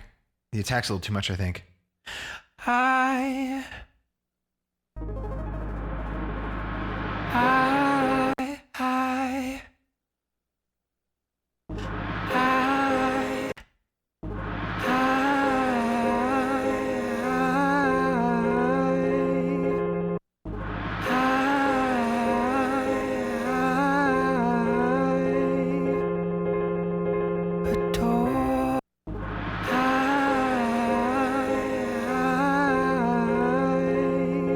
Man, I kind of like that. I kind of like that one. I think.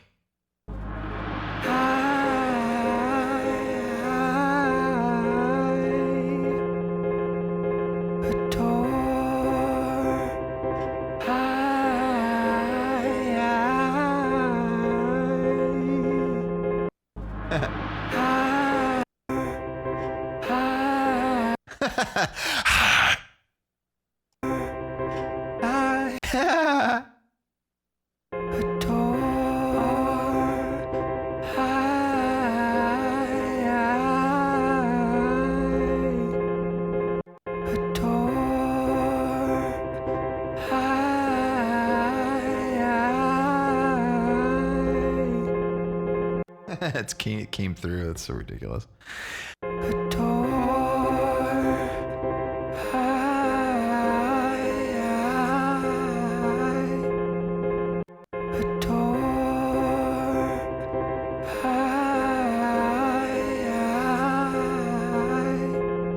I could see using that, but I'm not going to.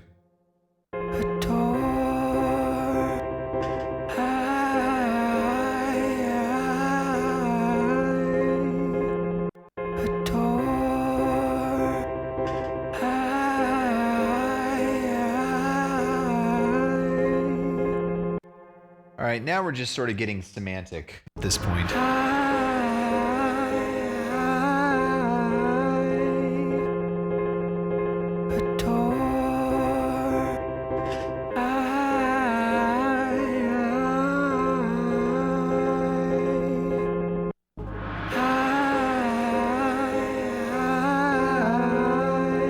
I like the first part. I like this little dip thing. I don't think I could duplicate that, but I gotta make the I longer, the ending of it longer.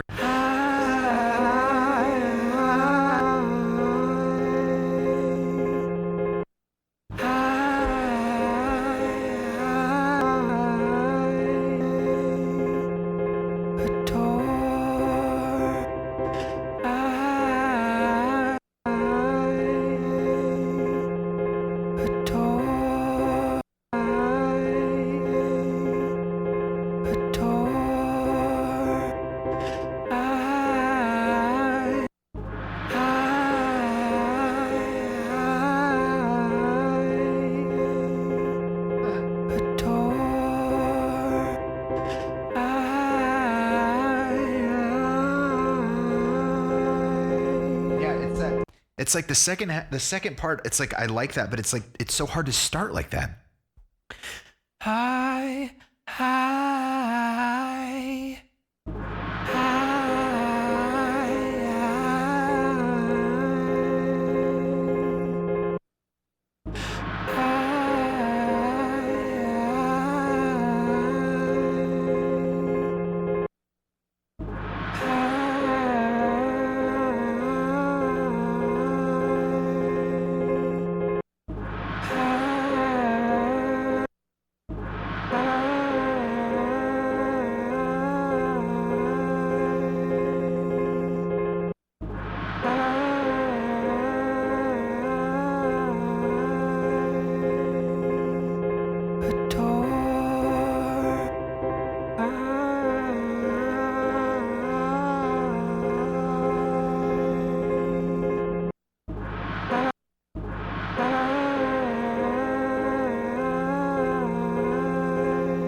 That might be it.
there's too much of like an ah and not enough of an I. But God, I like it. It's so close, but I. Yeah, it just needs more of a ha.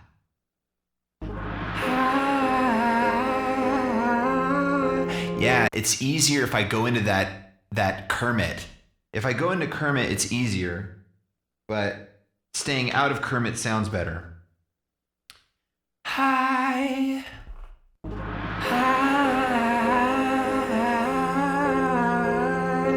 It's just less controlled.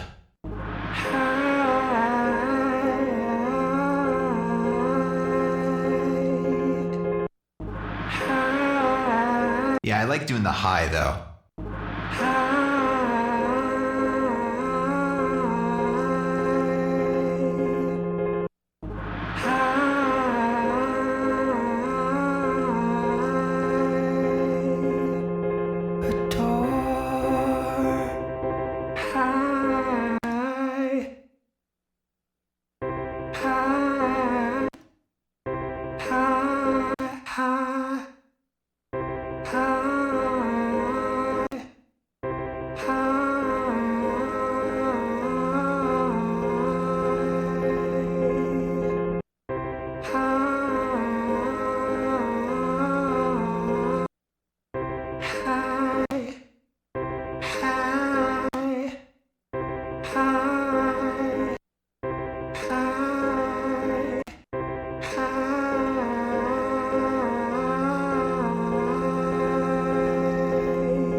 Yeah, it's that dip note now. That's the only one I'm messing up now.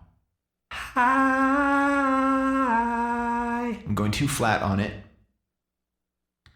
So it's just a dip. Don't even dip. It's okay if it's sharp.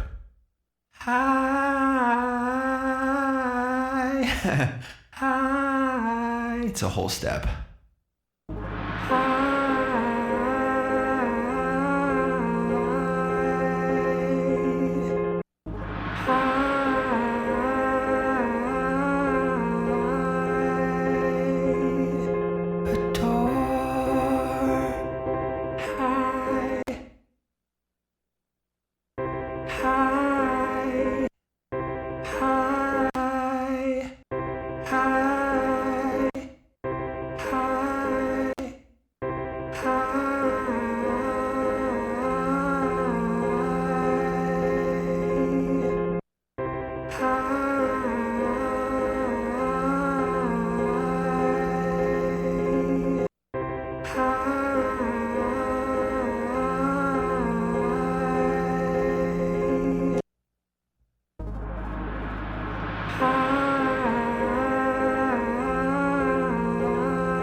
clicks, but like, I really like that take. I don't see it though. Where is it? Where are you?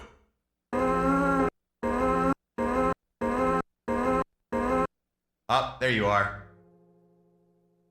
I think somewhere in here.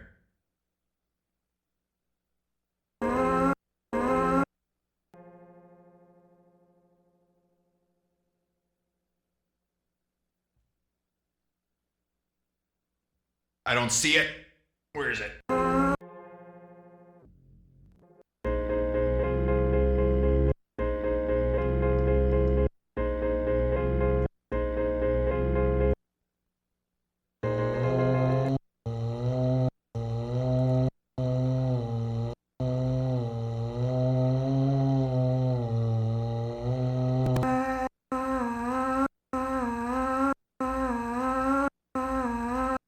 Like right on the downbeat.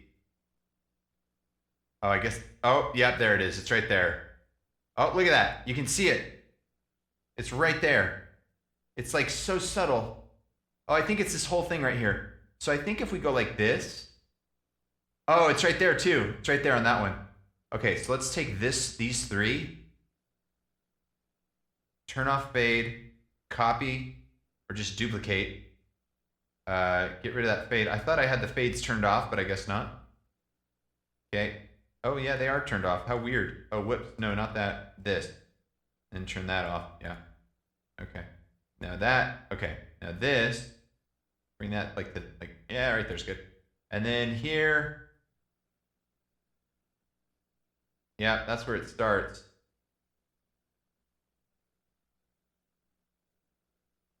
Yeah, so literally like right there is the only spot you can do it. Okay.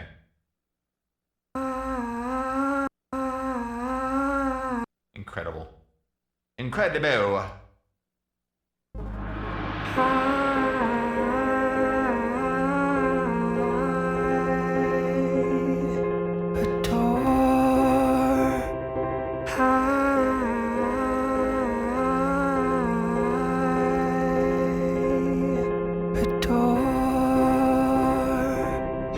Yeah, I think it's better without reverb.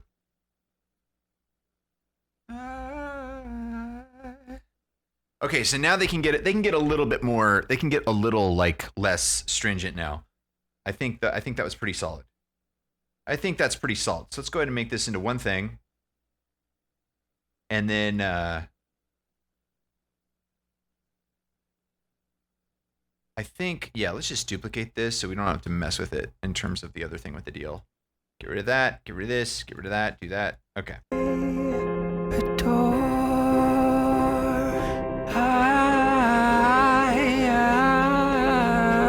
Because I'm going to start layering them here, so it's not as big of a deal.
so breathy. I'm getting lightheaded.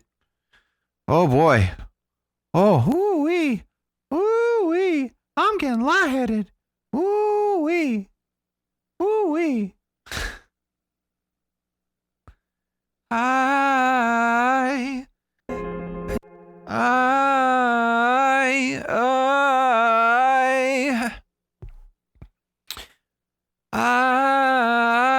I think this one will be left. This one will be right.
All right, let me get these basically mixed, and I'll add some more.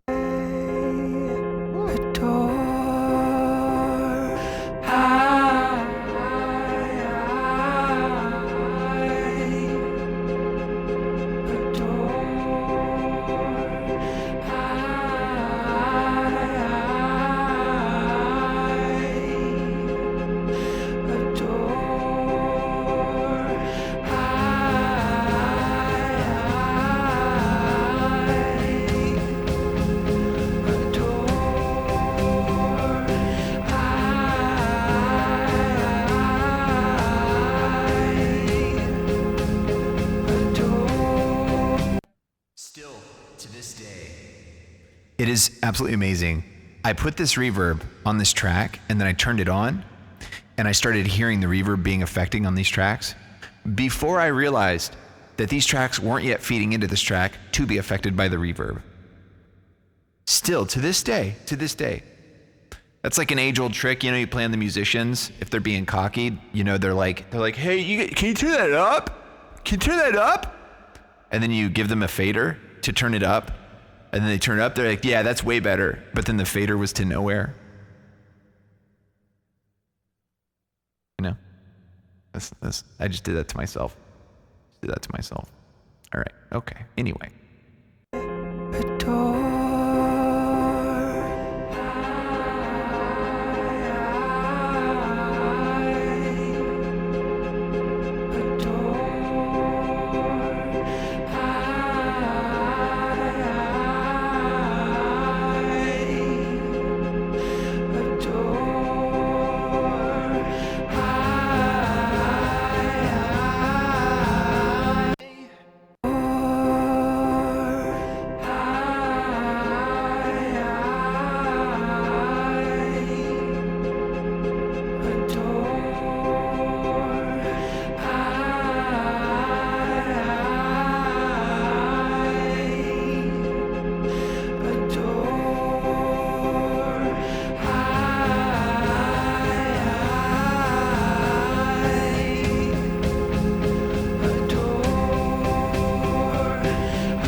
It's funny, with 3, With 3, I was like, it's not enough yet. It's not enough yet. And then with 4, I was like, oh yeah, now we're getting here. And I think with 5, it's going to be like, yes.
Adore, adore, adore.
Yeah!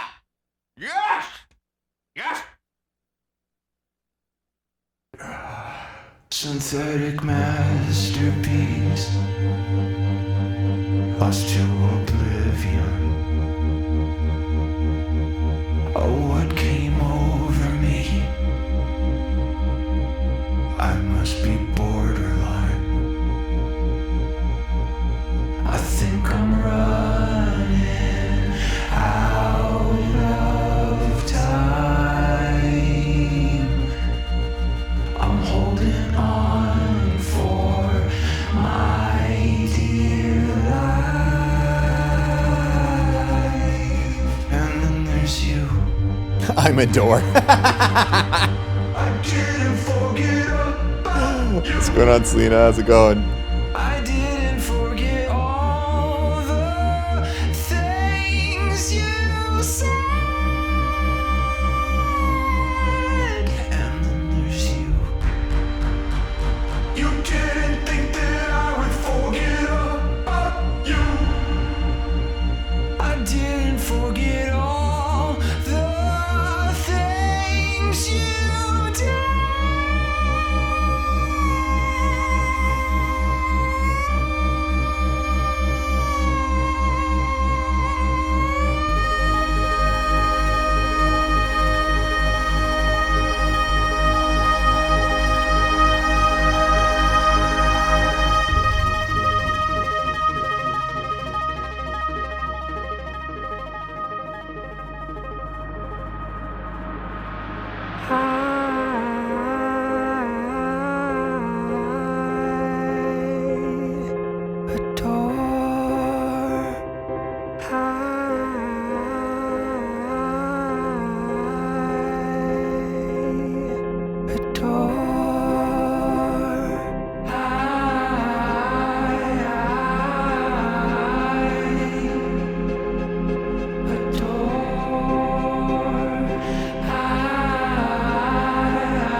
Show cams.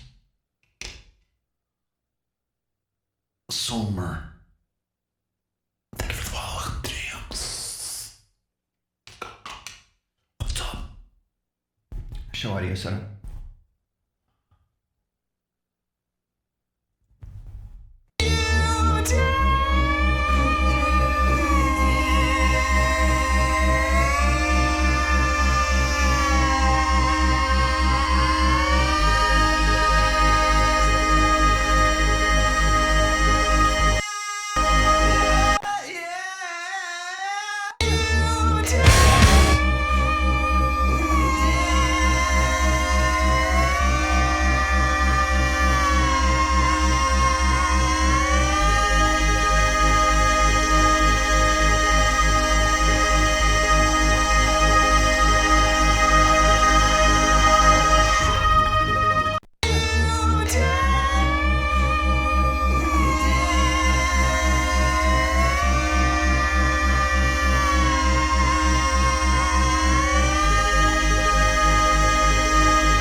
The piano sounds like it's a little like off or something, the delay. I don't know if I did something or what, but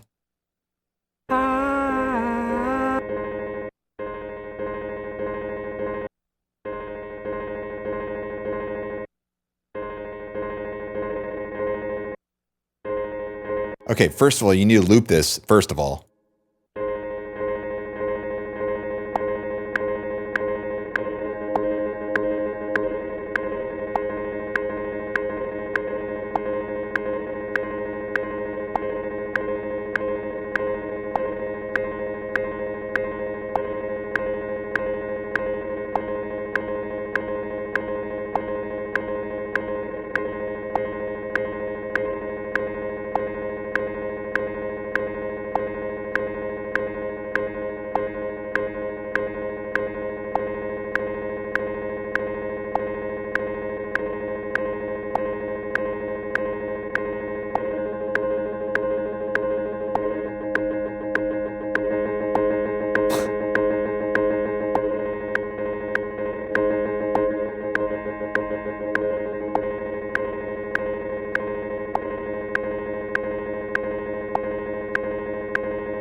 I like the 30-second.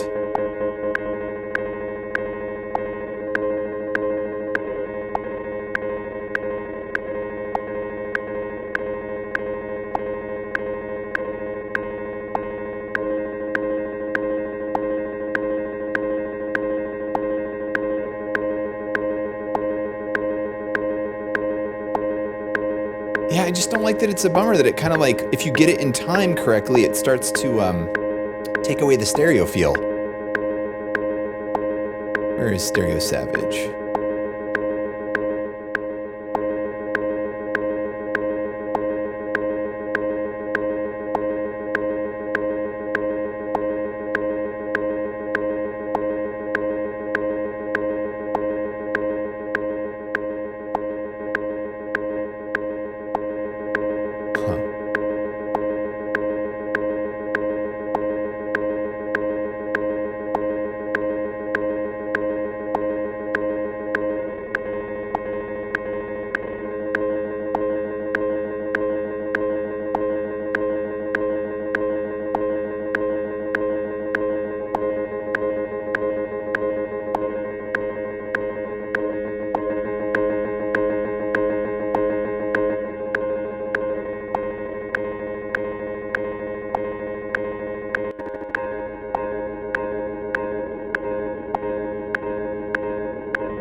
I mean, I guess really all you have to do is just take some of the low mid out.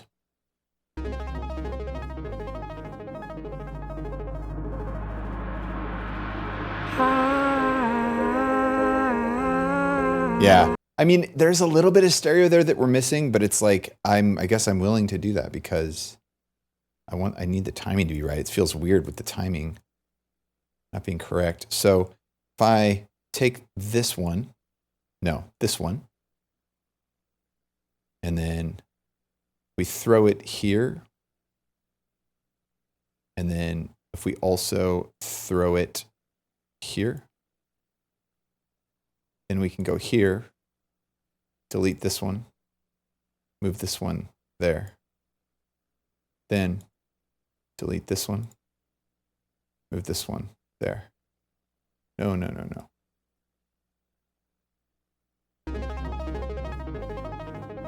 I think I did the same thing with the EQ, right?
gotta do something better with that fill.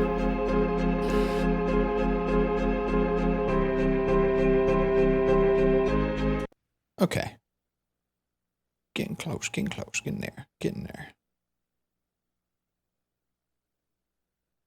The payoff is coming. Synthetic masterpiece. I'm sick of seeing this. I'm getting rid of it. Lost to oblivion. Oh, what came over me? Machine. I must be borderline. Piano mic, piano instrument. I think I'm running out of time. I'm holding on for my dear life. And then there's you. I didn't forget about you. I didn't forget all the things you said. And then there's you. You didn't think that I would forget about you. I didn't forget all the things you did.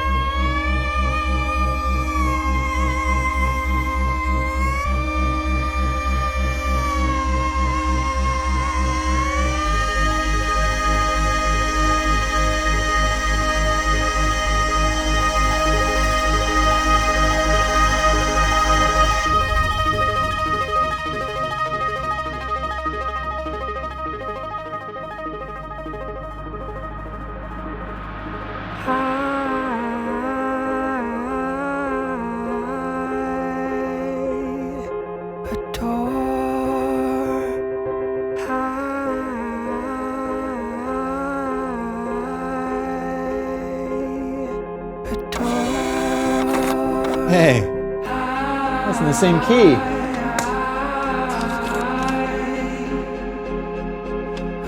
Yakumo888, what's going on? Thank you for the follow. Welcome to the jams. Why aren't you focusing? There you go.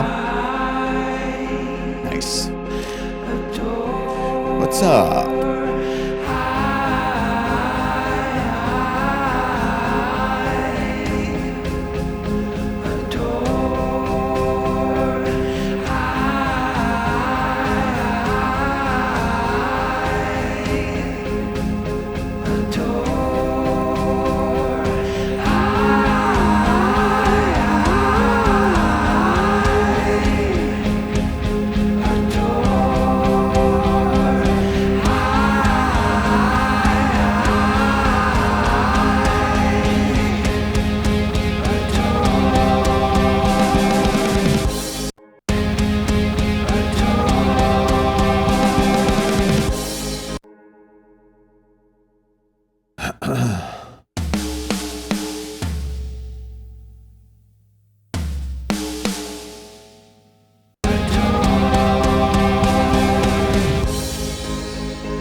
So I don't have to worry about it. We'll just duplicate this because we have the power.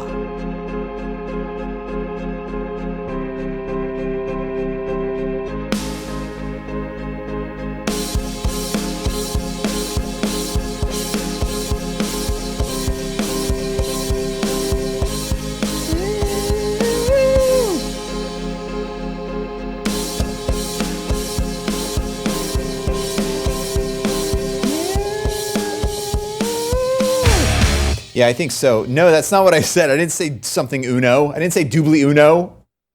Gosh.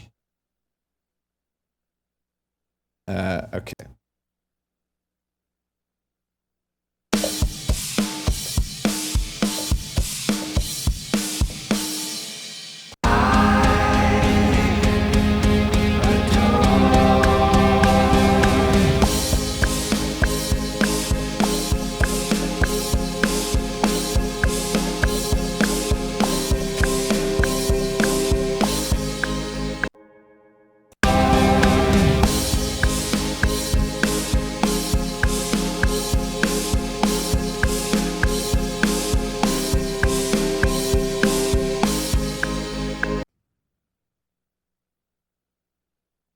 Blech.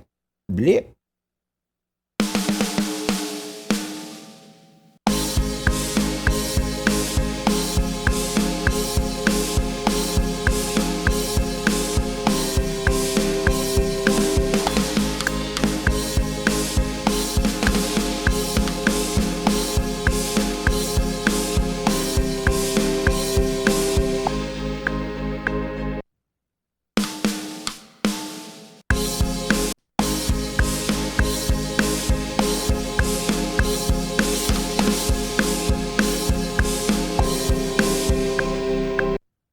Ooh, that was interesting.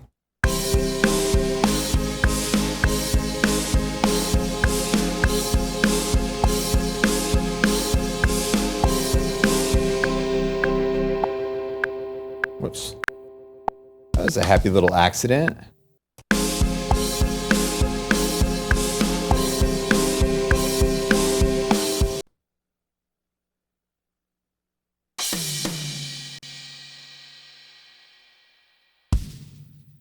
See how that sounds in context.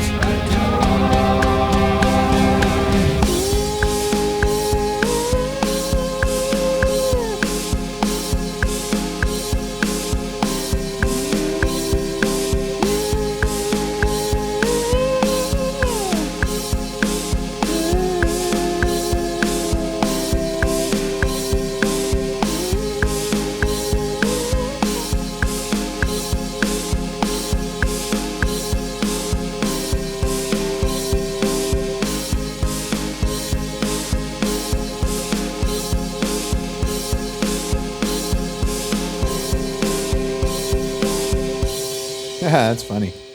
Yeah, there's a lot more that's got to happen with that.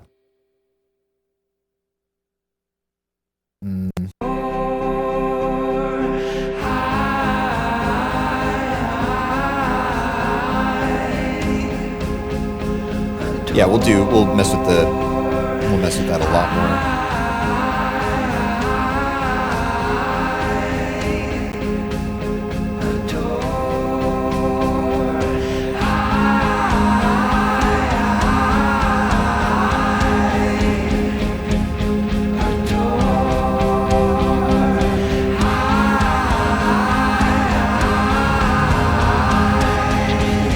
Reaper record.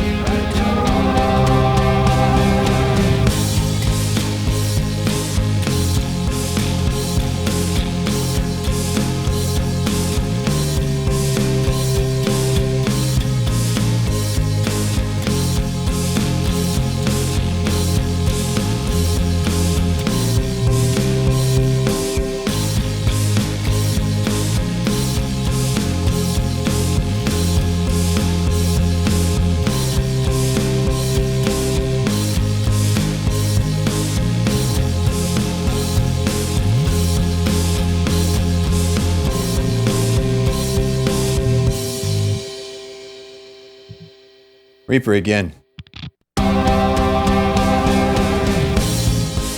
Reaper again.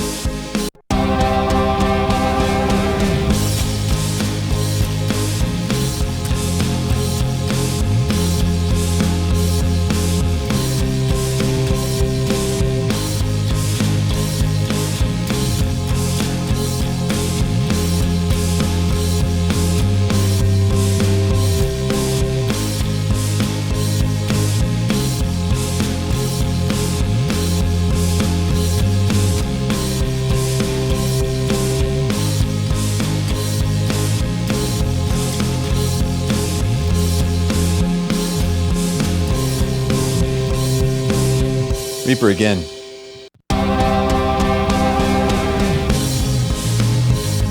Reaper again.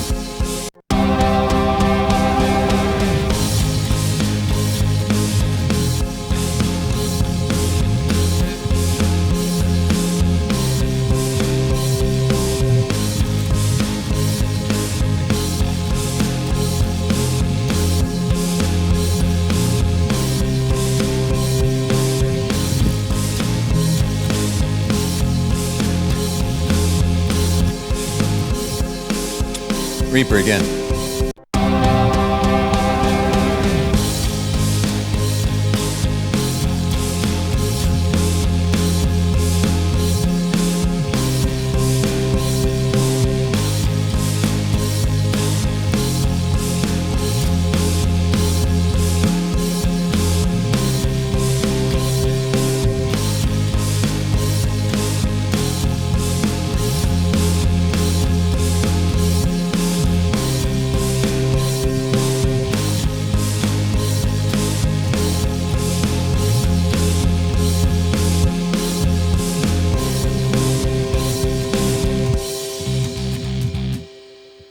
Reaper again.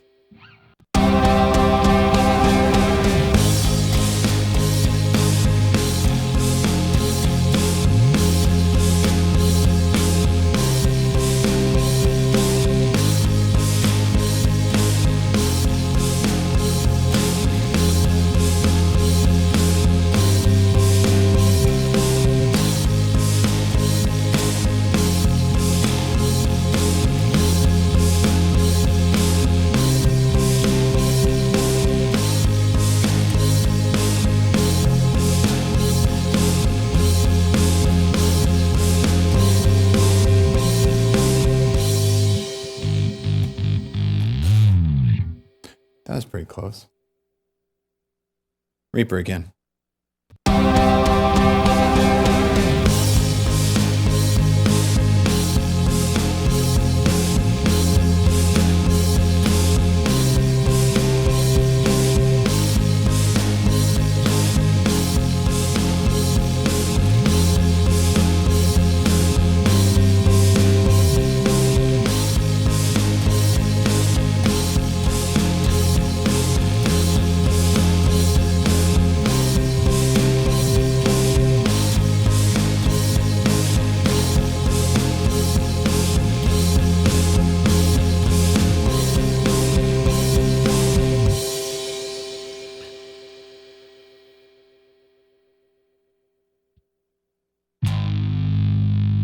I guess I'll do this just to have it.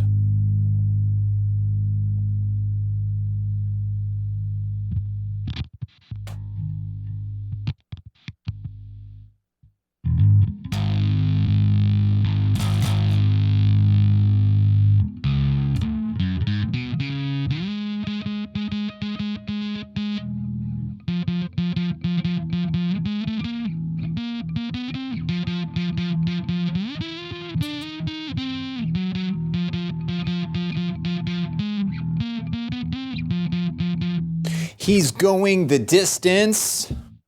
He's going for speed. She's all alone in a time of need. Because he's racing and pacing and plotting the course. He's fighting and biting and riding on his horse. He's going the distance.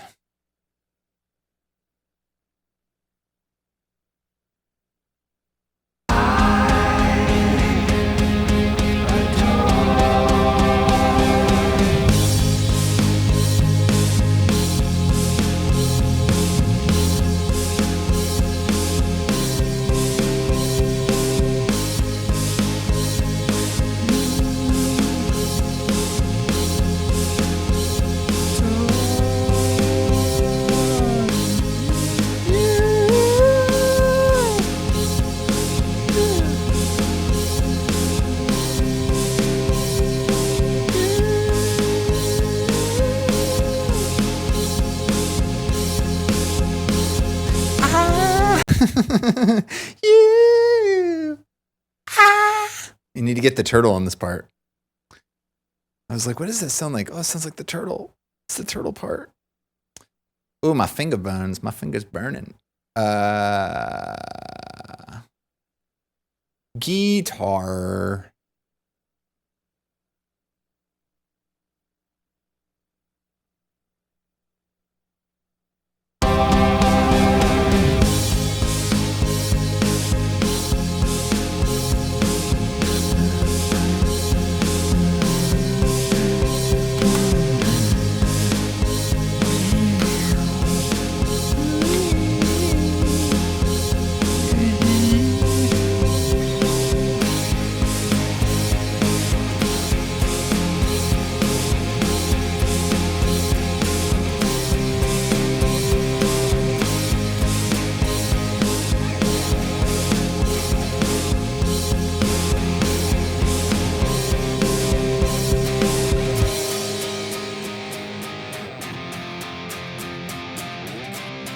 Dude, what's going on with this thing? It's like getting interference right now. It's been doing this lately. What's up with that? What's up with that? Okay, number four. Number four.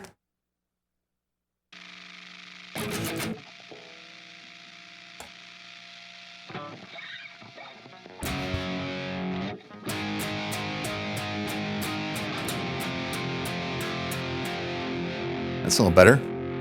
That's a little better.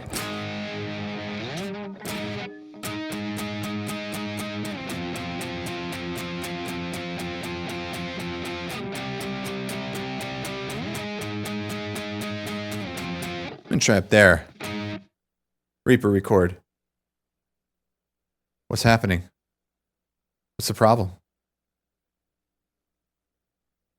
Wonder why it's not recording.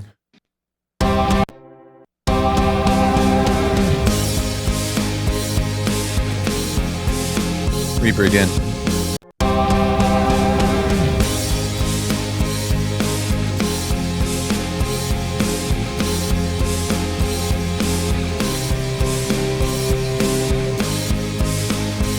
Reaper again.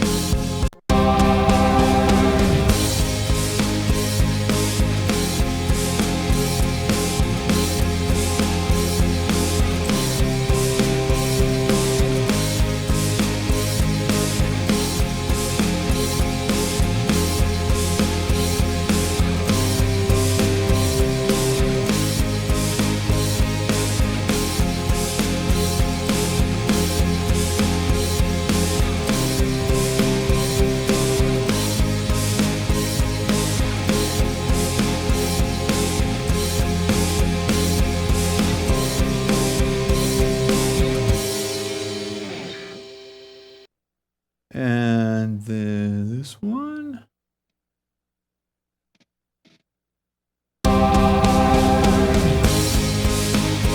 Reaper again.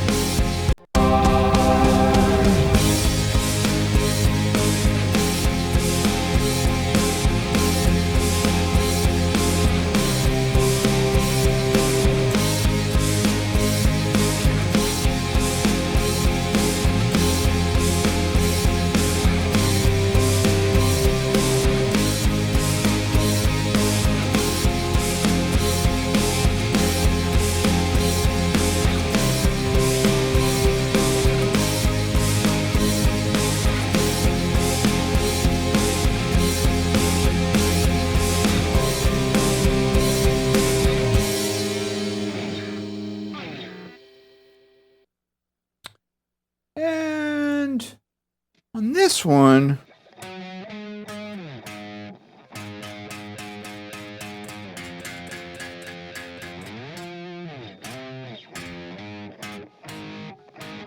let me try doing it. We'll try it. We'll try it.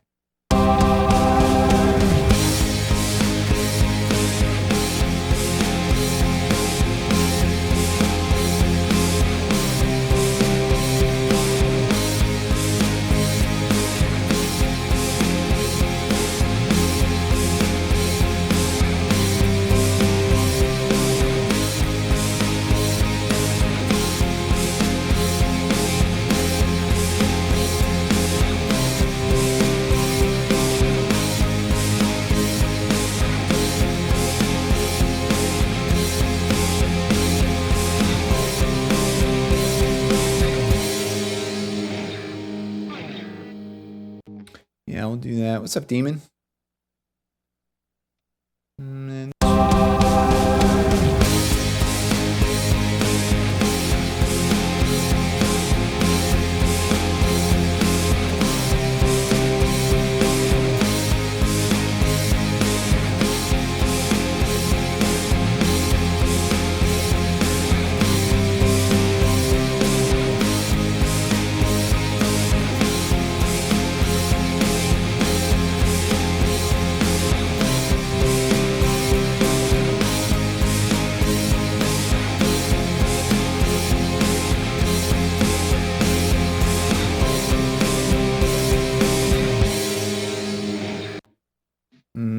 and then let's duplicate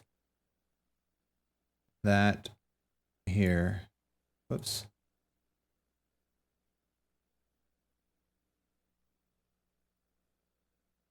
And do that, and then duplicate one more time.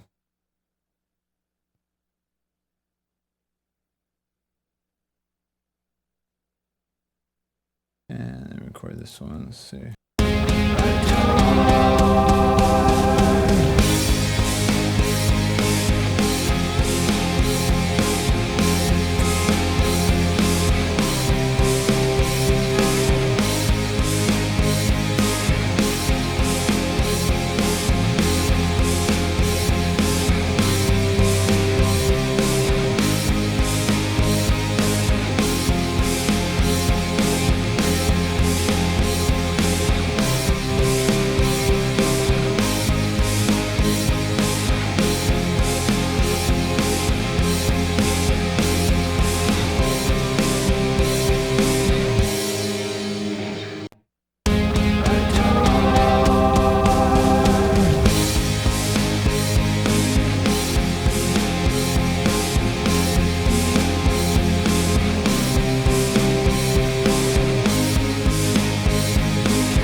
Well. All right, let's get in here. Yakuma, what's going on? Thank you again for the follow, right? You followed. Yeah, you just followed. Yeah, nice. Nice. Okay, we do this, we do that, we do that. Then we, whoops. Do this, and this, and this. And a little bit of that. Oh, this is a bummer. I must have changed one of my things with the deal. Ugh. That's annoying. I changed so much stuff for the orchestral templates. I can't remember half of what's changed. It's fine, whatever. You made your bed.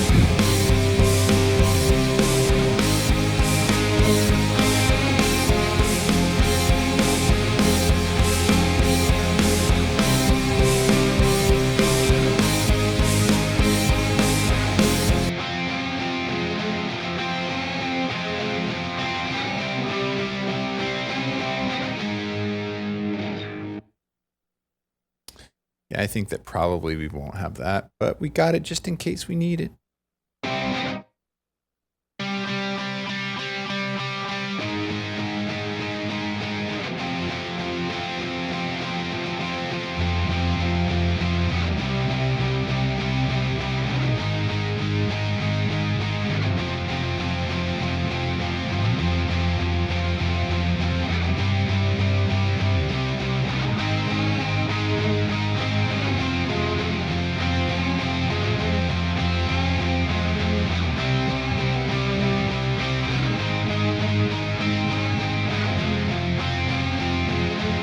Yes, open up the browser. Go ahead. Yep. Don't you wanna download the new thing? I know you're trying to do your work right now, but why don't you download the new thing? Why don't you download the new thing and then you can do that work? No, don't do the work. Don't try to do the work right now. Just download it. We want you to download it. We don't send you an email. We tell you to download now. Download now.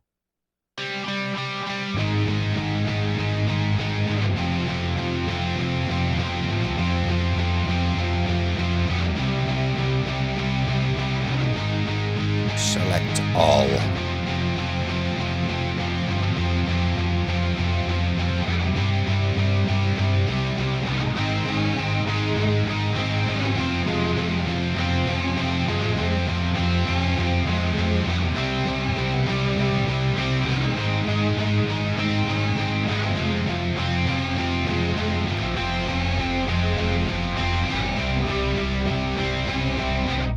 Wow, I think I might want to keep that Hypertune on there. Anyway, you do that there, that thing there, and then you do this, then you do this, then you go like this, you right click and you say apply. And then you undo it because you forgot that the thing was running in the background. And then you come back here and then you can do it. What is that thing? ARA edits are pooled with other media items? What are you trying to tell me? What does that even mean? I don't even understand what you're saying. But it doesn't matter because you're gone. You're done. You're done.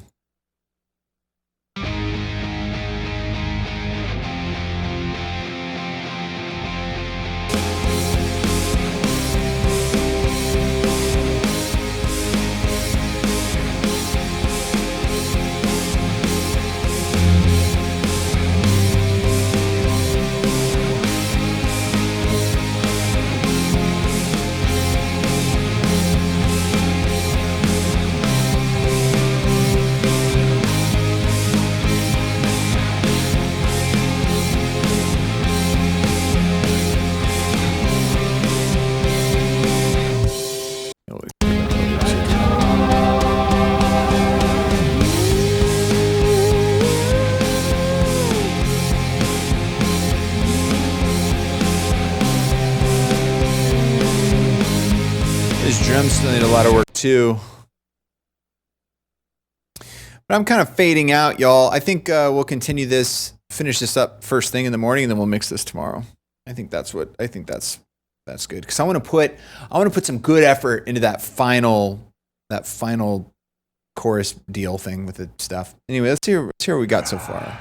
Synthetic masterpiece. What's going on? Lost your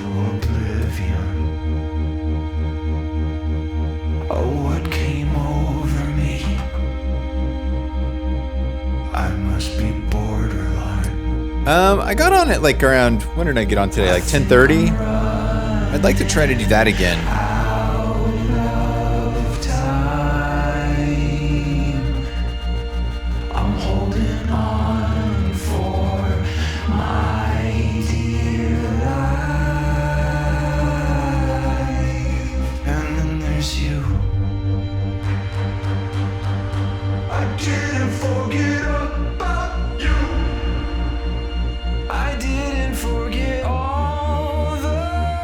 Theme park, nice. Haven't been to one in a while.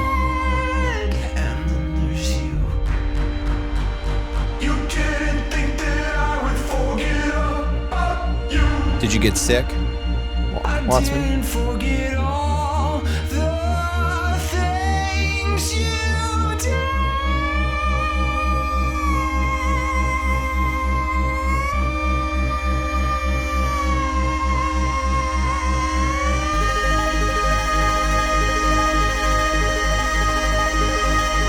I can feel there's something else that needs to happen right here too, but we'll get there.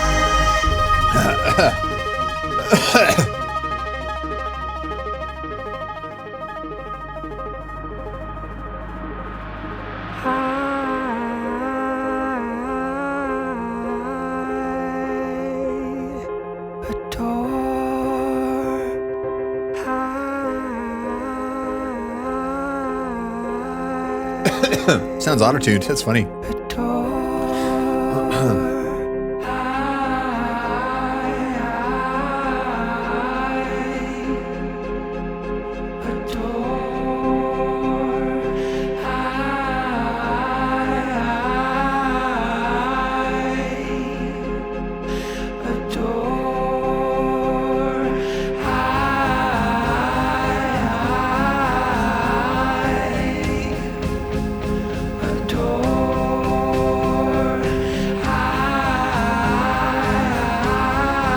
It's gonna sound so good when it's mixed.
Ring the door. Ring. You. I'm undecided whether it's just going to be like a U and totally cut off, or if it's going to be like a you,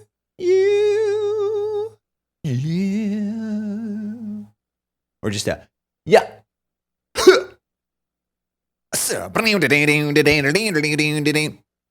I got to my knees and I begged my mother with the bottle in one hand. God, I love that song so much. Okay. Hey, thanks for hanging out. Thanks for hanging out today. Good times. Good way through this. So yeah, we'll do that last part tomorrow morning. Fix some drums in there. Get it layered in there a little good. Do the vocals for that part. And then spend most of the day tomorrow on mixing this and getting this finished. That's some language, I'm sure. And yeah. And then if you want to kick out some jams, Friday we'll be doing a jam kickage show. And then if all goes well tomorrow, we'll start the next song on Monday. And we are just making our way right through this thing. We're just cruising along. We're just cruising along and saying we're gonna get this thing done. We might get this thing done. We're gonna be halfway before you know it. We still have 6 weeks or 7 weeks. Good stuff. Hey, whatever you're doing today, tomorrow, this afternoon, this evening, whatever it happens to be, wherever you happen to be, always remember, never be afraid. Thanks for hanging out today, everybody. Good times. I'll be back on in the morning. I'm going to aim for... Let me see. Can we be realistic for once? I'm going to aim for before 11. Like, I really want to be on before 11.